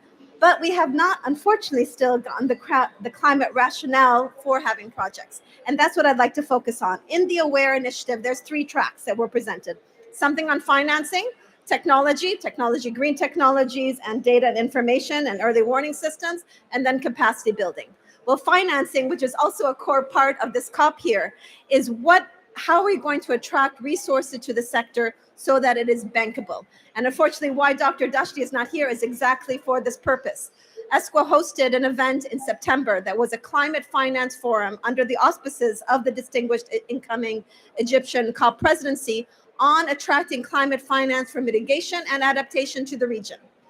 Ended up that we received from countries $4.2 billion of projects. Out of those, 3.3 billion were for adaptation, water and food security, and energy. Well, water and food security to achieve. Energy was not only a marginal part of the projects identified by countries coming in. Resoundingly, the Arab countries want to look at adaptation and looking at it from an integrated perspective. Secondly, when we looked at these projects coming in, we realized that they didn't have the rationale and the rigor to be able to attract the investment. The concepts are there. And when we say we want to get to the next step to attract finance, there has to be clarity on the climate rationale of the project, how it fits to a plan, and how it achieves the common nationally determined contributions of the country, but also the water priorities, the national development priorities, how that integrates in. And that is what the investors and the multilateral development banks are not seeing sometimes in these projects. They see a vision, but they haven't got the tangible aspects that will, and the KPIs, the indicators that will demonstrate that the resources that might allocate to a project would be able to go forward. So ESCWA has been working with projects, with countries actually since this Climate Finance Forum to better understand how to frame these projects, provide the climate rationale for projects, and work with countries and lessons learned, not only to look at this regionally, but also looking at this at the basin level. A lot of work, especially on climate, which is inherently transboundary in nature, have to be looked at not only at the country level, but at basins, transboundary basins, looking at cooperation. And that is cooperation across countries and across communities. And the third aspect that ESCWA will do to also support this initiative is in line with the event that we had in September with the high-level climate champions and the COP27 presidency, is ESCWA will convene a follow-up climate finance forum specifically on adaptation and specifically on the water sector. Because as we are here under ensuring implementation under the Paris Agreement, there is the Water Action Decade that we are in the midst of. And again, at Cairo Water Week, that was the highlight, how to put climate at the heart of the water sector and to ensure that there is financing also to improve water and our water development goals. And that is what ESCWA will try to seek to help support this. In tandem on the technology part, the early warning system was also called for by the UN Secretary General as a priority, but having regional specific knowledge is also a story. So as we look at Africa, and ESCWA hopes to work with the ministry to also expand this to other non-African Arab states that face similar dire problems related to water security and water scarcity. We hope that also the science is used, that scientific assessments are used to help inform the way process, because sometimes the global work helps put the trends, but to make projects actionable, You need analysis as a smaller scale, at a basin level, at a country level, at the community level. And that's where regional assessments and basin level assessments can help bring the discussion forward to make them actionable so that private sector and the community can come together to make action. And then on the final point with capacity building, which is at the core, yes, we need to move forward, but we have to empower the governments to do that. There is so much vigor and enthusiasm amongst the youth at this conference right now. They want to be engaged. There's new tools, there's digital technologies, there's GIS, remote sensing that have to be part of our work in terms of technology, but building the capacity of ministries like that will be showcased today. The Ministry of Water Resources and Irrigation of Egypt will be showcasing later on today how they are using ICT tools and digitization to understand the science, to get the data to better inform policies. That type of information can go into projects to make it actionable as well. So we look forward at ESCWA to working with the ministry to supporting the AWARE initiative, not only in Africa, North Africa countries that we serve, but also at the Water Arab region. So thank you very much.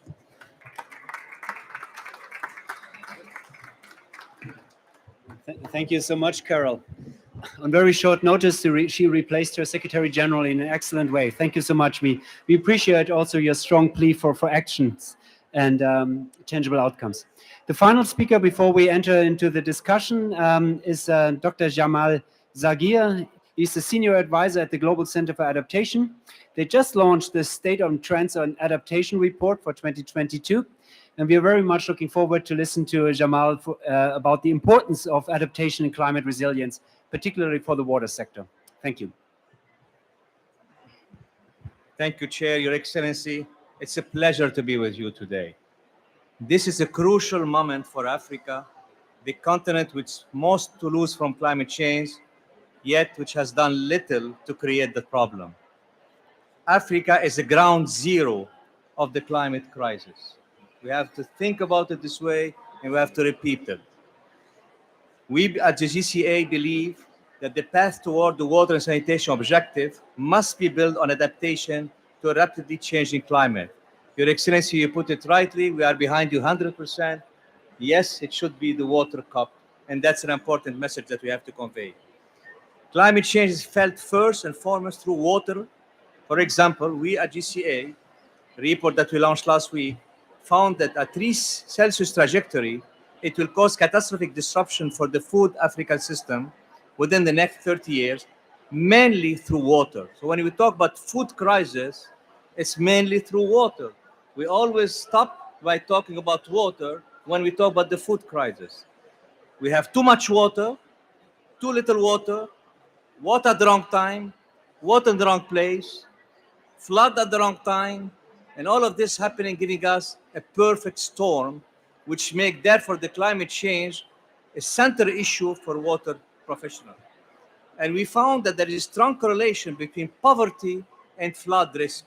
For example, in sub-Saharan Africa country, which account for only 10% of total population, with high flood risk, but more than half of the global poor are facing flood risk life every day in Africa. So the relation between poverty, flood, water has to be repeated again and again. We also believe that water adaptation needs to be local and continental solution. Water and climate change do not respect borders. Transboundary cooperation in climate change adaptation is not necessarily to prevent possible conflict, but to enhance shared benefit to the riparian countries. And that's an important aspect that we have to remember in Africa. Moreover, the locally led adaptation in low-income urban community among smallholder is indispensable for adaptation in water.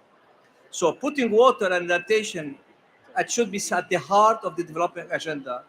It's the only pace to job, growth, and prosperous future. Let's look at number quickly. Current annual spending on adaptation across Africa is around $11 billion, with over 50% coming from the World Bank, African Development Bank, the International Organization, and around 23% coming from national government. It leaves a growing adaptation gap of over $41 billion. We have 11, we need 41. So what do we do to address the financial gap? And I have 3 messages for you, basically. First, what energy is to mitigation is what water is to adaptation. We need to get that message also clear. The mitigation story was able to succeed because the solar power, the wind story went so far, so quickly in the last 10 years. The water was sleeping on the switch, didn't catch it up quickly. So we need to switch and make it very clear. Adaptation water should not be seen as a cost or a sink investment. Our own research at GCA shows that the annual cost of adaptation for water management in Africa is just $6 billion. But the cost of inaction will be over $90 billion, over 15 times as much. So the cost of action versus cost of inaction. So its inaction is expensive. No action is no result. Seen in that light, adaptation and investment in water is a good bargain, and we need to convince the private sector to invest in adaptation in water sector. It's not only the right things to do, it's the smarter things to do. My second message, this Glasgow commitment of doubling finance flow for adaptation has to be delivered.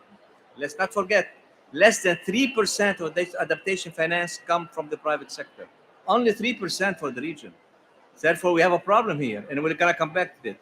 We need to turn the table and build an environment that prepares the ground for private capital flow to flow at scale. Which brings me to the third message, and the Excellency Minister already alluded to it. What is required is bankable water adaptation project. We don't have enough prepared projects. We need to work harder to get those projects on the table to be able to finance them. So, what we at the GCA are doing right now, we created an upstream facility. We have over $90 million that we get from the donor community, where we help prepare those projects, Your Excellency. I just got a request yesterday that the World Bank is doing an agriculture project for you, on which they were asking me if we can finance upstream some of the assessment on the resilience for the hotspot related to that. That's what we at the GCA do. We finance that component. We look at the resilience, and we make it bankable, and we make it happen. It's time for action. It's time for project. No more talk. I fully agree with you. And this initiative is the right initiative for the region. Thank you.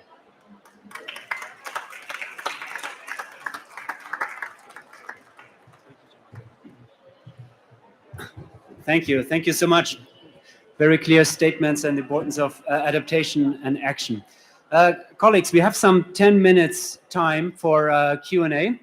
One of the panelists had already to leave for a TV interview, unfortunately, the Secretary General of WMO. But we have still three very knowledgeable, high-level panelists here on stage. Over to you. Any questions? I have many questions, but I would like to give anybody else the possibility. Can somebody help with a microphone? Would that be possible? Maybe. Thank you. There's a gentleman in the back.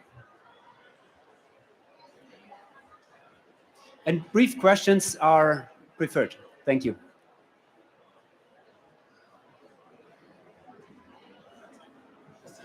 Oh.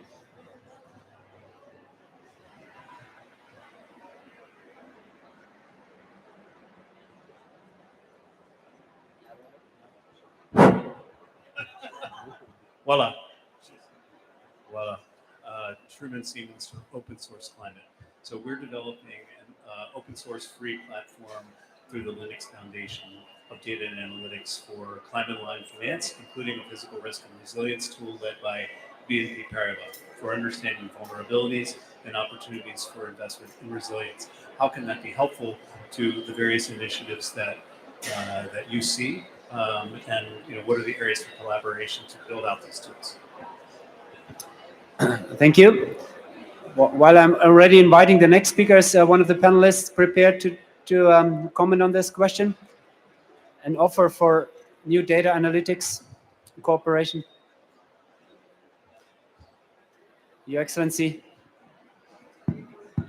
Yeah, thank you very much. I think that would be very helpful because data analytics and understanding what's going on the ground will help us a lot to identify where are the real needs on the ground, what is the most vulnerable location or country, and that kind of mapping will help us to set priorities, where to start, which is the most urgent place, who are the communities that need more support, who are the stakeholders that need more capacity building, and that's also keyword, capacity building for a specific location. I think that would be very helpful, and let us have further discussion, and then we see how we can collaborate together on specific actions and projects. Thank you. Thank you. There's two more questions. The lady in the front and then Dr. Bischer behind her next. Hi, Julianne Rolfe from the American Chemical Society. So I was wondering what technologies you think are still needed from engineers in order to help with the implementation of all of these actions. What technologies are needed? All of you. Anyway, I can answer and then give to you to reply. So I was in another session and they were talking about smart technologies. Technologies exist to a certain extent, but are these technologies applicable for African continents? When you speak about drone and wireless internet and sensors for measuring crop water requirements and adaptations, are these really applicable for African small-scale holders? Because most of the agriculture in Africa is based on poor small-scale farmers. Is this really applicable? Is this feasible economically? Is the farmer going to still make profit if he apply for a small scale, such a high tech? Yes, we need engineering support, not only to adapt to climate change, but to adapt the technology to the real need in Africa. That would be my answer to you. And I'll give the microphone to my colleagues to comment on it. Let me quickly, first of all, the early warning system is a must to be across the continent. When a flood or a storm is starting in Namibia, before it gets Mozambique and hit Malawi in between, we should be able to prevent it. You should give the information to the farmers who are smart to be able also to adjust quickly. We need simple technology, affordable technology to the poor, not too much sophisticated, but efficient one. What we see right now is extreme. The drone approach, which is good for rich countries, but poor countries cannot afford them. And therefore, affordability of those technology, in my opinion, is as a mass communication for the farmers, the instrument, what you can give them, is important. I'm going to counter it a little bit just with one comment. The technology is there. The question is how you get it there financially. It's not like we don't know that Southern Sudan doesn't flood every year. They talk about 100-year droughts, 50-year droughts. We know there's going to, or not droughts, flash floods. We know that next August and next July, we're going to have another set of flash floods. Why are there earthen dams still being used? So using that technology, we know that. The question is getting the resources to apply it. And that's where I would prioritize first, because we have so much information. The early warning systems can help us have more targeting, but we have to get the investment, because then it's just knowledge. We need to get the investment on the side, because we know a lot of the problems. It's now focusing a little bit, but getting the action on it. Thank you so much. I hope that answered the question. And while we get the microphone to Dr. Bischer, I'm wondering, the numbers that Dr. Jamal was presenting, it's so convincing. 6 million investment, return on investment is 10 times or so. Why is it not taking off? Why do we have to repeat these multipliers all the time? Why don't we get the necessary traction? That's maybe an interesting question you might want to answer, but first to Dr. Bischer. Thank you, first of all. Bischer Imam from UNESCO. I'm the regional hydrologist here in the Arab State. First of all, I'm very happy to see the initiative and the action, because as Stefan said, and Excellency said, we have a lot of blah blah in our work, and we need to convert that blah blah into action. UNESCO has worked a lot on monitoring systems, including satellite observation of rainfall. We've done some early work on drought monitoring for Africa, and of course, establishing a center for these issues here in Egypt will be something that we look forward to cooperate with. I'm going to go back to this question on the technology. Of course, I agree with His Excellency on the issue that we need to make sure that it is affordable, and agree with Carol as well that we need to make sure that technology that exists is made available. Yeah. My question is, how can we, when we get to that point, adapt these technologies so that it feeds data into the early warning system, into our hydrometeorologic and monitoring system? We have so many, for example, I don't want to take too long, but we have so many smart agriculture application being used. But is that data, evapotranspiration data, boiling ratio, all the information that we are collecting from these experimental sites in the field for our project in the UN or in any other development agency, USAID, is that feeding into a global data set? And how can we make that so that we can get the early warning system at the resolution that Carol was talking about? Okay, thank you very much. Do we have a quick answer to a complex question? Excuse me? He asked me to answer the question. Well, I'm working for WMO. I refrain at the moment, but I'm happy to tackle this. We have 2 more minutes. There's one question here in the front, and we appreciate a brief question and a very brief answer, and then we hand over. Good afternoon to you. My name is Ben Shenka from Pipe System from Israel. So we have a technology for resolving the problem in urban distribution networks where you have very high rates of leakage. We can water loss harvest every leakage that you have in the system, and the question is how can this be applied in any collaboration or plan, because our technology is ready to implement, and you can take an area, an urban area where you have maybe 30-40% leakage, in a very quick way turn this to close to zero and recuperate this water in a way that you can transform the water loss to a water source which is much needed. The question is, and this is not a blah blah, this is already operating. The question is, how can this be applied in some project, actual project in an urban area here in Egypt or any other? Yeah. Thank you. Super, thank you so much. In terms of aging infrastructure, that's a very relevant question. Is a panelist prepared to take this question, Professor Sali? To the point of losses in the urban water system, I think one of the main objectives of this initiative is reducing losses. So this is coming, and maybe I did not present it, but it's the vision of this AWARE initiative, or one of the 3 points under the vision is reducing losses. So I think any tool or any mechanism that's applicable and ready for application, especially in poor African countries, that would be very helpful for that. So let us further discuss and see how this can be fitting in one of the projects to be implemented. Super. With this, dear colleagues, this were very exciting last 50 minutes. I would like to give a big hand to our panelists and thank the audience. Enjoy the water cup. Thank you.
for the benefit of Egyptian development and taking advantage of the experience had with the Naga Hamadi Barrage, this Egyptian and French joint venture is tendering for the new Asyut Barrage Lot 1.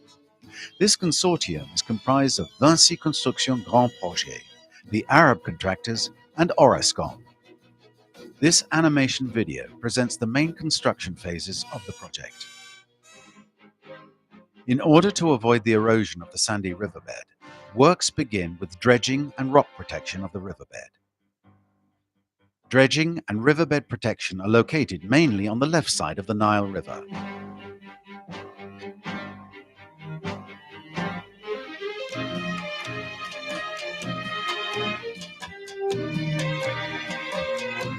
A cofferdam is constructed on the right part of the Nile River in order to carry out the main concrete work in dry conditions. In order to respect the natural repartition of the Nile River flow, a connection canal is excavated on Bani Mir Island before the completion of the temporary cofferdam. A slurry wall is constructed all around the pit to limit underwater seepage.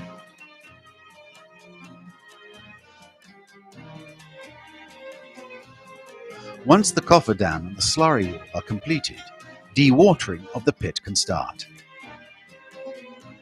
At the first stage of excavation work, the permanent cut-off wall and the diaphragm walls are constructed.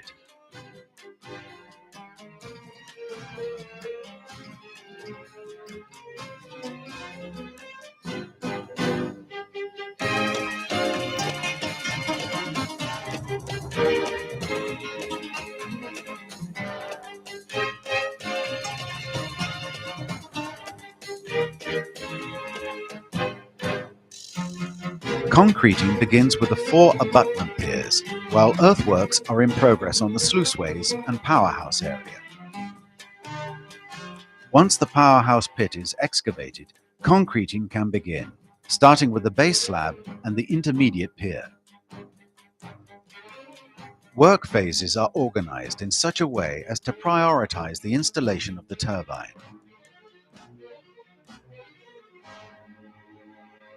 This is followed by encasement of the turbine and downstream concreting.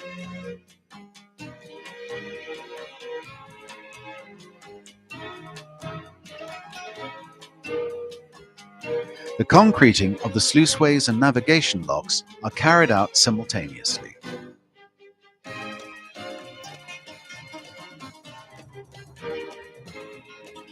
Once the navigation locks are completed, a temporary cofferdam connects the main cofferdam to the existing barrage.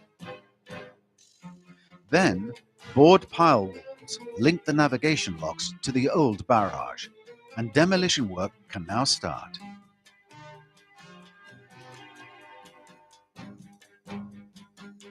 Once permanent riverbed protection inside the cofferdam is completed, the whole barrage is flooded to allow cofferdam dismantling and navigation locks commissioning.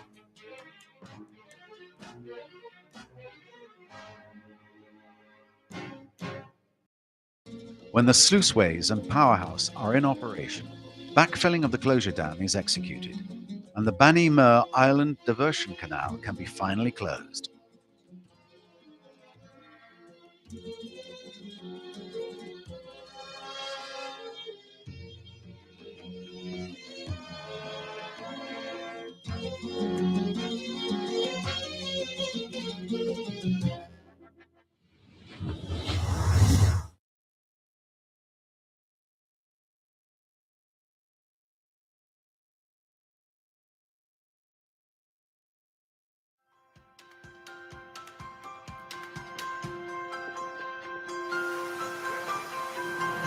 One of the main breakthroughs over the past few years has been the realization that climate change, biodiversity loss, inequality, food insecurity were different dimensions of the same crisis.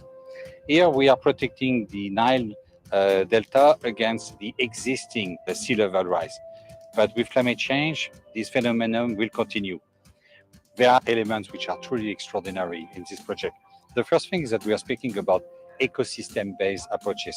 Rather than a concrete dam, we have basically used the power of nature to protect populations and natural resources. So it's much more cost effective. But in addition, it's something that is living, an evolutive organic solution which is built on the knowledge of local population.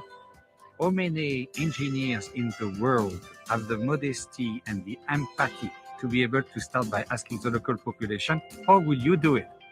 I'm full of a miracle. And actually, visiting this site has filled me with a sense of wonder. There is nothing that's replaced the opportunity to discuss with the ultimate beneficiaries directly. So it's a wonderful example in this project. We are leveraging the power of nature, the knowledge we have acquired in terms of ecosystem management to avert catastrophic climate change.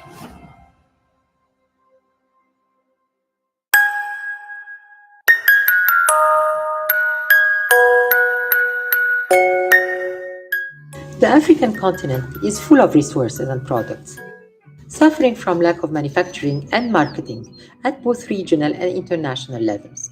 But we still have the Nile.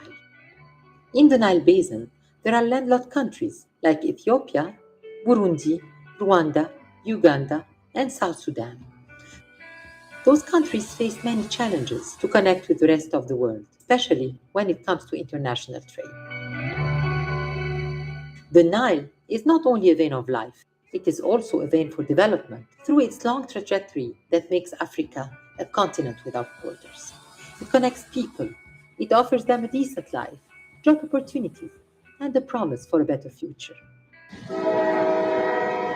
A future designed by African hands through Agenda 2063 to reap the benefits of global development under wise political leaderships and governments in order to achieve the Africa we want.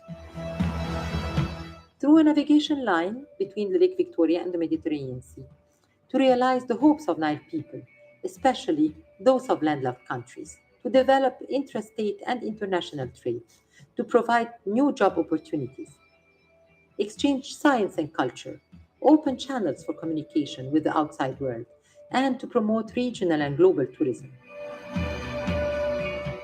All of these goals will be achieved by rehabilitating navigation channels and providing secure, environmental friendly, and cheap means of transport, constructing railways, road, logistics centers, and communication networks to let the Nile be Africa's gateway to the Mediterranean Sea and to the entire world.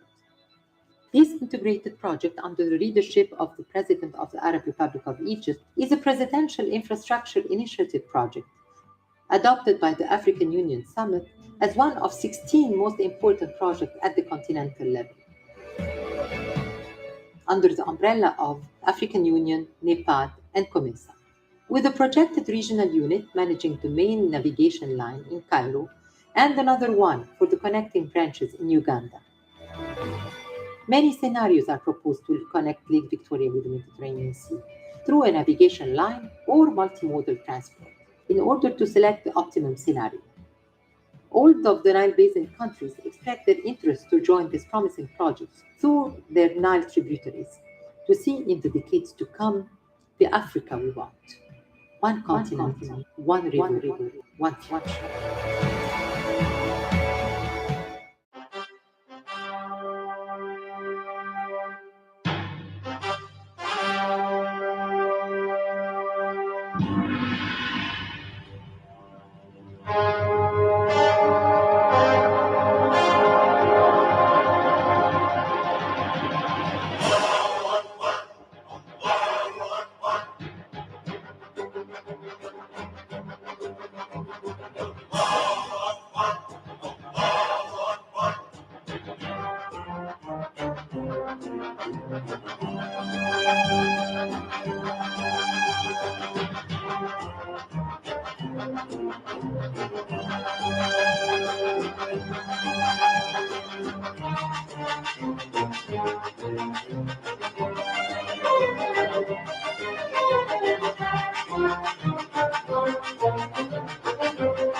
عزيز، واحد من آلاف السكان الذين يعيشون على السواحل في جمهورية مصر العربية، مثله مثل جيرانه، روتين حياته لا يتغير، منزله، أسرته، عمله الذي يتكسب منه القوت، لكنه قد يصحو ذات يوم فيجد حياته قد تغيرت من حال إلى آخر تماما.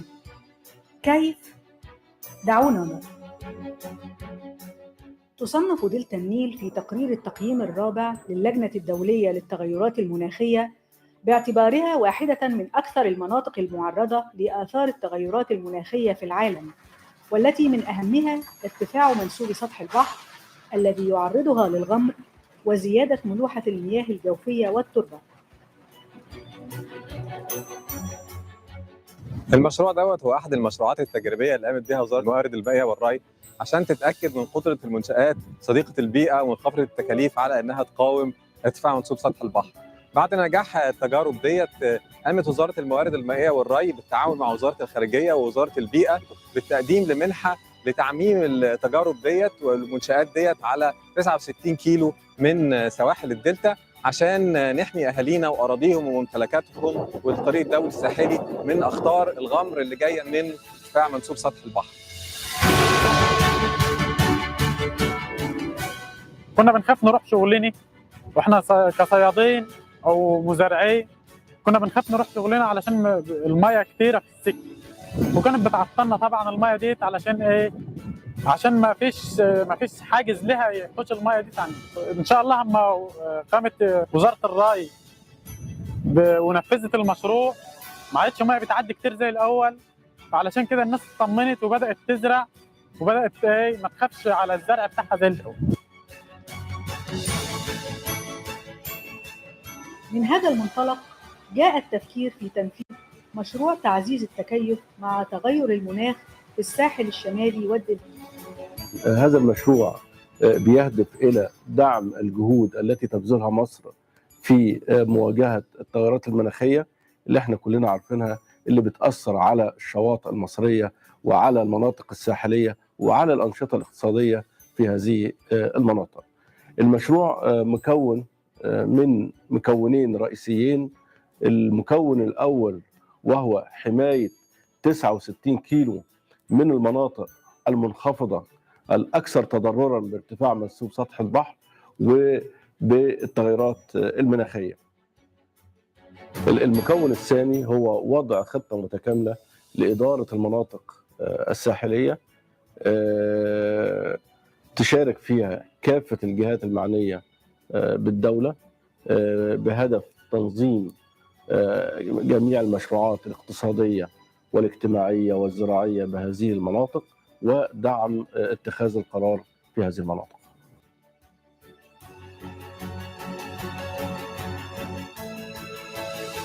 مدة المشروع 7 سنوات. بيحمي منطقة دلتا نهر النيل في محافظة البطول على البحر الأبيض المتوسط، بورسعيد، دمياط، كفر الشيخ، الدقهلية، البحيرة، بأطوال تصل إلى حوالي 69 كيلو متر طولي بتكلفة حوالي 31.5 مليون دولار. دي منحة مقدمة من صندوق المائة الأخضر. بيشارك معنا في هذا المشروع جهات عديدة مثل وزارة الخارجية، وزارة البيئة، والبرنامج المائي للأمم المتحدة. وقد عقد المشروع عدة جولات من المناقشات مع أصحاب المصلحة على الصعيدين الوطني والمحلي بشأن خيارات وأولويات التكيف مع تغير المناخ في دلتا النيل، وشملت حلقات العمل التشاورية ممثلين من وزارة الموارد المائية والري، وهيئة حماية الشواطئ، ومعهد بحوث الشواطئ، ووزارة البيئة والجهات الحكومية الأخرى، وبرنامج الأمم المتحدة الإنمائي، وممثلين عن الشركات والمجتمعات المحلية.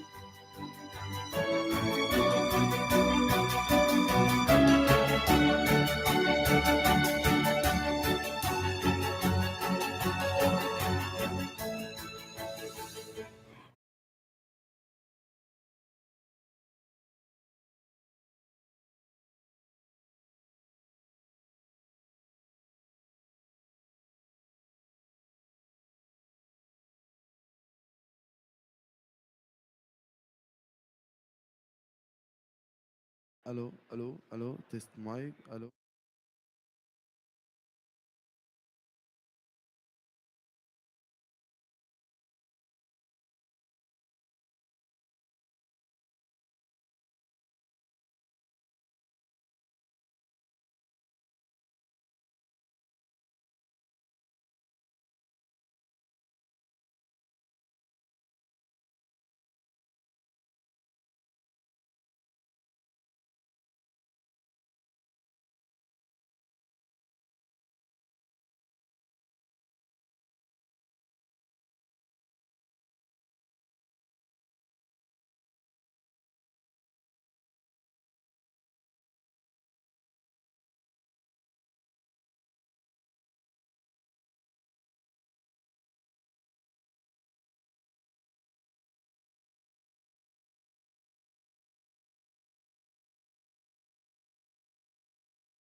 الو تيست مايك الو تيست مايك.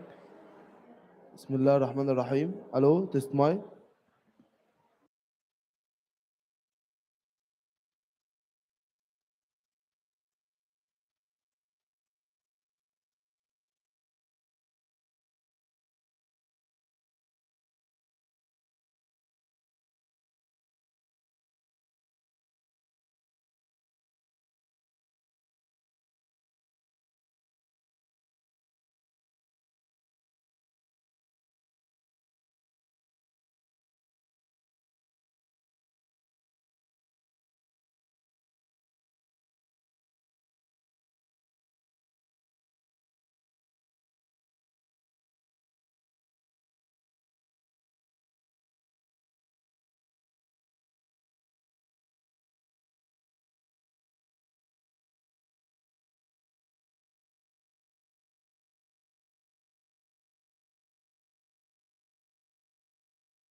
Good afternoon.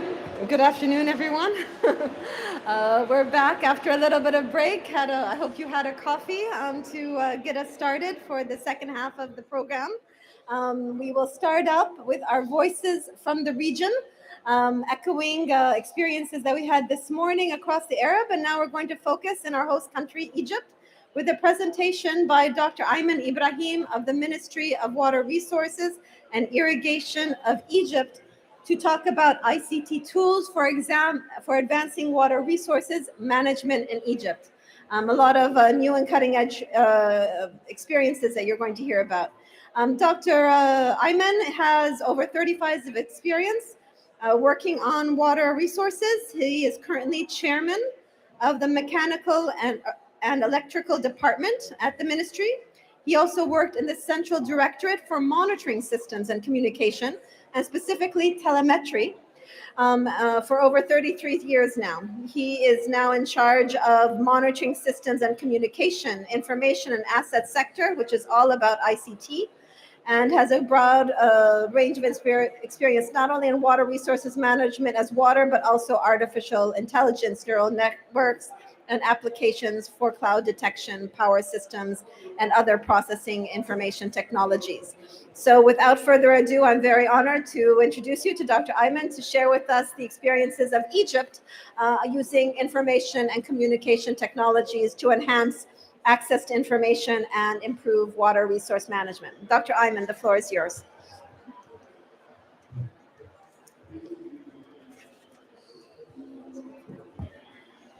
Good afternoon, everybody.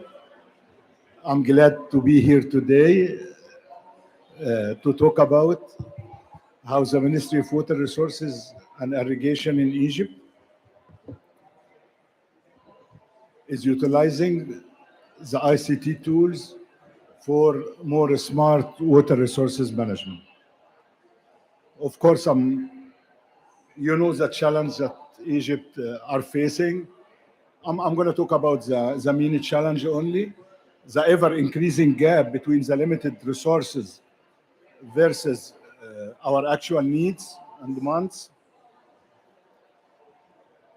the pressing challenge posed by the climate change, and the growing population.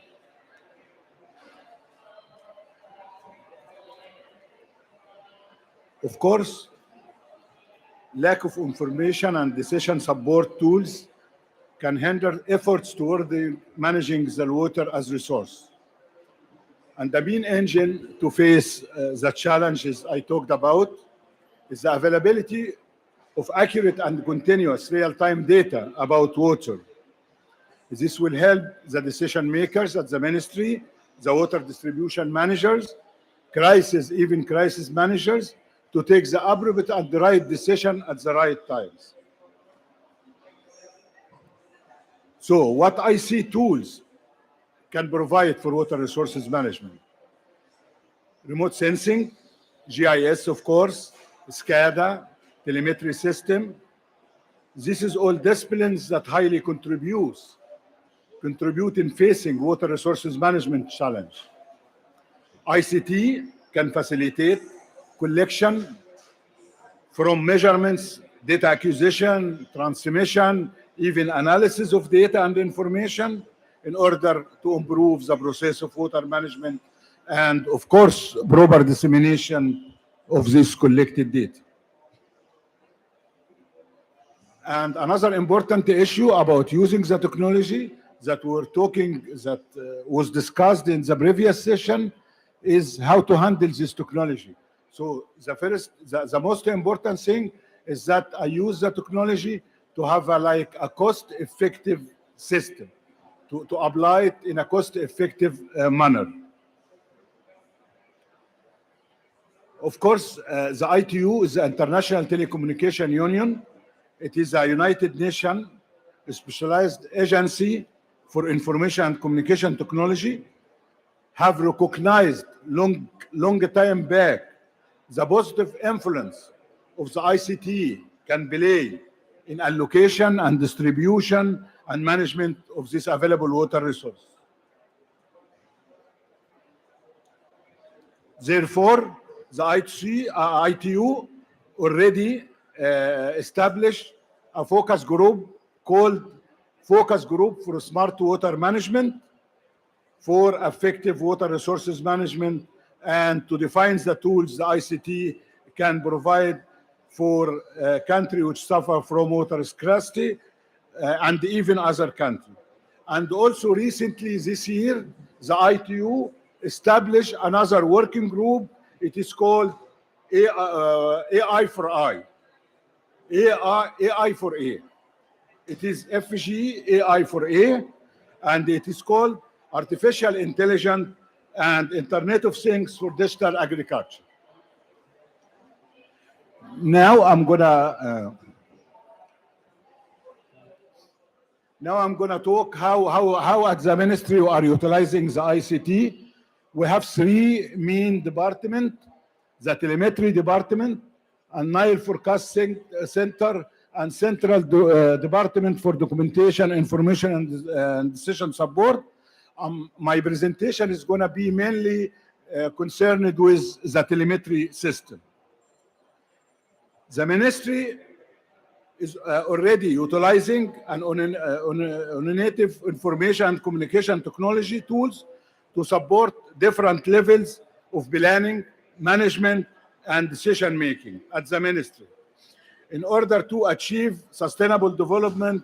And already long time ago launched the so-called telemetry system to monitor Egypt water resources in a real-time manner, and in order to fully control and monitor every and each drop of water in the country, and to optimize its allocation and maximize the benefits out of it.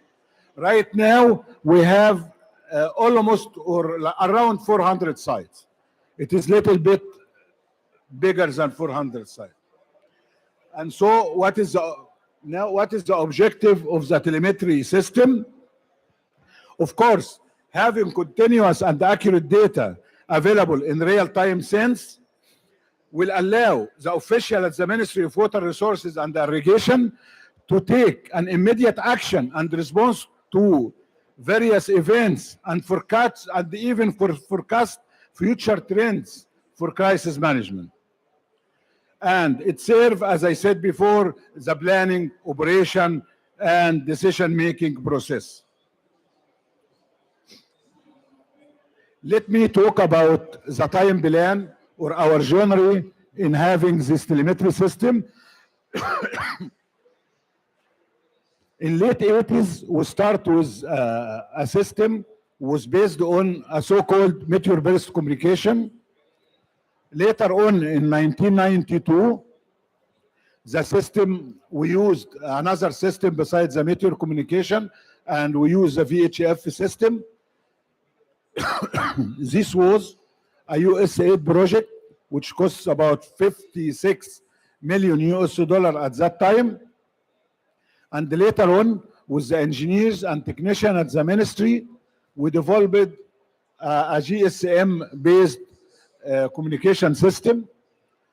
And later on in 2009, we have also improved the system to use the GPRS and edge communication, and also satellite communication. In 2018, we used the 3G and 4G mobile communication, and we never stopped.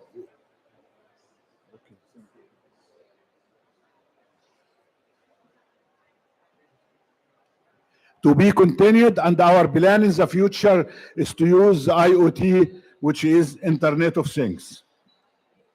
This is historic background about the system. As I told, it was using meteor-based communication, and this communication type of thing is that it can transmit the signal up to 1,000 kilometers and without any repeater or so, but it's a problem that the communication channel is not existing all the time, so you can depend it in immediate action or something like that. And later on, we have the VHF communication, and as I said, in 2006, the technology was getting old, and there is a need for spare parts. The system operation was retarded, and So we got the experience, the engineers at the ministry got the experience from what they learned at the project, and we build our system based on the mobile communication. This is some tools of what telemetry system can provide, avoid any possible drought or crisis, overcome mistakes of manual systems, the traditional paper system, save time and effort for irrigation engineers as the data is coming to their mobile without any effort or wasting time, support in solving conflicts between different users, help releasing the right amount of water at the right time to the right person, to the right user. Also, it can provide an early warning system for any possible water crisis, and it can also send an SMS in case of emergency. It also can support in calculating water losses, support in setting up in the planning side, support in building up operation policies, ensure the water orders are established in the time, and support also in the studies, because we have a lot of data. We can use it in water studies. Also availability to not only to monitor data monitoring, but also to do control. What networking we have at the moment?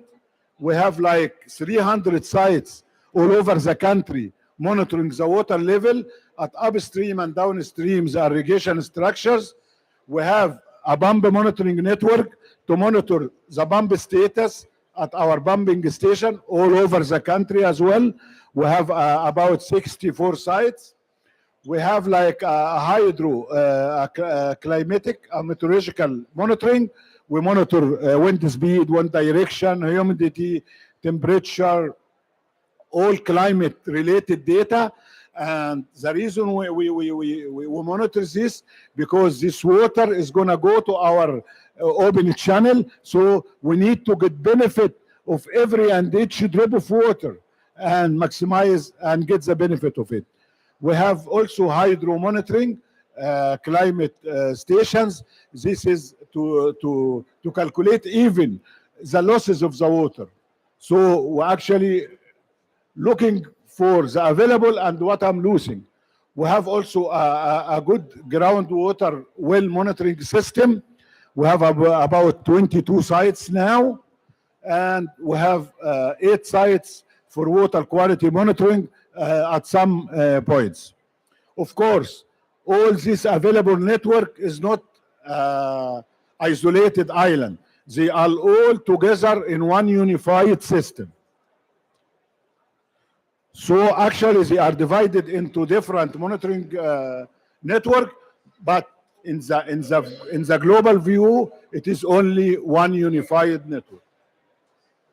Okay, now how the data flow of these sites is being disseminated and distributed to the decision makers and water distribution managers.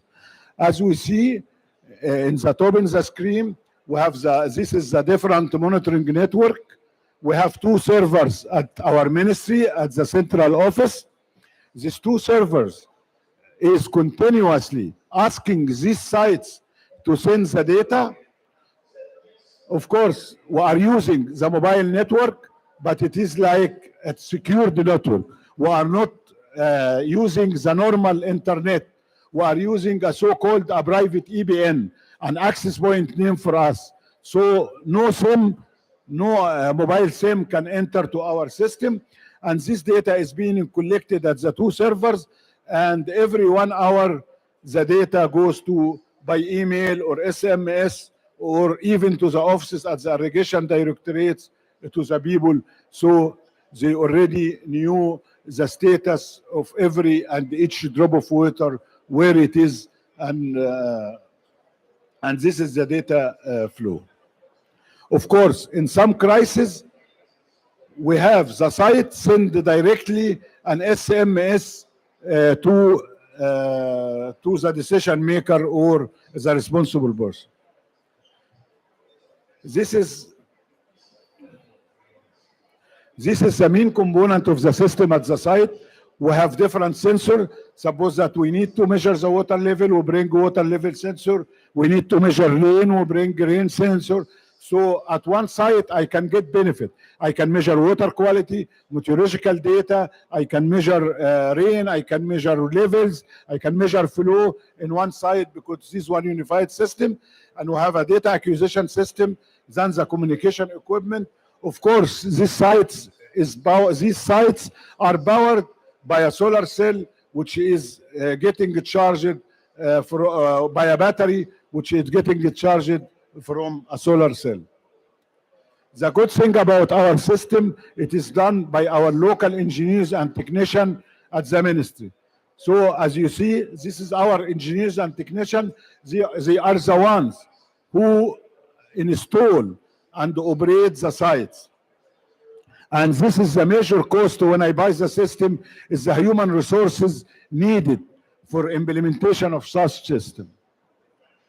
This is how the data collection I already discussed. And now we have a data management department. We have two types of data. We have a real-time data and database. The real-time data, as I said, there is scheduled collection and real-time monitoring. In the database, I can generate reports, backup, send an email for authorization. By the way, this network there is no human interaction at all. The process is automatically done.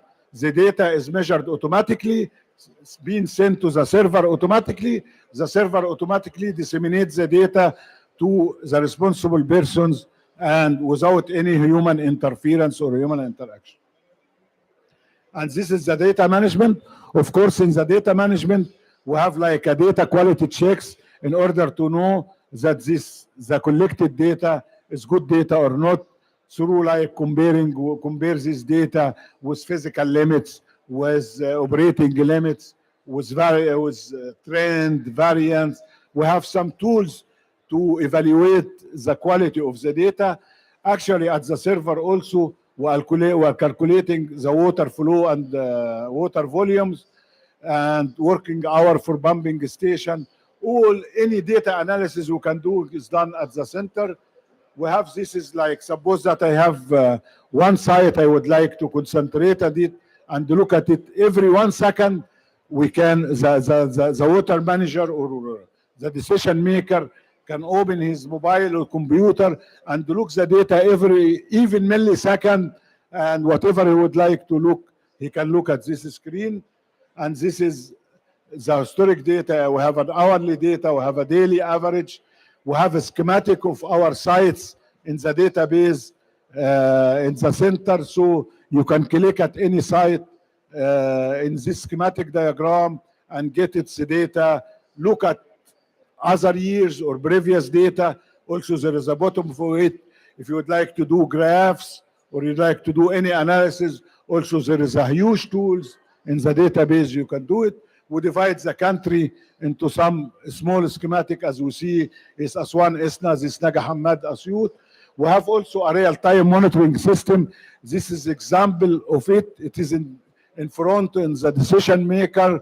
The country is divided into region with red and the green color. If a green color, then the data is okay. If red colors, this means there is an alarm. This is another example of how to monitor the groundwater data, to see if the pump is on or off, to see how many operating hours have been operated, and also to shut down the pump of the well if the user has exceeded the allowable limit. And this is another example. We have in El Wadi Jadid in Egypt, we have like some pumping station, and we can see the status of each well and how it is on or off and how much water is divided. This is another RTMC for meteorological data and at the same time water quality and water level.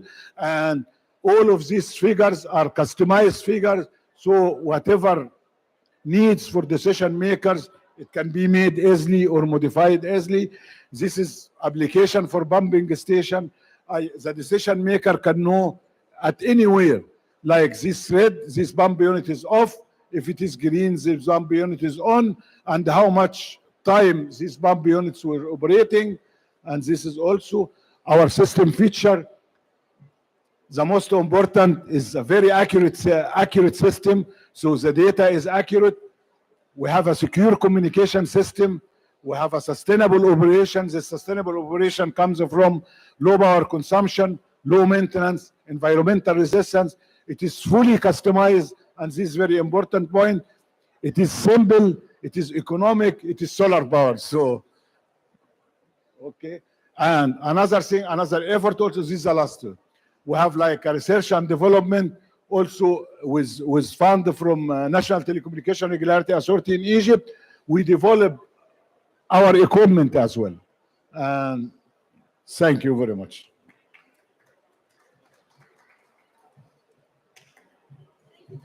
Thank you.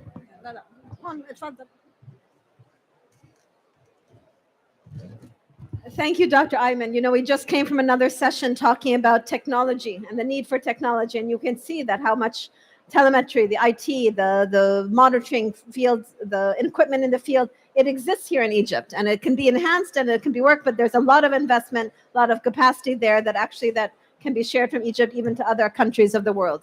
We're running into the next session at 4 o'clock, but if there's one question, if anyone has a question for Dr. Ayman, please. From Somalia, can you, Mike? Yes, well.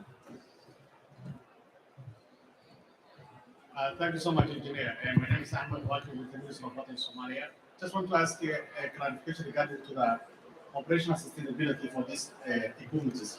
How is regarding to the battery sensor as well as other brushes? How is the operational sustainability?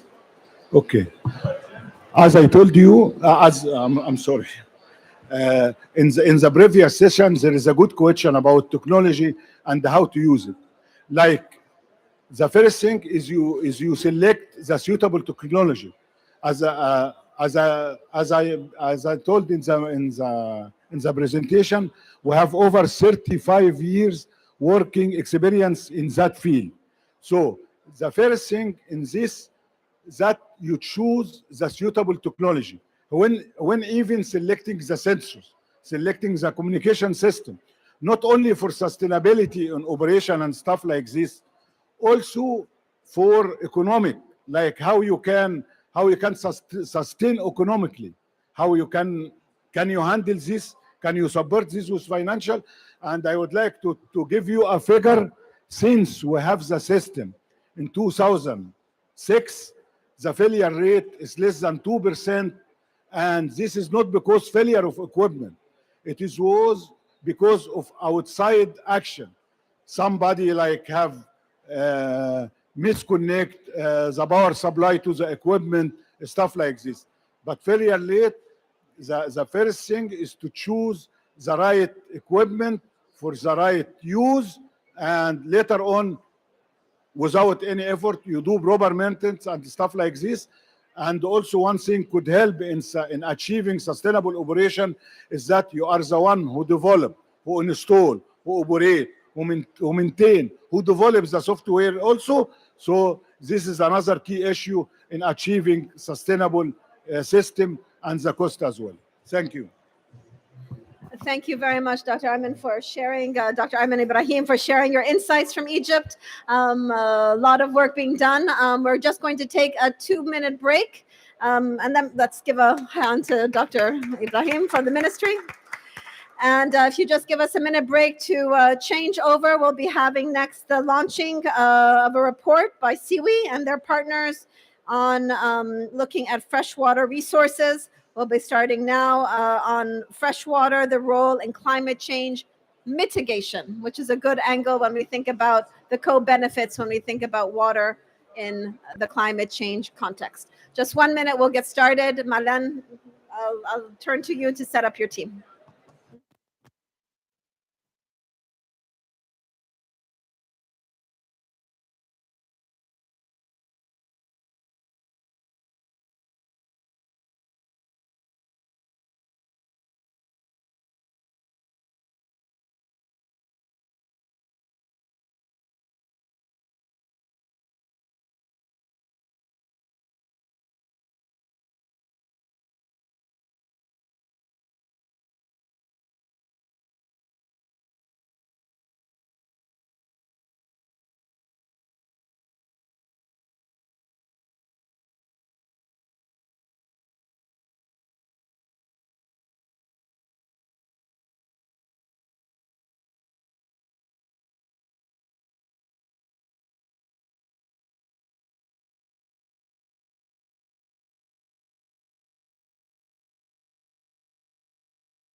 I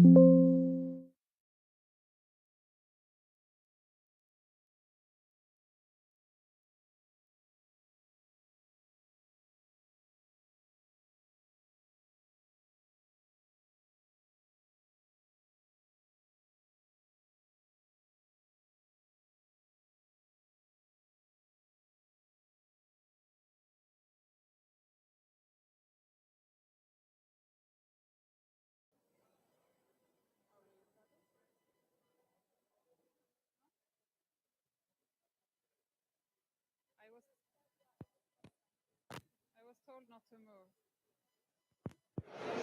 Can I have, oh.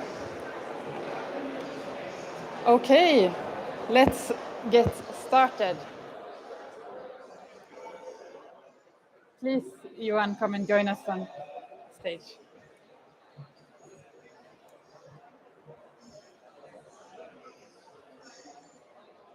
They will go here. You can go here.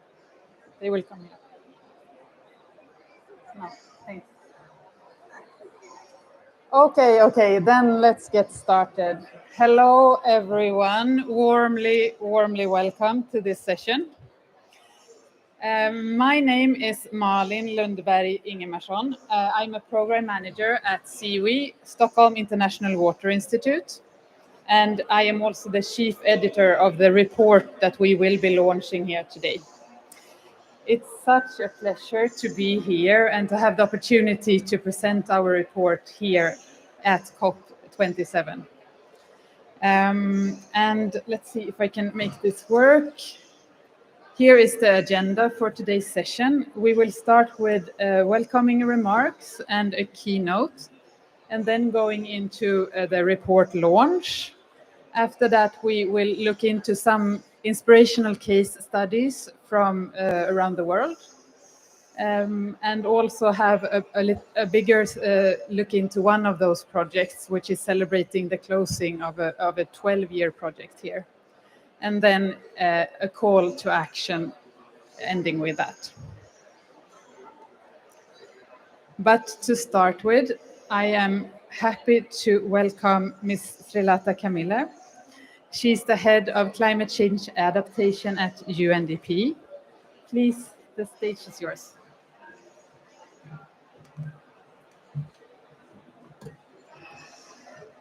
Thank you. I've been told not to touch the mic, so I'll try to stay away, although it's a little low. Hopefully you can hear me okay.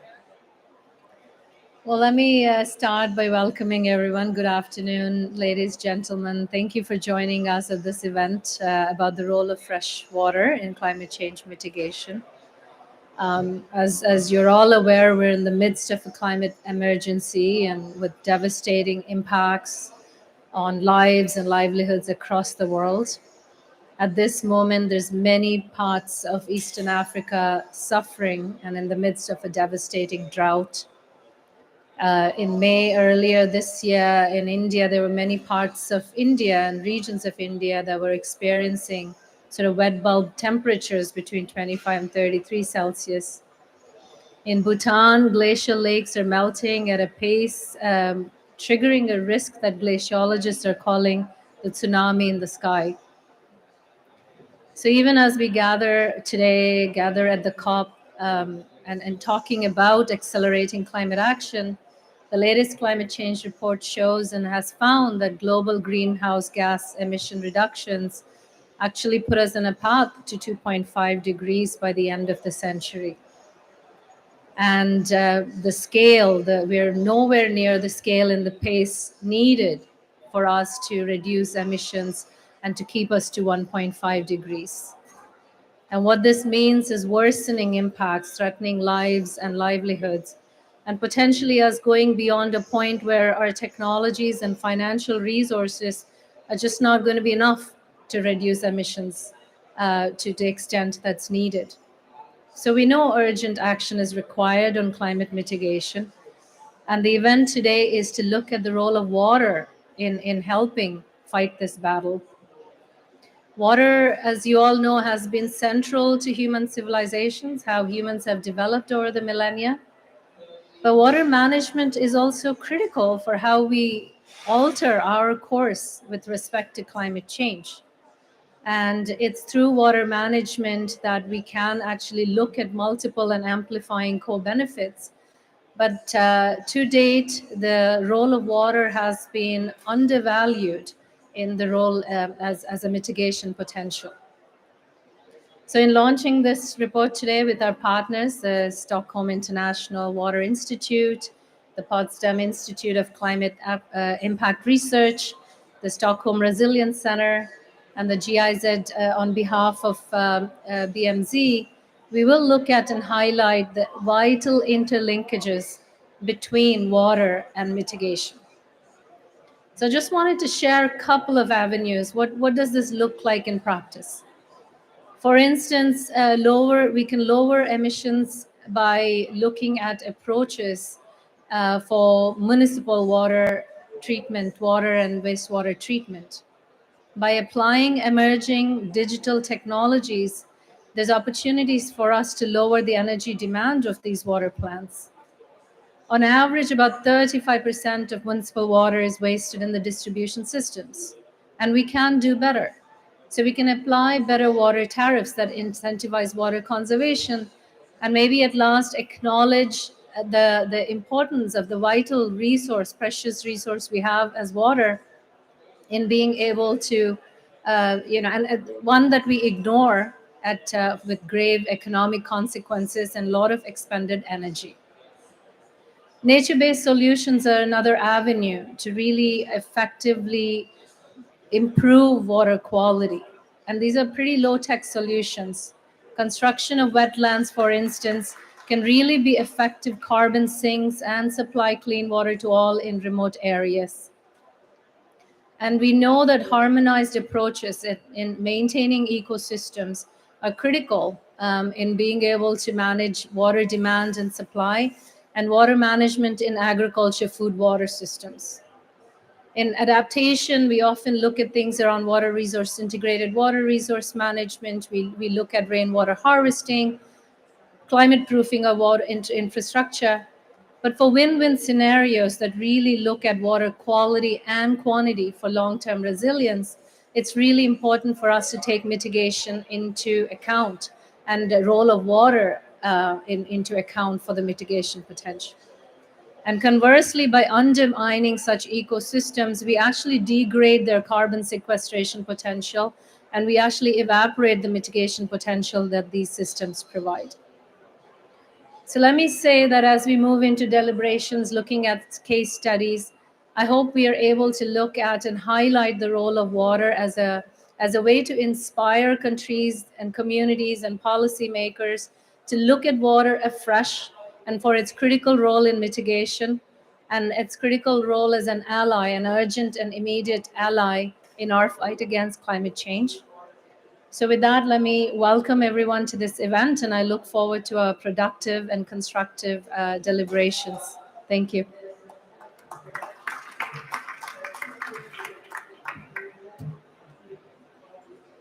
Many thanks for that, Srilata, especially for focusing so much on the solutions, because that's really what we need to do now.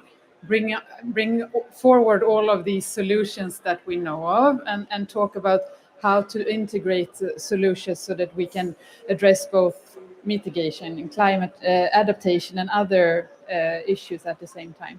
Thank you. We have one more welcoming remarks. This one is a recorded message, and it is from Dr. Matthias Toll. He is Senior Policy Officer, Water, Sanitation and Hygiene at the German Federal Ministry for Economic Cooperation and Development. Dear attendees of the Water Pavilion, dear colleagues and fellow co-conveners of this session, COP27 marks a decisive moment to advance in our race against the clock to reduce emissions. Our task is enormous. According to the latest IPCC report, to reach the 1.5-degree goal of the Paris Agreement, greenhouse gas emissions must peak in 2025 and be halved by 2030. Water is of crucial importance there. The new report, The Essential Drop to Reach Net Zero, shines the spotlight on the key role of water for climate change mitigation. It highlights why, where, and how freshwater must be integrated into climate change mitigation plans and activities. Only then we can successfully transform towards net zero and safeguard water security as the basis for energy, agricultural and industrial production to secure our life as we know it. The German Federal Ministry for Economic Cooperation and Development promotes sustainable, climate-compatible development. It works together with its partners to enhance both climate resilience and water security. We understand the insights from this report to be crucial to guide our activities and support carbon-smart and water-wise climate action. To name a few key points. First, mitigation cannot succeed without water.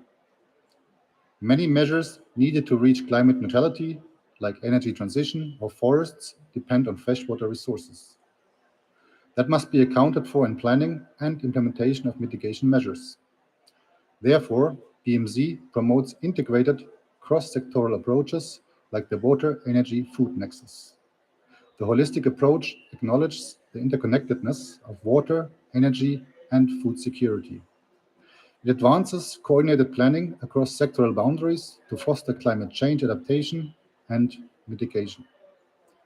Second, involving healthy freshwater ecosystems for improved drinking water and wastewater management hold large, untapped mitigation potential. BMZ actively supports its partners to tap into this mitigation potential in the water sector. For example, in Jordan, we support the improvement of energy efficiency of water and sanitation utilities, as well as sustainable fecal sludge management to reduce emissions.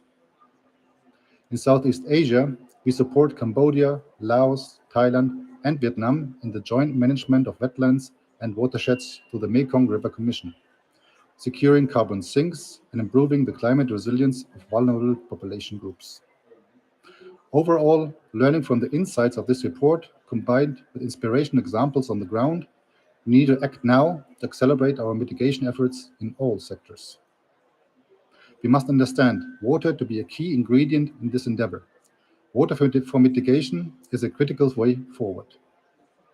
To deliver on the slogan of this pavilion, water for climate, climate action must be both carbon smart and water wise. Thank you all for your attention. I'm looking forward to an insightful session.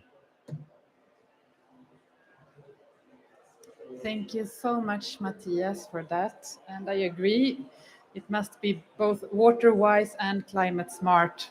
That's where we find the good solutions. Okay, now for our next speaker, I am very happy to present our keynote speaker, Professor Johan Rockström. He's the director of Potsdam Institute for Climate Impact Research. Please, the floor is yours. Thank you so much. So what I will be doing over the next 10 minutes is basically providing the scientific arguments in support of Sylata's and Matthias' frame setting here. And I think it's very logical to start exactly at the point where Sylata kicked us off, which is the fact that we are deep in a climate crisis. That's when we meet here in Sharm el-Sheikh. But it's so important to recognize that the freshwater challenge combines the four crises that we are today in the midst of.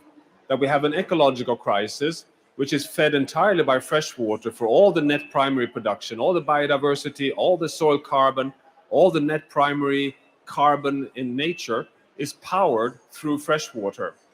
We're moving out of a pandemic, hopefully. It's a zoonosis. It's a virus that spills over from wild animals, by domestic animals to humans, and the risk rises with our unsustainable exploitation of soils, water, and biodiversity.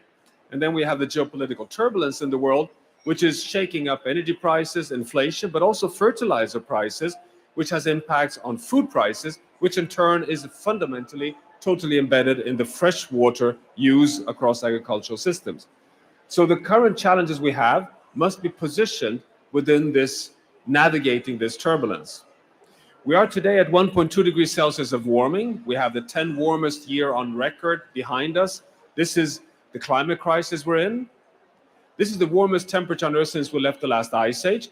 But we also have another rule of thumb. For every 1 degree Celsius of warming on planet Earth, you have 7% more moisture in the atmosphere. What does this mean? I mean, spontaneously, you could say, isn't this quite good? We get more fresh water in the Earth system. Well, I'm sorry, it's not good. It just powers up the Earth system with even more extreme events. You get more flash floods, droughts, extreme events, and shifts in rainy seasons when you power up the hydrological cycle in this way. We see it in the forest fires and the droughts in the USA this year, which is fundamentally immediately impacting on the economics, on livelihoods, and the food systems across the US.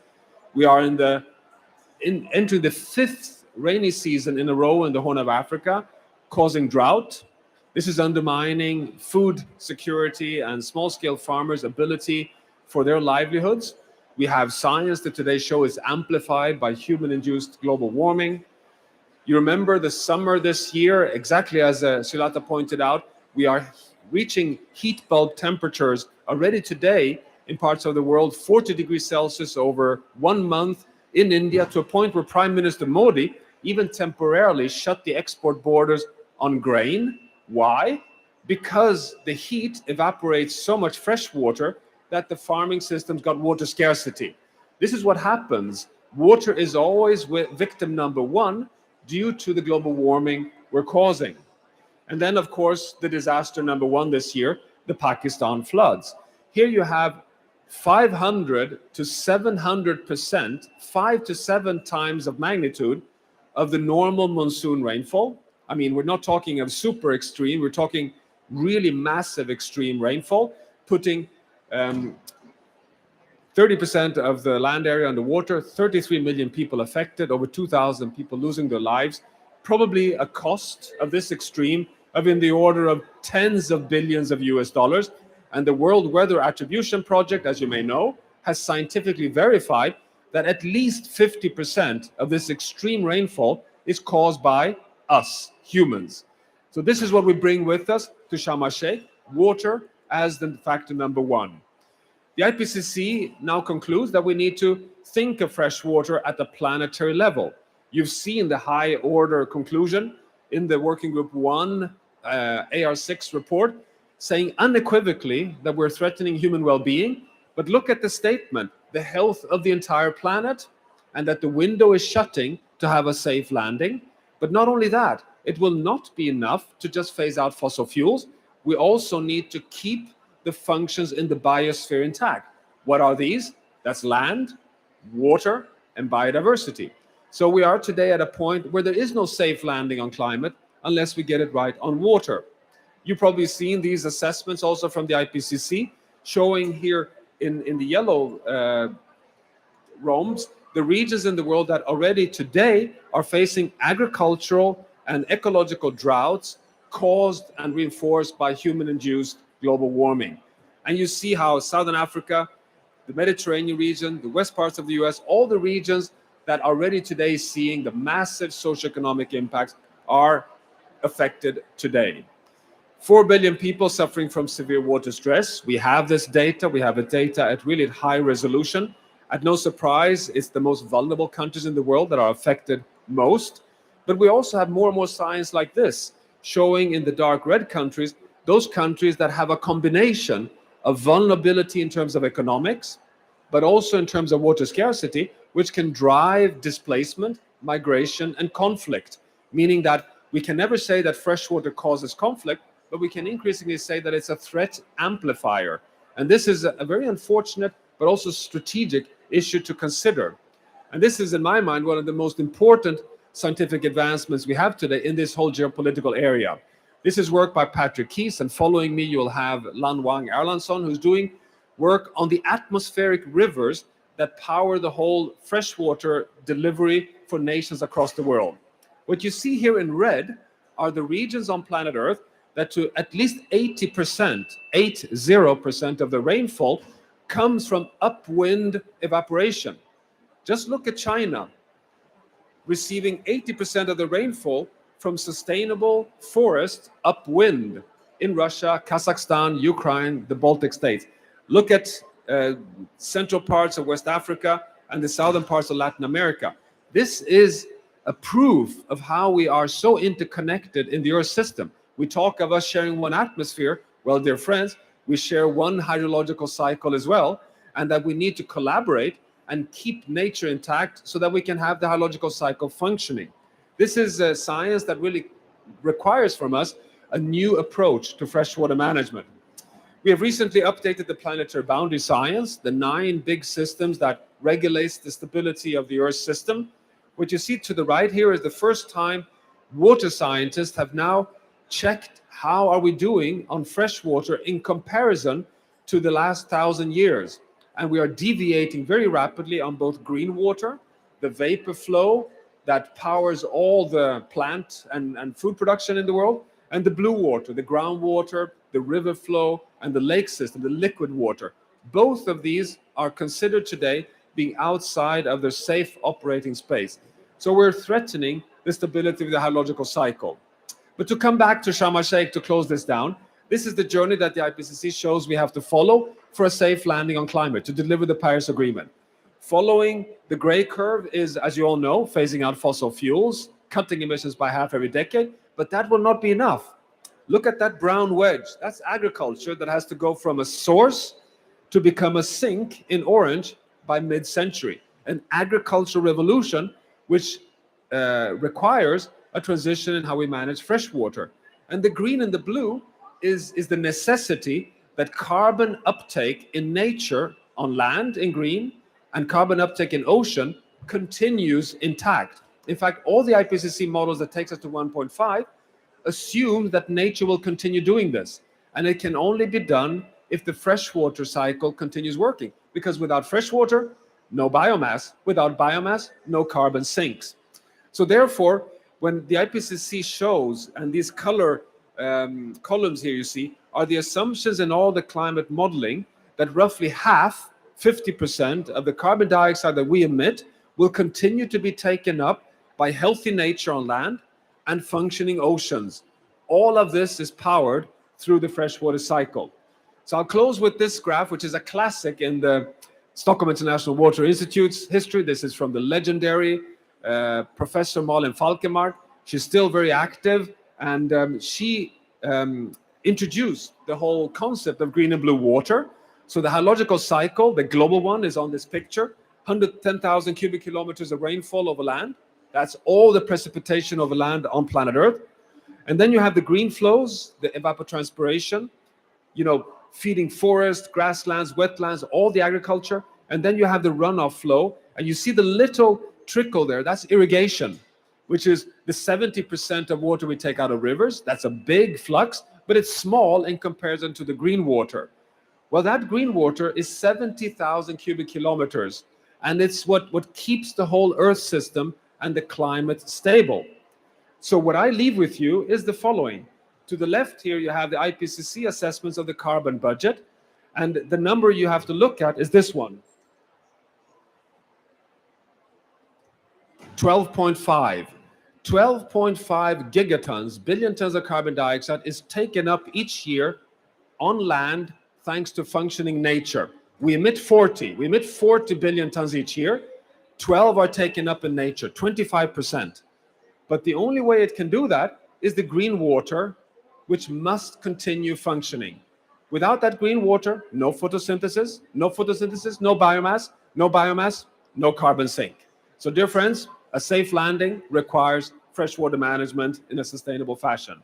That is what we call that water is the bloodstream of the biosphere, which is the management practice that this report in a very prominent way is lifting forward. Thank you very much.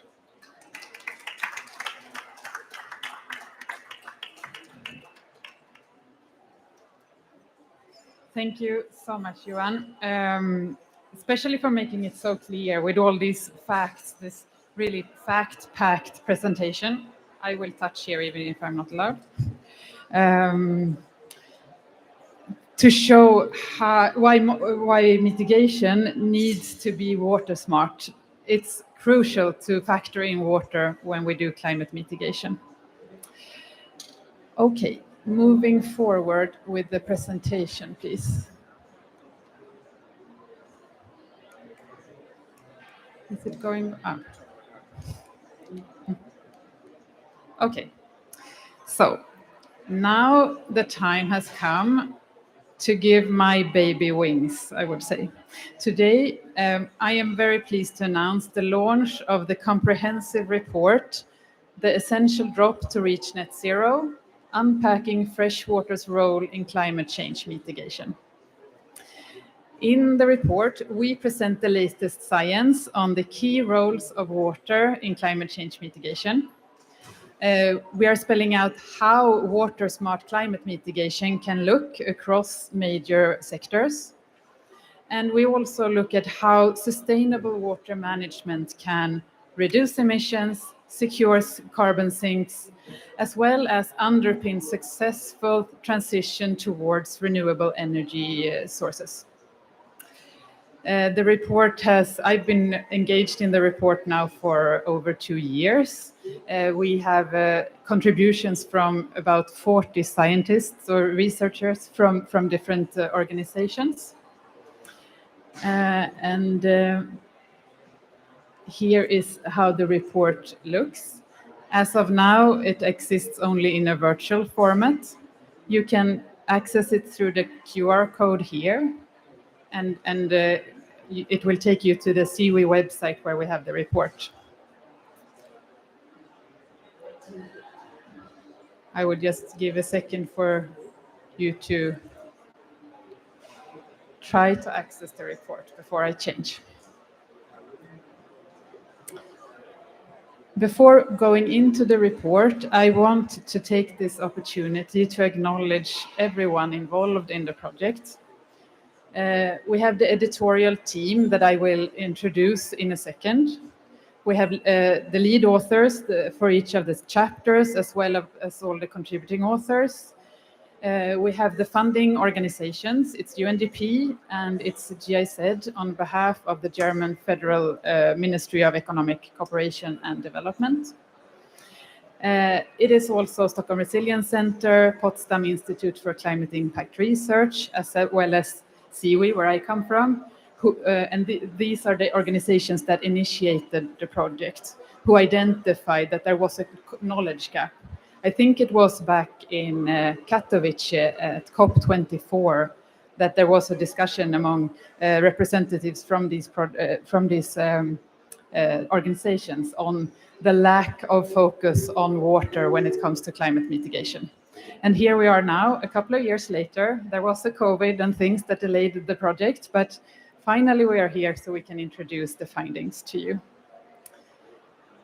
And also, I forgot, a special thanks to the wise and very patient scientific advisory board who has been advising us on how to move forward throughout the project. Now I want to introduce you to my closest colleagues in the project, the editorial team. I'm looking at we will have them on a video link, I hope. Oh, here they are. Hello, everyone. We have Dr. Lan Wang Erlandsson from Stockholm Resilience Center on the lower row. Then we have Josh Weinberg from SDG, and we have Dr. Therese Rudebeck she has been my colleague at SDG until very recently. She now has moved over to Water Aid, so still a water-wise person, thankfully. Hi, team. I will hand over to you. We start with Lan Wang Erlandsson. Thank you so much, Marlene. Can you hear me okay? Absolutely. Yes.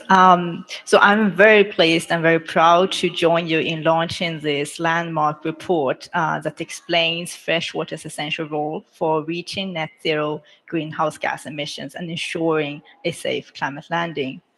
Do we have the slides, by the way? Sorry, Lan, it's me. Here, slides. Thank you so much.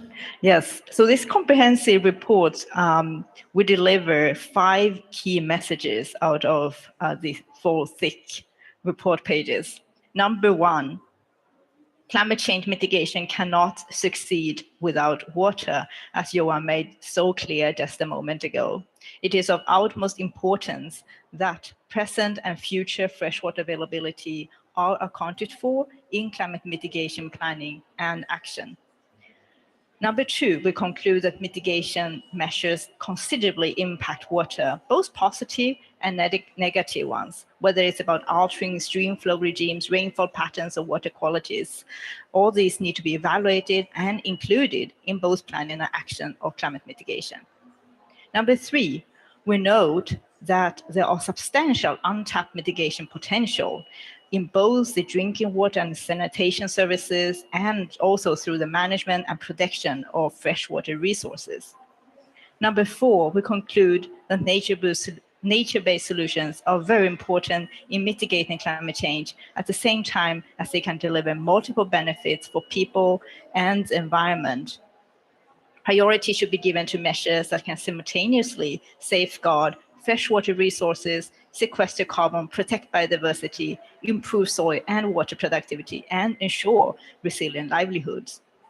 And number five, this mainstreaming of freshwater in all climate mitigation planning and action that is so important require joint water and climate mitigation, joint water and climate governance that is polycentric, inclusive, so that they can facilitate such integrated and holistic approaches.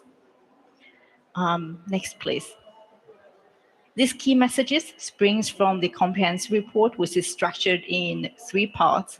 In part 1, the report starts with providing a background and context by introducing the scientific biophysical interdependencies of freshwater's role for climate mitigation, as well as the governance context of climate mitigation measures. In part 2, we provide an analysis of climate mitigation measures chapter by chapter across biomes and sectors. And we key in on the use of and impact on freshwater and freshwater dependent systems. In part 3, we identify the priorities and explain how integrated and cross-sectoral approaches can be leveraged to achieve water-smart climate mitigations. And George and Therese will in a few moments walk us through the key findings from part 3. Next, please. At the UN Bonn Climate Change Conference in June earlier this year, we presented the key findings from part 1 and part 2. So I will not go into the detail, and you can find the information in the report and the website.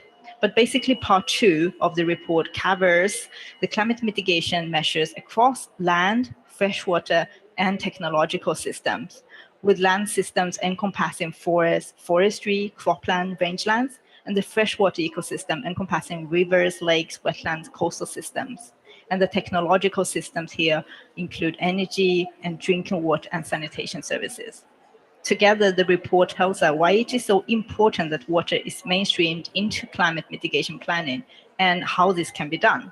And Josh will now summarize our key findings on the risk and win-wins across all sectors. Josh, please, the floor is yours. Okay. Thank you, Lon, very much. As said, I will now briefly outline some high-level takeaways from the report. When we speak about water rise, climate mitigation, we're essentially talking about 2 key steps. The first is to identify, assess, and incorporate water risks across all emission reduction plans, from the global to the national to the local level. And the second one is to capitalize on the many win-win opportunities for climate mitigation actions that can also reduce pressure on water resources and improve water security. And when we discuss risk, there's 2 broad types of things we're discussing. The first are risks that the climate mitigation measure proposed is not going to work, or it will be less effective due to a shortage of water, a flood event, a change in the water cycle, etc. The second type of risk is the risk posed by the mitigation measure onto the water cycle, which Professor Rockstrom spoke quite a bit about. These require strategies to avoid and minimize impacts where possible, and in some cases, considerations of alternative measures.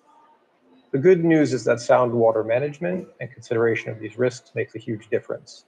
Also, there are big opportunities for win-win actions that are carbon smart and water wise.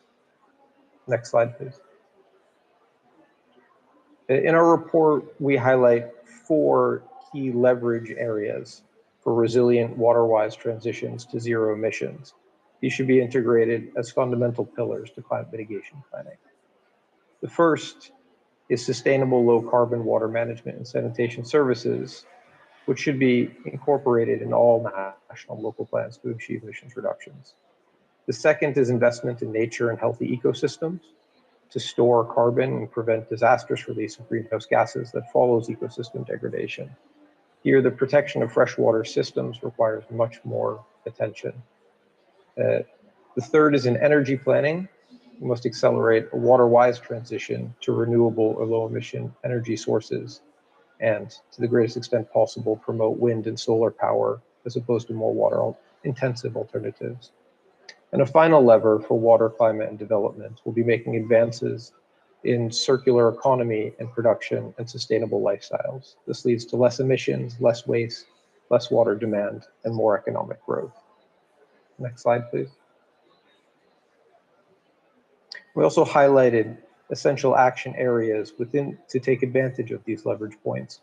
And these should be found in all climate and development plans. At all levels, we should develop effective strategies and ensure there's capacity to reduce emissions and recover energy in drinking water and sanitation services.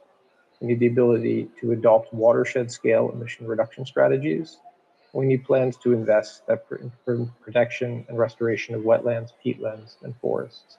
In order to do that, we also need to be able to make investment cases that go beyond carbon sequestration and consider all the benefits provided by ecosystems and nature-based solutions so that we can maximize our investments also in their ability to store carbon. When it comes to energy planning, one major component that is needed is to accelerate solar and wind power wherever feasible to limit the need for more water-intensive options and to mainstream water risk assessments for all energy planning, particularly for the development of bioenergy. And finally, we need plans for and initiatives to advance circular solutions in each industry and sector and across them, and plans to promote sustainable lifestyles and behavior change.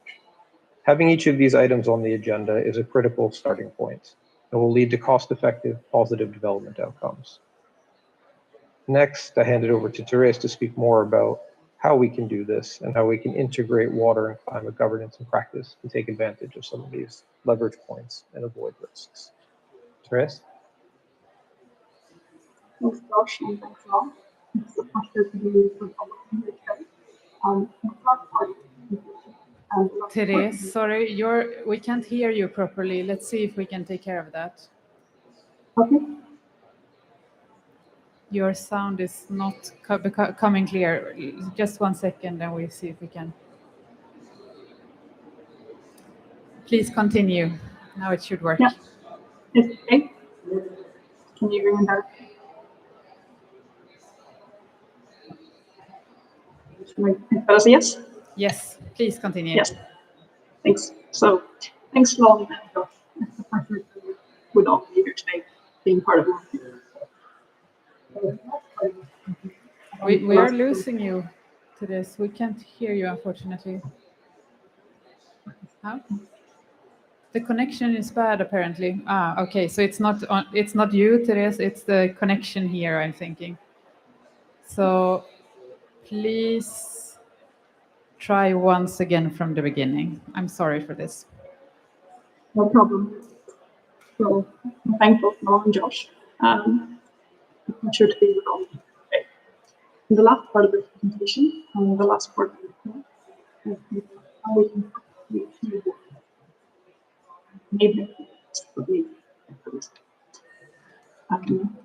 in the report, we highlight the central need for integrated approaches to avoid risk, utilize opportunities, and achieve the results that Josh just spoke about.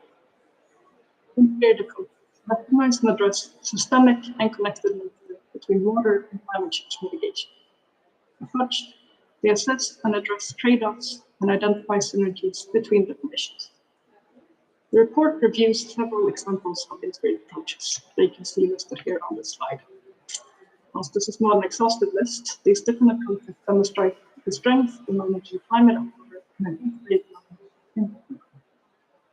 Later in the session, we'll hear other panelists talking about how integrated water can contribute to achieving water-wise climate mitigation in an urban setting, looking particularly at water and wastewater management. Next slide, please.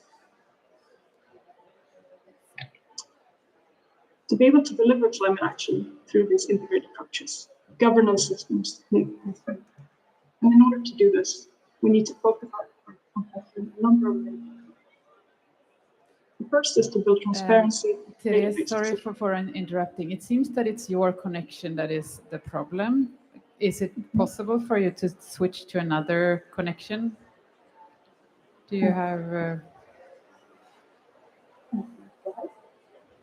We aren't hearing you properly, so if you can, switch to the mobile or something and go from the start again so we don't miss what it is you're saying. Sure. Let's see.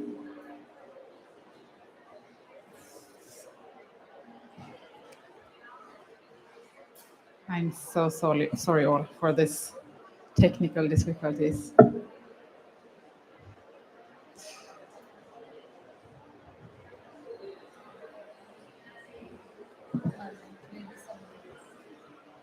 Sorry?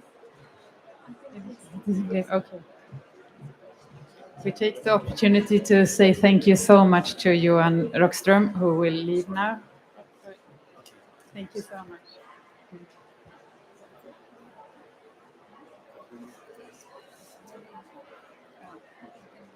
So, Therese, should we skip this and I shortly give an introduction to what it is you're trying to say, maybe? Yeah, sure. Oh, now we hear you well. Please give it one more try. Okay, where did I lose you? Let's start from the beginning. The very top? Yes, please. Okay, third time's a try, third time's a charm. So in this report, we highlight the central need for integrated approaches to avoid risks, utilize opportunities, and achieve the win-wins that Josh just spoke about. Integrated approaches recognize and address the systemic and connected nature between water and climate change. Therese, I'm so sorry, but it is not working, unfortunately. I will need to thank you so much, and I will give a short intro to what it is you're trying to say when we cannot hear you. I'm so sorry about this. No worries. So what Therese is saying is that in order to actually move forward with the solutions that we are identifying in the report, and there are so many solutions in all different sectors, but we really need to look into the integrated approaches to and also address the systemic and connected nature between water and climate mitigation. In doing so, we can also lift, for example, adaptation, biodiversity loss, and so on. And we can work on different sectors, different levels of society at the same time. And the integrated approaches, they assess and address the trade-offs, and they identify the synergies in these different sectors or so. And the report highlights several examples of integrated approaches. And one of them, for example, is the Waclim project that we will hear more about later. And governance systems is absolutely crucial when it comes to delivering the integrated approaches. So we need to focus a lot on supporting or strengthening the governance systems. And enabling conditions for that is, for example, to build transparency, data-based decision-making, strengthening capacity through inclusive knowledge systems, innovative finance. I know that's a big thing that we discuss here in COP this year. And also in enhancing integration across sectors and levels, as I just mentioned.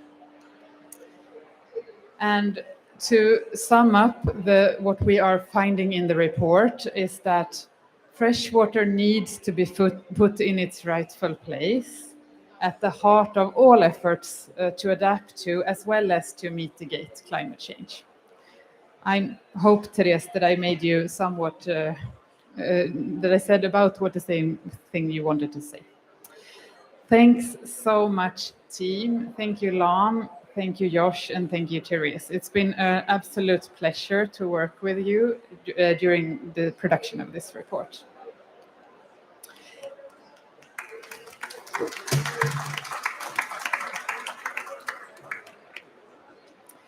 Now we will step into the next segment. So we leave the report launch behind and we go into what we are working to identify in the report, different solutions where we have water clearly in climate mitigation.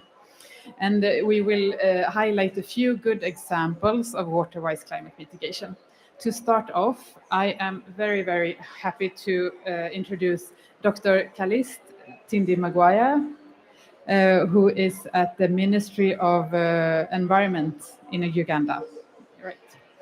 And please, the stage is yours.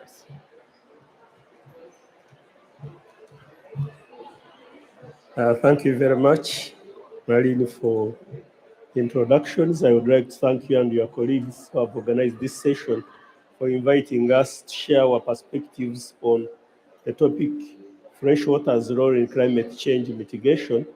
And I will be talking about some of the work we are doing in Uganda regarding preserving Uganda's wetlands for the people, climate, and the planet. And I'll put this presentation together with my colleague who is coordinating a project that is funded by GCF and implemented by UNDP in Uganda. We talk about wetlands and oftentimes we take them for granted, but they are very, very important. Almost all the world's freshwater resources are drawn from wetlands. These wetlands are among the world's largest carbon store. Most of the food supply depends on wetlands. Wetlands purify the water and makes it clean for our use.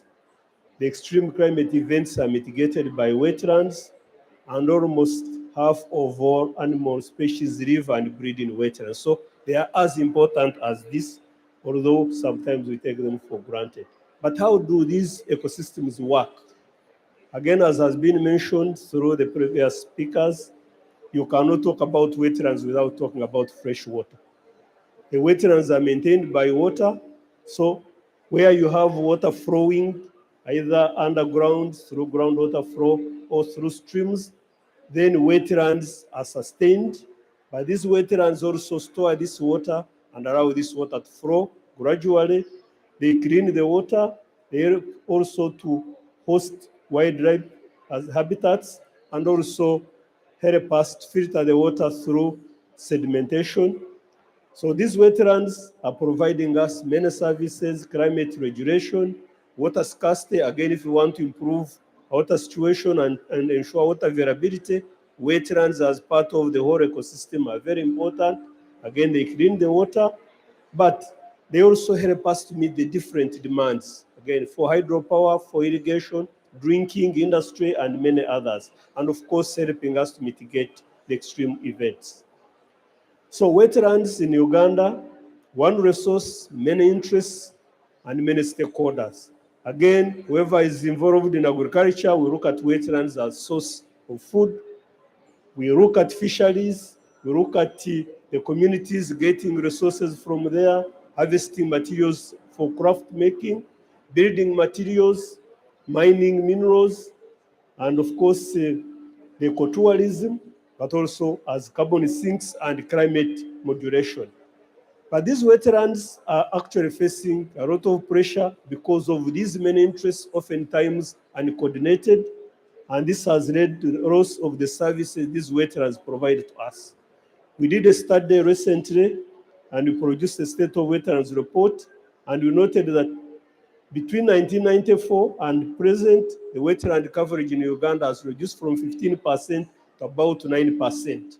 And the problem actually is continuing. So we need to do what it takes to reverse this trend if we have to benefit from these wetlands. But also we talk about the link between climate change natural resources, degradation, and livelihoods, that when people are affected by climate change through dry spells, and of course, most of our people are depending on agriculture, which is rain-fed, then the people will now try to find other ways of getting the food.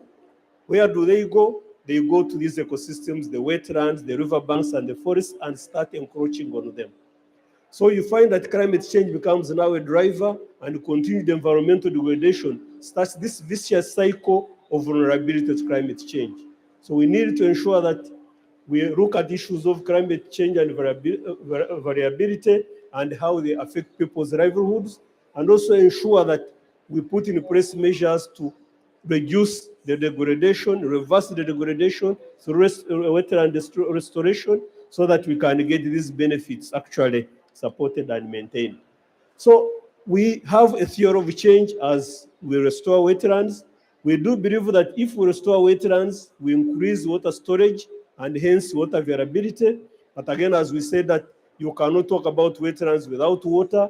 But when you have this water, then it is available for drinking, for irrigation, and many other uses.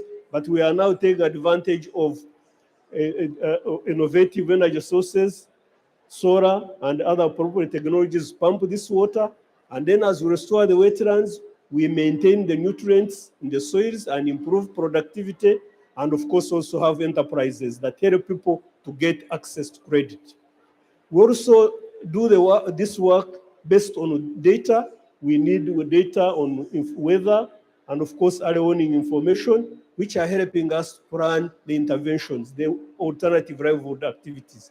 And of course, by doing this, then we reduce the pressure on the wetlands and also enable the wetlands to perform the mitigation and adaptation functions so that we can benefit from well-managed ecosystems. So again, starting with the water, with the wetlands, and also helping to mitigate the impacts of climate change, improve adaptation, and also improve people's livelihoods. We have been implementing a number of projects, and I want to highlight one of the projects we are implementing, funded by GCF and implemented by Ministry of Water and Environment and UNDP, which is building resilient communities, wetland ecosystems, associated catchments. Again, we are looking at a landscape approach, also looking at integrated approach. It's about $44 million. And here we are trying to improve the livelihoods of the people, the most vulnerable people that are depending on subsistence agriculture and also as wetlands for their livelihoods. We are targeting about 4 million people, support them so that they can improve their livelihoods and improve the resilience. And here we'll be providing significant and transformational livelihood support the target communities so that we can protect the wetlands. Here we are doing a number of activities. We are demarcating and restoring wetlands, and what you see here are the people themselves actually restoring and demarcating the wetlands. We are creating structures around these ecosystems so that the people actually manage these activities by themselves after realizing that they are benefiting. So what you see here are the people, the users themselves actually doing the demarcation and restoration. We are also trying to improve people's livelihoods by implementing livelihood improvement activities. What you see here, a fish pond around the wetland so that people can actually get livelihoods improved through fish farming. We are having small scale irrigation. You see vegetables, tomatoes, which is done around the wetlands so that the wetlands now help people to improve their livelihoods and their incomes. We are also having weather stations set up, hydrological stations, so that we can get the data that we are using actually to take decisions. And again, we are getting the people on the ground to be able to maintain these installations so that they can benefit from the data and information generated. We are also supporting off-farm livelihood opportunities through wise use of wetland materials. Again, for people to realize that by restoring a wetland, they are going to benefit. And what you see here are women who are making baskets, they are making mats, they are making materials that are used for fishing. And here we're also having wetland materials being used for cattle rearing, the piggery. And through this, you are getting the people to actually be involved in restoration. So we are creating a nexus through restoration of the wetlands. We are improving people's livelihoods, and we are also helping to mitigate impacts of climate change. In conclusion, we see in Uganda that preserving wetlands is benefiting the people, it's contributing climate change mitigation and adaptation, and helping us to protect the planet. Wetland restoration is helping us to address the negative impacts of climate change, such as floods, rising temperatures, prolonged dry spells, loss of biodiversity, and deteriorating water quality. And wetland restoration coupled with livelihood improvement activities are helping us to reduce pressure on the wetlands. And of course, wetlands restoration is giving us a good example of how we can have synergies between mitigation and adaptation, and implementing these actions that become a win-win for the people and the ecosystems. And finally, wetland restoration increases mitigation and adaptation benefits due to a well-managed ecosystem. So we are moving this agenda forward, and we feel that this is the way to go if we have to improve our resilience to impacts of climate change. Thank you very much.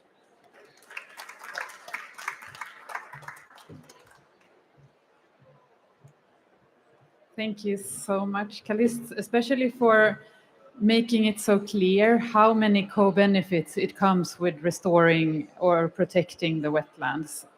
So thank you so much for that. Now we have the next speaker online with us, and fingers crossed that we will now have a better connection. Hi, Austin Alexander, please welcome. You're the Vice President, Sustainability and Social Impacts at Xylem. Hi, Molly, can you hear me okay? I can. Happy to say. Excellent. Please go ahead. Great. Thank you so much. Thank you, everyone there in person or tuning in virtually. And a particular shout out to Malin. I mean, your work to prepare us for this session was incredible. And I know a lot of work, so thank you. As much, I'm Austin Alexander. I lead sustainability and social impact for Xylem. We are a global water and wastewater technology company. We're headquartered in Washington, D.C., but we operate in 150 countries around the world and have roughly 17,000 employees that are solving water day in, day out, in particular, supporting utilities, water, wastewater utilities around the world. And that's where my comments will focus on today, because of, as mentioned previously, we're coming to this with an approach of there's been enough talk about the problem, now we need to talk about solutions. And as a technology provider, we see ourselves having a role to play there.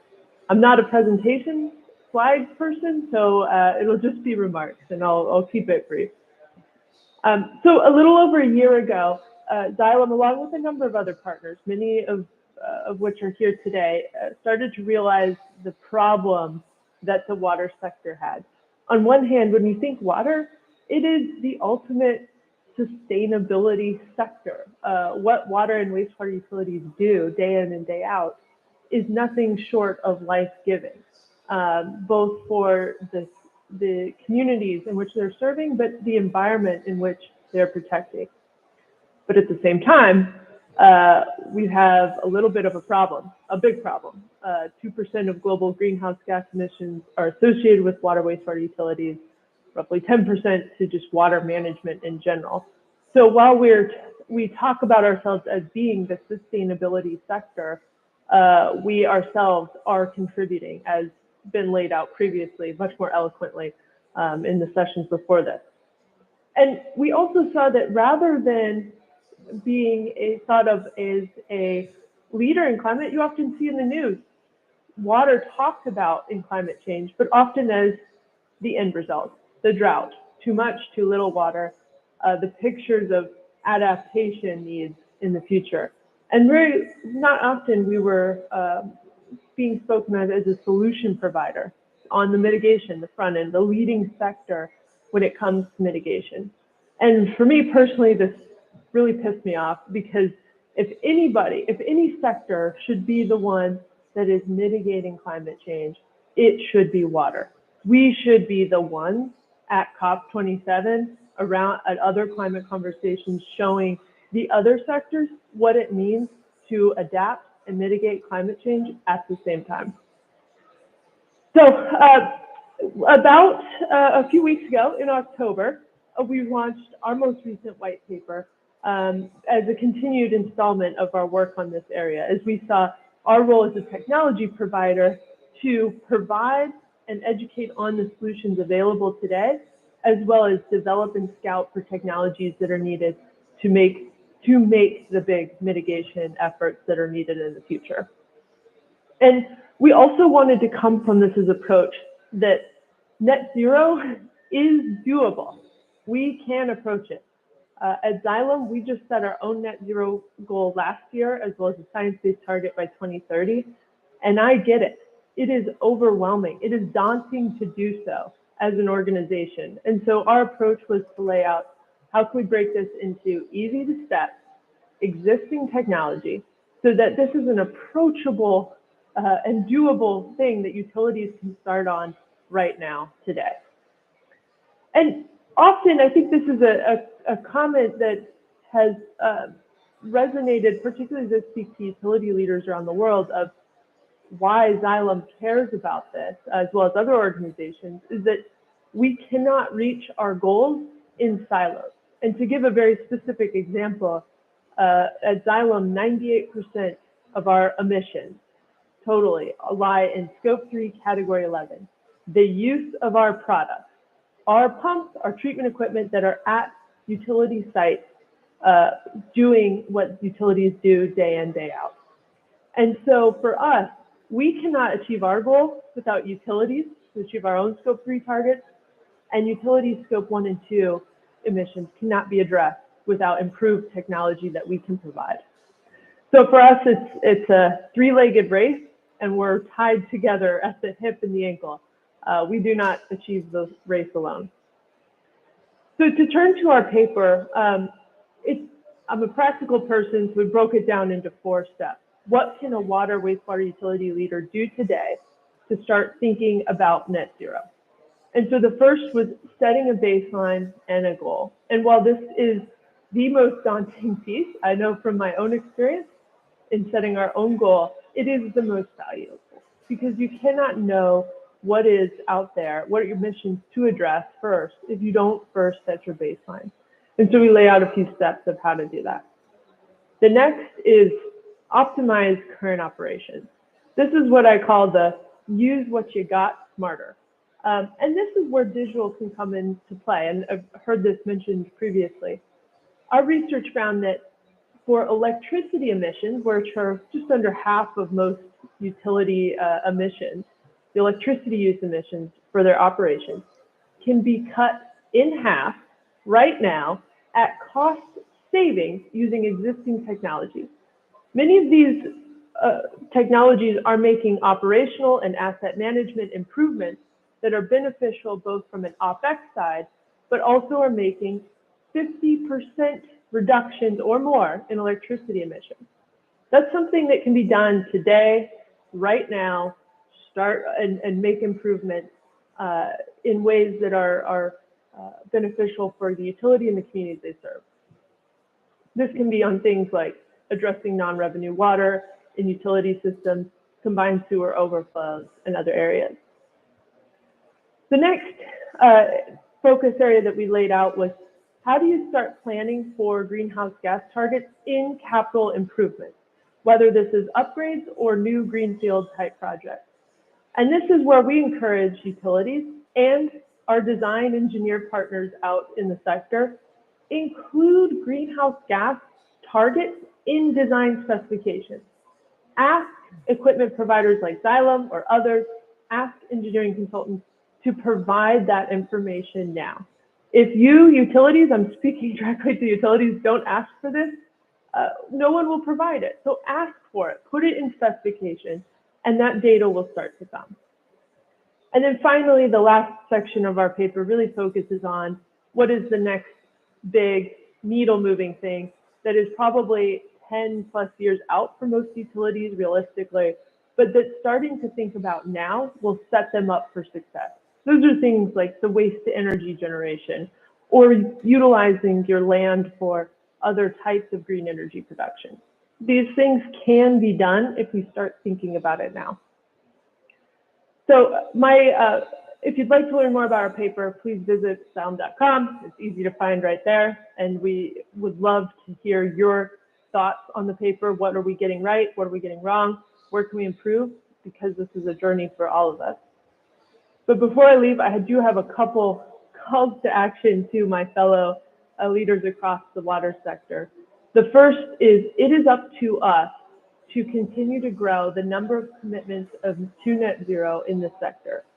And I'd like to celebrate those roughly 80 utilities that have already signed up with the Race to Zero. But it's up to us as either equipment providers, engineering consultants, other organizations to make our own commitments. So if your organization has not yet today, do it. Encourage, the more we get, the more momentum we can catch as an organization. Austin, I think I need to cut you off there. It's okay. We are having not that much time left in the program. I'm sorry, but you want to say some final words? I do. I'll be up really fast. I apologize. Please. I'm sitting in Washington, D.C. Next week, we will be having an event here on the 16th. I encourage you to check it out. But again, thank you for everyone. Thank you, Mom, for your work on organizing this. Thank you so much, Austin, and thank you, Xylem, for echoing that. That Freshwater is a provider of solutions in climate mitigation. Okay, next we have a video provided by Nadine Gantus at GIZ. She will come here, I hope. The Hashemite Kingdom of Jordan has updated its NDCs to a target of 39% by 2030.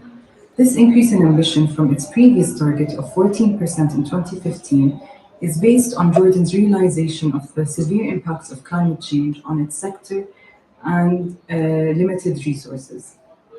And it's taking its responsibility to take action in this regard. In terms of the water sector, the increased water demand is due to the population growth, which is increasing heavily on its demand from limited water resources. Therefore, projects such as those funded by the BMZ and implemented by the GIZ are working towards introducing mitigation measures in both water sector and wastewater systems to achieve their national indicators. As an example of such efforts is the Sustainable Sludge Management Project implemented by the GIZ to find economical and environmental solutions to the current unsustainable sludge management practices in the country. The project also works to create a paradigm shift from sludge being considered as a waste to unlocking its potential as an organic treasure. This is implemented through the introduction of different technologies such as greenhouse solar drying, pelleting, and pyrolysis of treated sludge to generate dried sludge, pelleted sludge, or biochar with an indicator to reduce emissions of approximately 1,500 tons of CO2 per year. Not only that, but the project also is utilizing sludge products to be introduced in the agricultural and industrial sector to be used as alternative energy fuel, as well as to support in increasing the green cover within the agricultural sector, as indicated in the NDC commitments of the country. In addition to the sludge management, GIZ Jordan is also working in another project dealing with water and wastewater, called Wastewater Treatment, Reuse, and Water Supply. In this project, we focus mainly on water and wastewater resources in Waj and with the 3 water utilities in Jordan. The project focusing on the non-revenue water, improving the non-revenue water, and reducing energy consumption in this sector, as well as looking into the wastewater treatment plant, enhancing their performance by introducing the what is called the TSM, Technical Sustainable Management System, which is looking into the existing laws, regulation standards, codes concerning with the effluent of the treatment plant. The project is also looking into the reuse application and how this the performance of wastewater treatment plants is impacting the reuse application of the outlet of the wastewater sector, and trying to improve this application and enhance the agricultural application of treated waste or water reuse.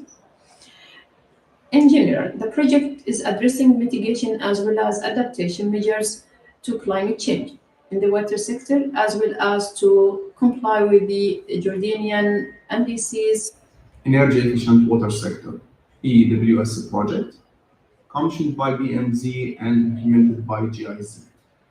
The project supports water sector in Jordan to enhance energy management by increasing energy efficiency and, of course, its share of renewable energy, and thus moving faster toward achieving the goals of EE and RE policy in the water sector, and, of course, its contribution in the national energy strategy. The project focuses on implementing energy management system in the water sector as per ISO 2001 standard, and implementing data management system, as well as support the dialogue between water sector and energy sector to reach win-win projects such as pump storage and load management. Of course, implementing such a projects in EE and RE would achieve the project aim and reduce greenhouse gases in the water sector.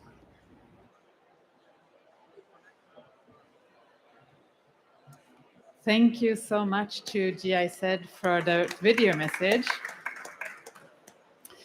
And now I will hand over to the next segment, the closing of the Waclim project. So for that, I introduce Mr. Bernd Markus Liss. He is the head of climate change at GIZ. So please come up. Are we saying thank you?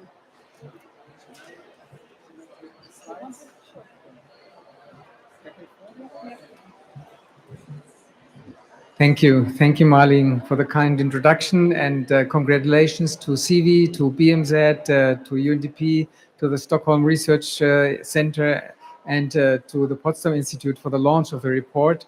Thanks also for the inputs from Uganda, from our colleague here, very interesting insights, also from Xylem and from Jordan. Today, we do not only celebrate steps forward, but also we celebrate a closing. This is the last public appearance in this context of the global project Water and Wastewater Companies for Climate Mitigation, in short, Waclim, at the international stage. The project was part of the German government's International Climate Initiative, implemented by GIZ and the International Water Association. We start with an introduction of the main results and lessons learned of the project by Janine Mosau from the German Federal Ministry for the Environment. Janine has guided and supervised the project for many years. Janine is strongly involved in international water policies. For instance, she coordinated last year's Water Dialogues for Results conference in Bonn, where international decision makers discussed the progress towards reaching the SDG number 6 on water. Janine, the floor is yours.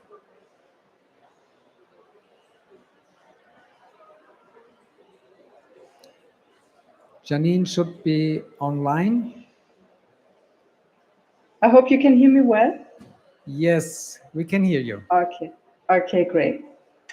Ladies and gentlemen, first of all, I would like to start also with congratulating CV and their partners to the launch of the report, The Essential Drop to Reach Net Zero. The report now gives us more evidence on the importance of water for mitigation action. In addition to that, I would also like to congratulate Global Water Intelligence, who are publishing a white paper estimating the carbon footprint of the global water sector. The publishing of these two documents coincides with the closing of the flagship project on water and mitigation, the Water and Wastewater Companies for Climate Mitigation, or in short, Waclim project. Our ministry has financed the project since 2014 as part of the International Climate Initiative, ICI, and experience and knowledge from the Waclim project contributed to both the CV report, especially in Chapter 4 on mitigation in water and sanitation services, and the white paper. Global Water Intelligence used also the Waclim ECAM tool for calculating emissions by water and wastewater utilities. Could you show the first slide, please? Yes, it's up. It's with the examples of Jordan, Peru, and Mexico. Okay, great, thank you. The Waclim project showed that the most promising mitigation actions can vary significantly among countries and regions. In Jordan, for example, the project advised mostly on reducing the use of fossil fuels, while in Mexico, and especially in the highlands of Peru, where a lot of hydropower is used, the project focused mainly on reducing carbon and methane emissions from wastewater management. We are very happy to show today that the project will have a lasting impact on emissions reductions in our partner countries.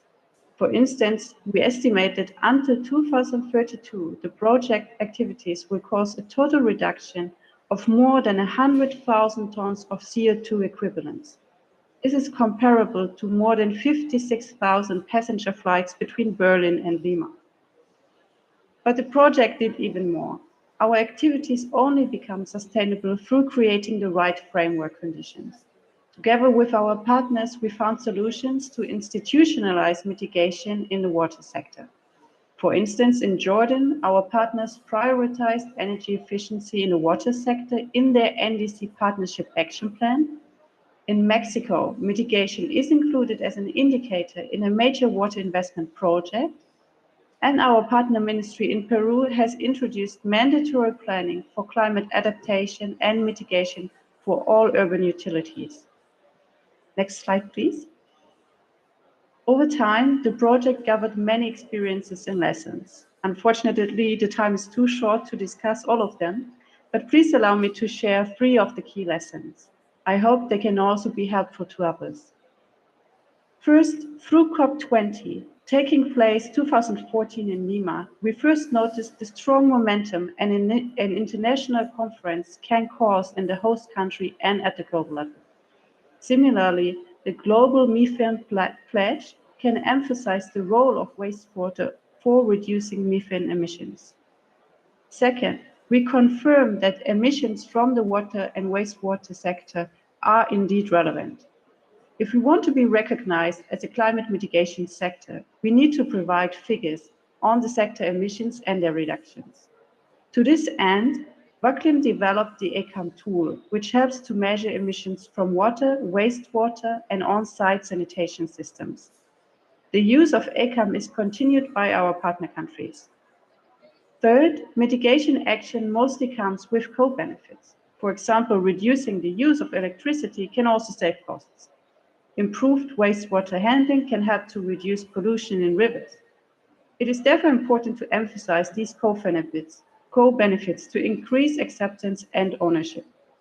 Last but not least, I would like to take the opportunity to sincerely thank our partner governments for their commitment during the project time. Our joint success was only possible because of their support and dedication. Thank you. Thank you, Janine. That was quite an exciting insight into the project. As you said, the project could not reach its goals and also be not sustainable unless partner countries are really on board and continue with that. We'll now show a short video with high-level statements on the project from Jordan, Mexico, and Peru.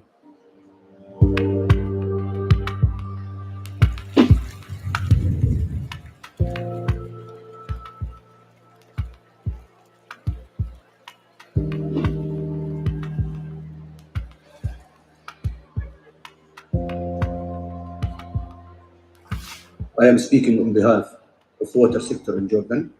As you know, the water sector is responsible for about 15% of the total electricity consumption and could increase with the increasing water demand.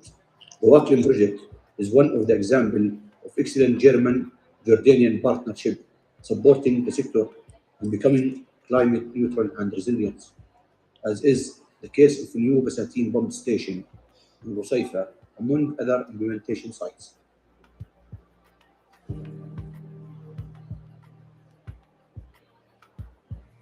El sector saneamiento tiene un papel importante en la mitigación del cambio climático, en la medida que existe una importante brecha global de tratamiento por cubrir y un excedente de población por atender. No podemos dejar de reflexionar respecto a cómo aprovechar el potencial existente en el sector. que relacionado con la mejora de procesos permite también la reducción de emisiones de gases de efecto invernadero generadas por el consumo de energía y el adecuado manejo de las aguas residuales. El día de hoy tenemos la oportunidad de repasar los avances y enfoques que impulsamos desde el sector saneamiento y que coordinadamente con la cooperación alemana hemos venido promoviendo en los últimos años, en pro de la sostenibilidad y competitividad de la prestación de los servicios de saneamiento a nivel nacional.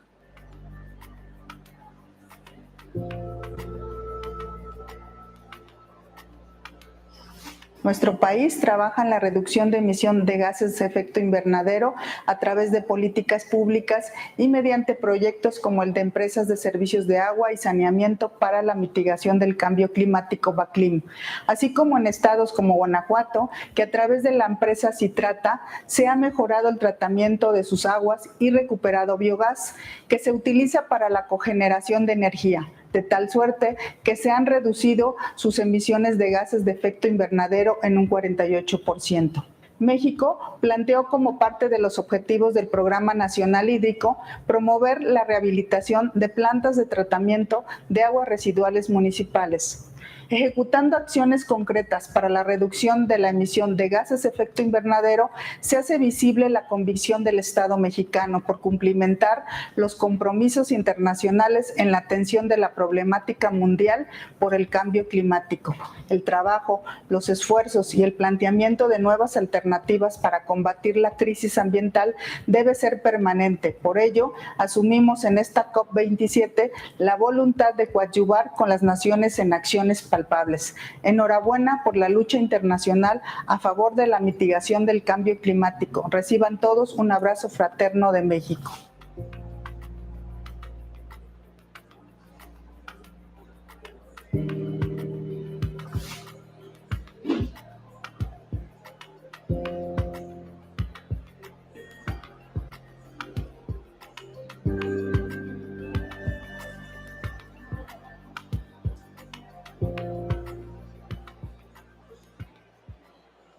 So these insights have shown a joint approach is required throughout the planet to address water and climate change in a nexus approach. There's just one last aspect left. We were supposed now to get some final remarks by Verena Omar on behalf of the German Federal Ministry for Economic Affairs and Climate Action. Unfortunately, there are some technical problems, but Janine will take over in a team Germany approach across the ministries, doing that together. And I will now call for Janine to provide us with some final words and announce the closing of Waclim at the international stage. It seems that Verena will maybe be online, so let's see if we can give her. Okay. So if Verena can make it, here she is. Verena, you're online. Can you hear me? Yes, we can hear you. Please go ahead. Thanks so much. We spent about 1 hour getting me online, so I'm especially happy and thankful to be here. Thanks so much to the team and all the colleagues helping me to overcome these problems, even though the session has been about much more important problems. So, ladies and gentlemen, when the Waclim project started almost 9 years ago, it was one of the first water projects on mitigating greenhouse gas emissions. The project showed that water and wastewater utilities in emerging economies can reduce emissions, and they can measure and report these emission reductions. So in this way, water contributes to reaching NDC mitigation goals. I'm glad to see that the Waclim journey does not stop here. The reports by CIWI and the Global Water Intelligence give a new focus on water and mitigation. In particular, methane reductions from climate action and wastewater are getting noted. Only today, there are 2 more events on water and mitigation in the Water Pavilion. So now I would like to thank the German Federal Ministry for the Environment for coordinating the program for so many years, and the implementers GIZ and International Water Association. I also would want to thank the partner countries which shared their perspectives in the video. It's your commitment in the end that made this project successful. I am now formally announcing the closing of the Water and Wastewater Companies for Climate Mitigation, in short, Waclim project of the International Climate Initiative. I'm very confident that future projects will benefit from the Waclim products, and I encourage you to build on this experience. So thank you very much, and to our partner countries, gracias, shukran, and kapun. Thank you. Thank you. I think this really deserves a round of applause because the achievements that we have seen are quite impressive. With that, I'm handing over to Malin again for the actual closing of this event. Thank you so much, Bernd, and the Waclim project. It is so clear for over all the 12 years that you have done the project, you have built up a knowledge base that I really hope will be something that we can put forward to more countries in the future. Now let's see what the next step is. I want my slides, please. Yes, because that's exactly what we're looking at now. Next steps of the report. So today we only had a very short insight to the report. If you want to know more about the report, you can of course log into the website and read the report there. There is also old sessions. We had, for example, a session at the Bonn SB in June, which is giving more insights to the two first parts of the report. But what we will do also is that in February and March next year, leading up to the UN Water Conference in New York, we will have 5 in-depth webinars. So one webinar per thematic area of the report. So please stay tuned for that. If you would be interested, please sign up for the Swedish Waterhouse newsletter, because this department at SIWI is where we will host those sessions. So please sign up and you will receive more info on that. Now we have the very final speaker here. So what I will do is that I will thank everyone here and everyone joining online. I know that there are many listening in online. Thanks so much for listening and participating in this session. And we will now have some final concluding remarks from John Lane. And he is representing the Water Initiative for Net Zero, the WINS initiative. And this is a quite newly started initiative where they are advocating for water and climate mitigation. Hi, John. Please, John, please. Yeah, thanks a lot, Marlin. I'm sorry if I'm a weird yellow colour. We're all aware that water is the medium through which global heating causes climate chaos. We're all aware that we have to adapt water management systems in reaction to climate change. But this subject about water and mitigation is a new subject which has been neglected, and I'm really pleased that we've had this whole session dedicated to it. And with the launch of this new report, and with the other case studies and examples from other colleagues around the world, I'm very pleased that we're seeing an increase in both the quantity and the quality of the scientific evidence about the contribution water can make to reducing greenhouse gas emissions and to climate change mitigation. And using that robust scientific evidence, the key message from ourselves at WINS, the Water Initiative for Net Zero, is that improved water management is a tool that can help politicians and decision makers to achieve your targets for 1.5 centigrade and for net zero. So this is not about water, this is about a much bigger subject. But global heating and climate chaos are such urgent and pressing problems that everybody in all walks of life needs to do everything that we can to address them. And we water professionals want to be part of that global movement. We want our grandchildren to live healthy, safe and happy lives, and we want the same thing for everybody else's grandchildren as well. To quote President John F. Kennedy, our problems are made by people and therefore they can be solved by people. and people can be as big as they want. So please, let's think big. Let's seize the moment. Join with us to promote the role of water in climate mitigation. And together, we can achieve so much more.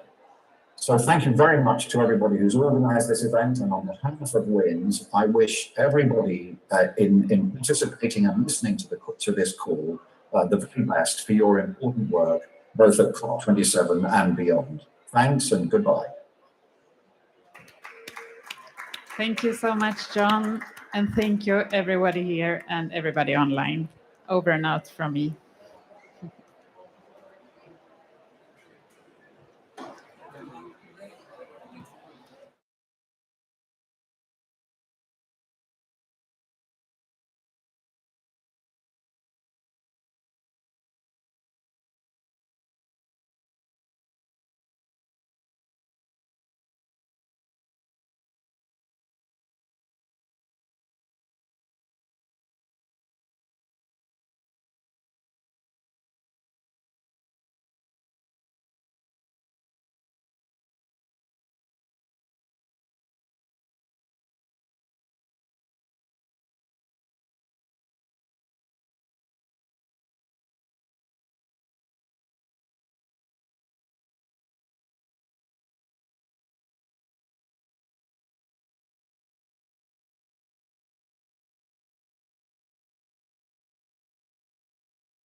Hello, we're going to be starting up the closing session of the Water Pavilion today. If anyone outside would like to join us, as we're going to have a dialogue on the closing key messages for today, as well as what key messages can contribute to the midterm comprehensive review of the Water Action Decade as outputs coming from the COP.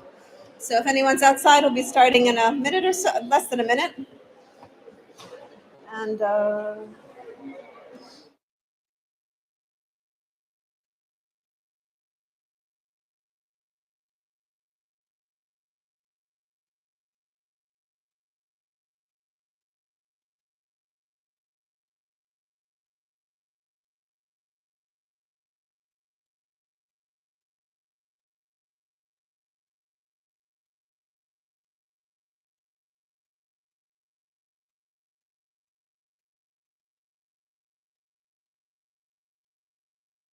And low carbon approaches, systems and technology session, which constitutes the second thematic day of this Water Pavilion during COP27.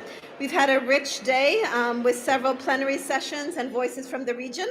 My name is Carol Shushani Sherfain. I'm the director of the Arab Center for Climate Change Policies at ESCWA, and we're going to be closing with our distinguished partners from the Ministry of Water Resources and Irrigation. Walid, would you like to introduce yourself? Thank you, Carol. Thank you, Carol, very much. My name is Walid. I work for the Ministry of Water Resources and Irrigation. And we hope that will come out some messages that will be conveyed to the last day of the Water Pavilion and then to the coming UN Conference 2023 and the next COP in 2028. Do you want to introduce yourself also, Walid, so that they know how important you are with everything we do? So I work for the Ministry of Water Resources. I'm project director for the Village Depollution and Adaptation Project. I'm the Deputy Director of the Cairo Water Governance. Thank you. Thank you. Yes, Cairo Water Week was a huge success this year, and we thank you for making those linkages. And our partner today with ESCWA under the auspices of the ministry is, of course, UNESCO. Bishop, please introduce yourself. Thank you very much, Carol. My name is Bishop Imam. I'm UNESCO's regional hydrologist in the Arab states, responsible for the implementation of the strategic plans of the Intergovernmental Hydrological Program of UNESCO. We are now entering our 9th phase, and of course, it is a pleasure and honor always to be in partnership with the Ministry of Water Resources and Irrigation and our partners also in ESCWA. Thank you, Carol. Thank you. So we had 5 plenary sessions today and 2 voices, and we will go through the key messages, all of them right now, and then open for any comments and discussion at the end. And then we'd like to maybe have a little bit more conversation preparing for the midterm review in March. But why don't we start with the key messages, and I turn it over to Bishr and Walid to take care of that. Can we go to the next slide, please? Here. Okay, there we go. Thank you. Yeah, it will be easier to read from here. Thank you, Carol. So our first session was Voices of from the region, and in fact that session focused also on technology, as it is anticipated for the day. 2 major conclusions came from that session. Is that first one is saying digital technologies can bring transformative changes in the livelihood and food in the Arab region, such as climate-smart precision farming, integrated desert farming systems, and profitable diversified cropping.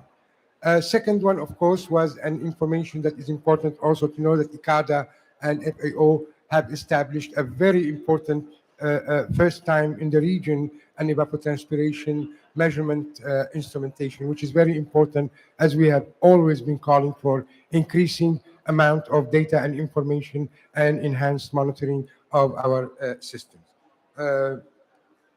Okay. The first session after the voices was about circular water solutions, and it was led by GIZ on behalf of the German Federal Ministry for Economic Cooperation and Development, BMZ. The session included distinguished speakers. I'm not going to cite the names because we're going to focus more on the conclusion. The session focused on 2 issues. Issues related to regulations, regulatory progress in with respect to treated wastewater, and then the potential of what can be done with the wastewater and the technologies that are available. The first one says the EU regulation implemented in May 2020 to be applied in June 2023 emphasis on minimum requirements for water reuse at the member state level. The second issue is the wastewater treatment plants provided a large capacity in water and cost efficiency, such as a biofactory in Egypt. It proved to be much more efficient than old school techniques, such as water from fossil and desalination. So, and of course, all of these are basically what we call some, not necessarily nature solution, but nature-based solution approaches that we learned from nature a lot, and as we'll see in other sessions as happened. Another point that was made, which is transformative and sustainable circular solutions should, and I would like here to add, and could, not only should, and could be found that are feasible, desirable, and viable. And circular sanitation solution explores new ways to use human waste into agricultural system. And this is also something that emphasizes, because it is also one of the issues where we see water is also an issue of mitigation, not only of adaptation. We go to the second session, which was about when water and sanitation services contribute to climate change mitigation. Similar to the session before, it also emphasizes how the whole system is integrated, not just the one, it's not blue water, it's not gray water, it is not green water, it is water as a whole. That's what we want to reach as we are addressing the challenges of climate change.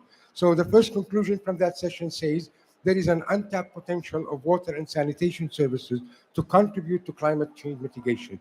3 to 5% of global greenhouse gas emissions come from water sector, including heating. Second item says, or second conclusion states, case studies have proved, and this is very important because we are always seeking evidence-based decisions and evidence-based comment that we want to make to the conference. So it says case studies prove that there is solution and margins of progress that are implemented by local governments, private sectors, or development agencies all around the world. Examples are in France, in Egypt, in Jordan, and many more. And there was also an announcement of FWP's Water for All SDGs application release. It is an application for water stakeholders to appreciate the impact of their project policies, not only on SDG 6, but also as they are integrated with SDG 13 on climate change. And thank you for giving me the opportunity to cite the conclusion of some of these marvelous sessions we had today.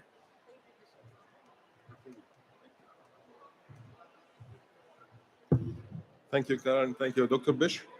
We'll continue our conclusions today with the next session, which is the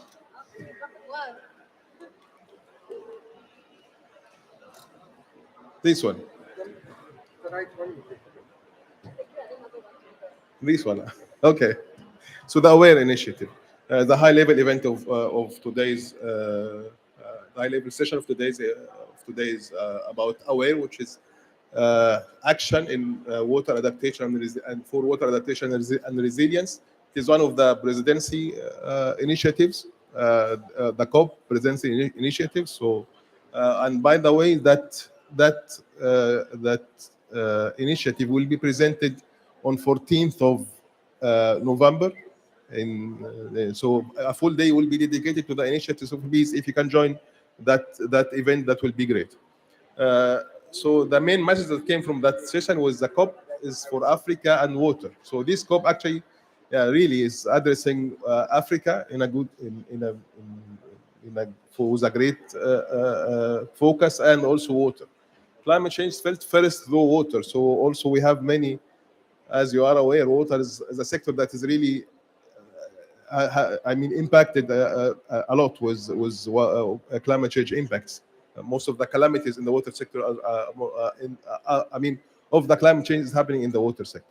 So we need more actions and less talking. And this is also a message that we received many times today, actually. So let's focus on action. And even the COP of this year is under the implementation title. So please, the message, we need to implement things. We need to have things on the ground rather than talking about it. Technology should be fitting to the targeted audience with the support of investment and engineering. Again, the comparison was made between the African and maybe also the advanced or the developed countries. The technologies are not the same. I mean, that what fits here does not fit here. So we should fit our technologies to the countries suitable. What's suitable for them, but also to avail finance that is needed for to implement such projects.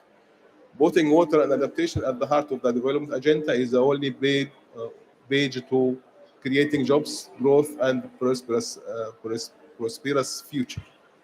To make project actionable, we need knowledge at the basin level so that private sector and the community can come together to make action. The next session was Voices from the Region from Dr. Ayman Al-Said from the Ministry of Water Resources and Irrigation. And the main message that came from that session was a lack of information and support tools can hinder efforts towards managing water as a resource. Actually, we always see that information is one of the needed accelerators for to achieve any of our goals, actually. So it is really important to have such data and information to support the decision makers. ICT provides real-time measurements and analysis to improve water management and support different levels of planning and decision-making at the Ministry of Water Resources and Irrigation. As Dr. Ayman mentioned, the Ministry have like 35 years of experience in that field. Choosing the suitable technology for the right use with proper maintenance to achieve sustainable operation system and cost efficient. Our next and last session for today was about freshwater's role in climate change mitigation. So the main messages came from that session was climate mitigation cannot succeed without water.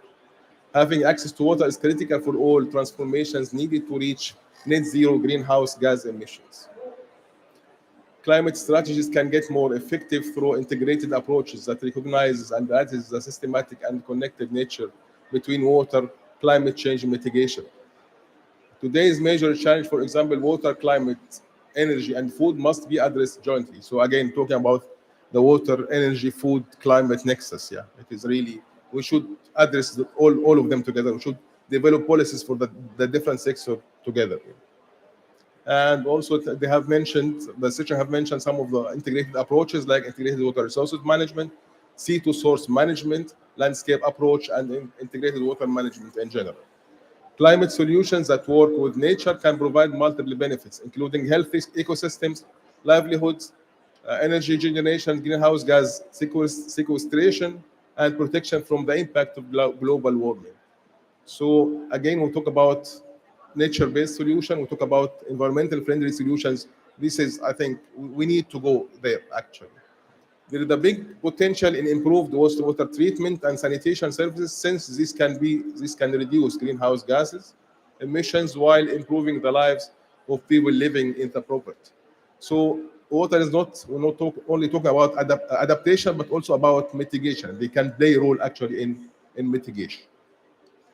So I think with that we came to the conclusion of today's sessions. So back to Karen maybe to moderate if we have any questions. Thank you, Walid. Thank you, Bishar. A very rich set of discussions and some repeated themes, as we can see. We have an online audience. We have a local audience. I'm wondering if anyone has comments on enhancing some of these comments and key messages that were provided. Would anyone like to have an inquiry to expand or comment on any of the issues you've just raised? Anyone from the audience would like to have any feedback on what we've heard today? Okay. Very good. I'm just checking online to see if everything comes in, but we do have another presentation to share a little bit more about what is going on for the Water Action Decade. And this might also spur some feedback, because in the end, we're all focused right now on 2 weeks at COP, but really what we are doing at this pavilion is also making sure that water maintains its storyline in climate and climate in water, also as we move forward. So let me go into the next presentation that Walid and I will be both doing. I'll maybe start it up and then I'll turn it over to you to see if there's any other feedback to share. Sorry, I've got this. So back in 2018, as we all know, there was the adoption of the Water Action Decade resolution, and that resolution decided that in 2023 there would be a midterm review of the decade. And this has now been called this midterm review that is led by Tajikistan and the Netherlands as co-hosts of this meeting in March at UN headquarters, has now been called the UN 2023 Water Conference, which is actually the first water conference in 50 years under the UN auspices. So there has been a long road toward this mid-review at the global level. There's been discussions happening at the high-level process under the 2030 agenda. The SDG 6 and water-related goals have been reviewed. There have been regional preparatory meetings discussing these goals as we move forward, both from prior and coming. SDG 6 will be on the agenda for the coming year. So we do expect another round of discussions looking at water in the center of not only climate action, but in the sustainable development agenda at large. Part of this preparatory process also includes regional meetings as well as global events. I'll start with the regional, and I will turn to Cairo Water Week, our colleague, to talk about how Egypt is also positioned on the global stage for this. So regional preparatory meetings for the midterm comprehensive review were organized by the 5 regional commissions that cover the globe under the auspices of the UN Secretariat. And we cover, ESCWA is one of those commissions. We have an economic commission for Europe in Geneva, and they held a preparatory meeting in April of this year. The regional commission for Asia and the Pacific, based in Bangkok, had their preparatory meeting in April as well. The Economic Commission for Latin America and the Caribbean, which is based in Santiago, had their meeting at the end of April. ESCWA, the Economic and Social Commission for Western Asia, we had ours after Ramadan and held ours in May to also have some key messages. And the Economic Commission for Africa, which is also very central given the Africa COP right now that we're in, had a review of their key messages for the Water Action Decade in June.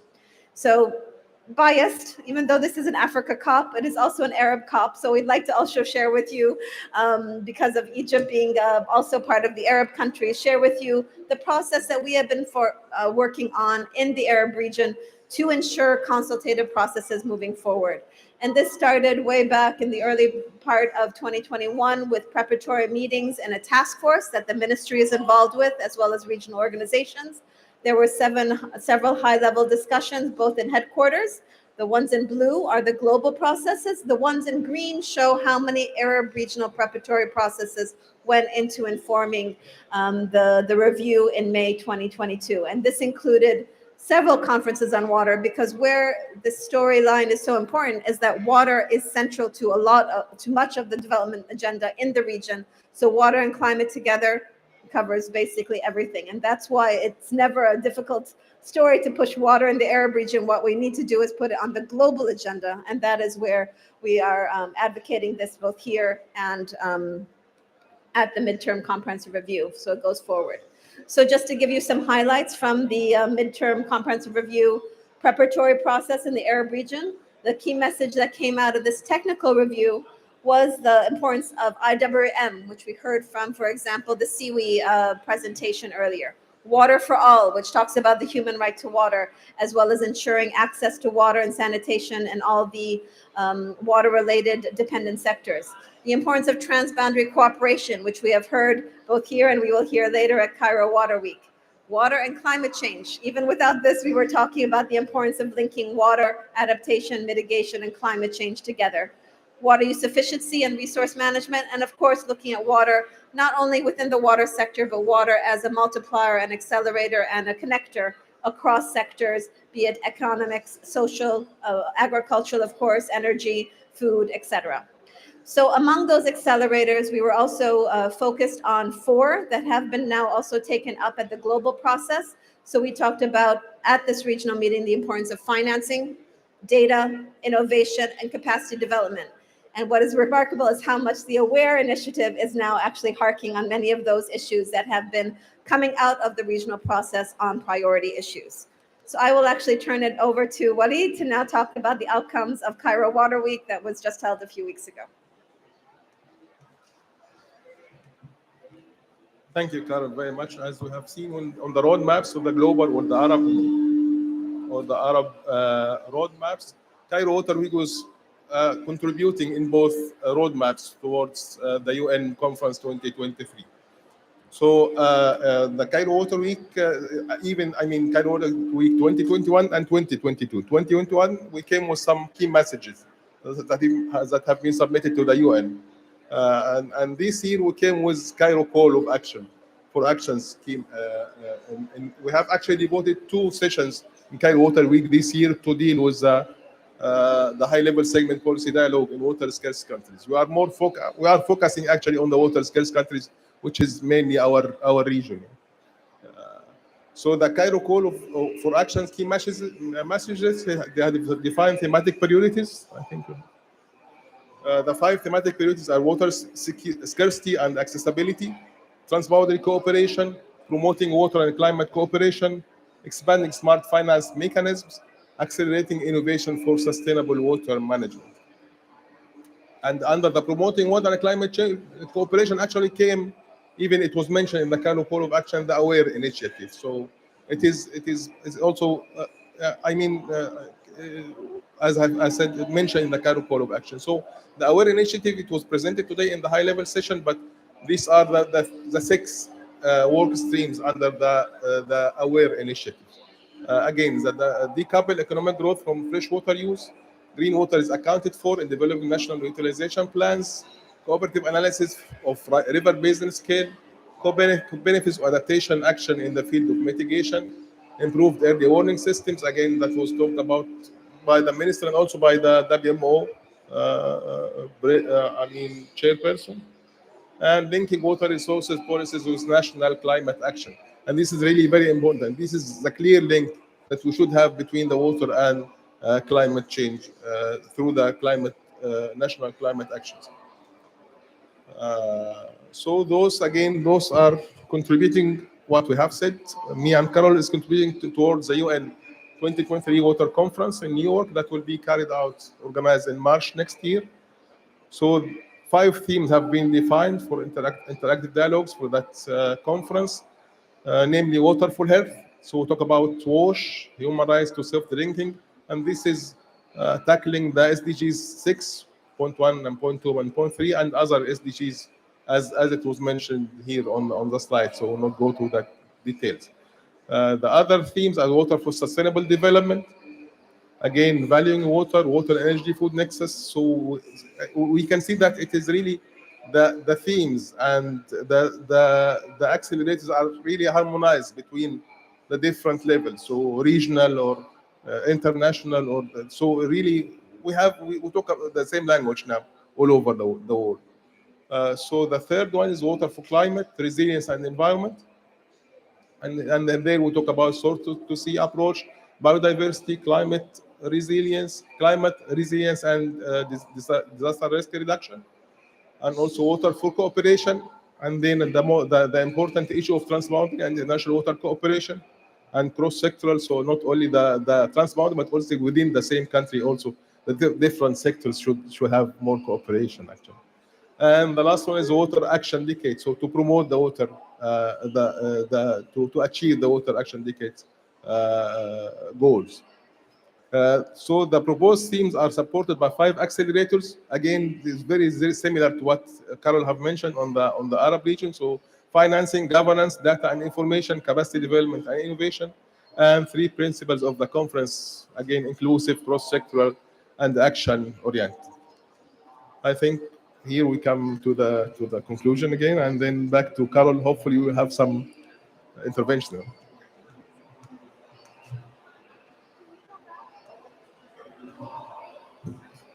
Can we go back to just that last slide?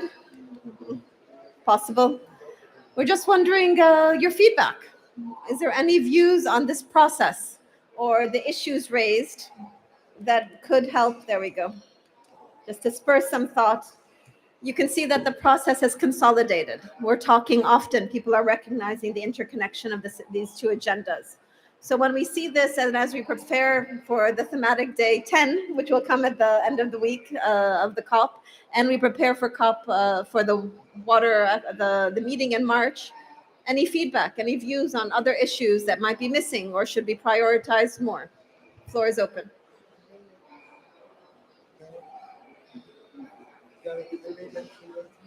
Yes.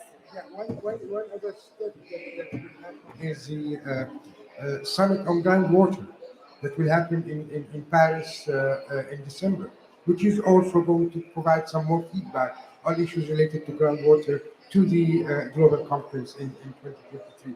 And I think it is very important because based on what the title of the last year UN World Water Assessment Report was basically the invisible. So we want to make the invisible visible.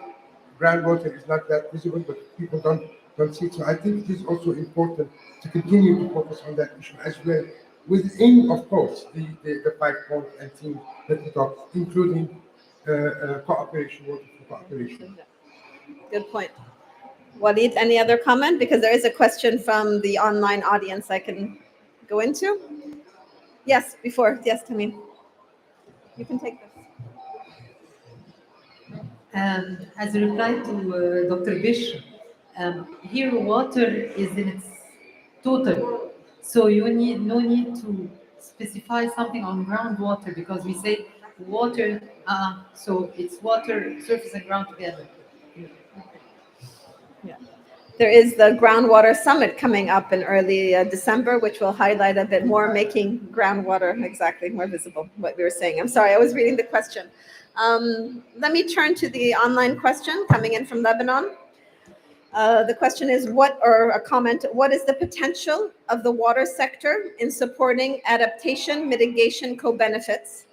Nature-based solutions can support an estimated maximum of 30% of reducing emissions through several pathways. So what are the key measures that could be considered in water? Is it only water and sanitation sector or others?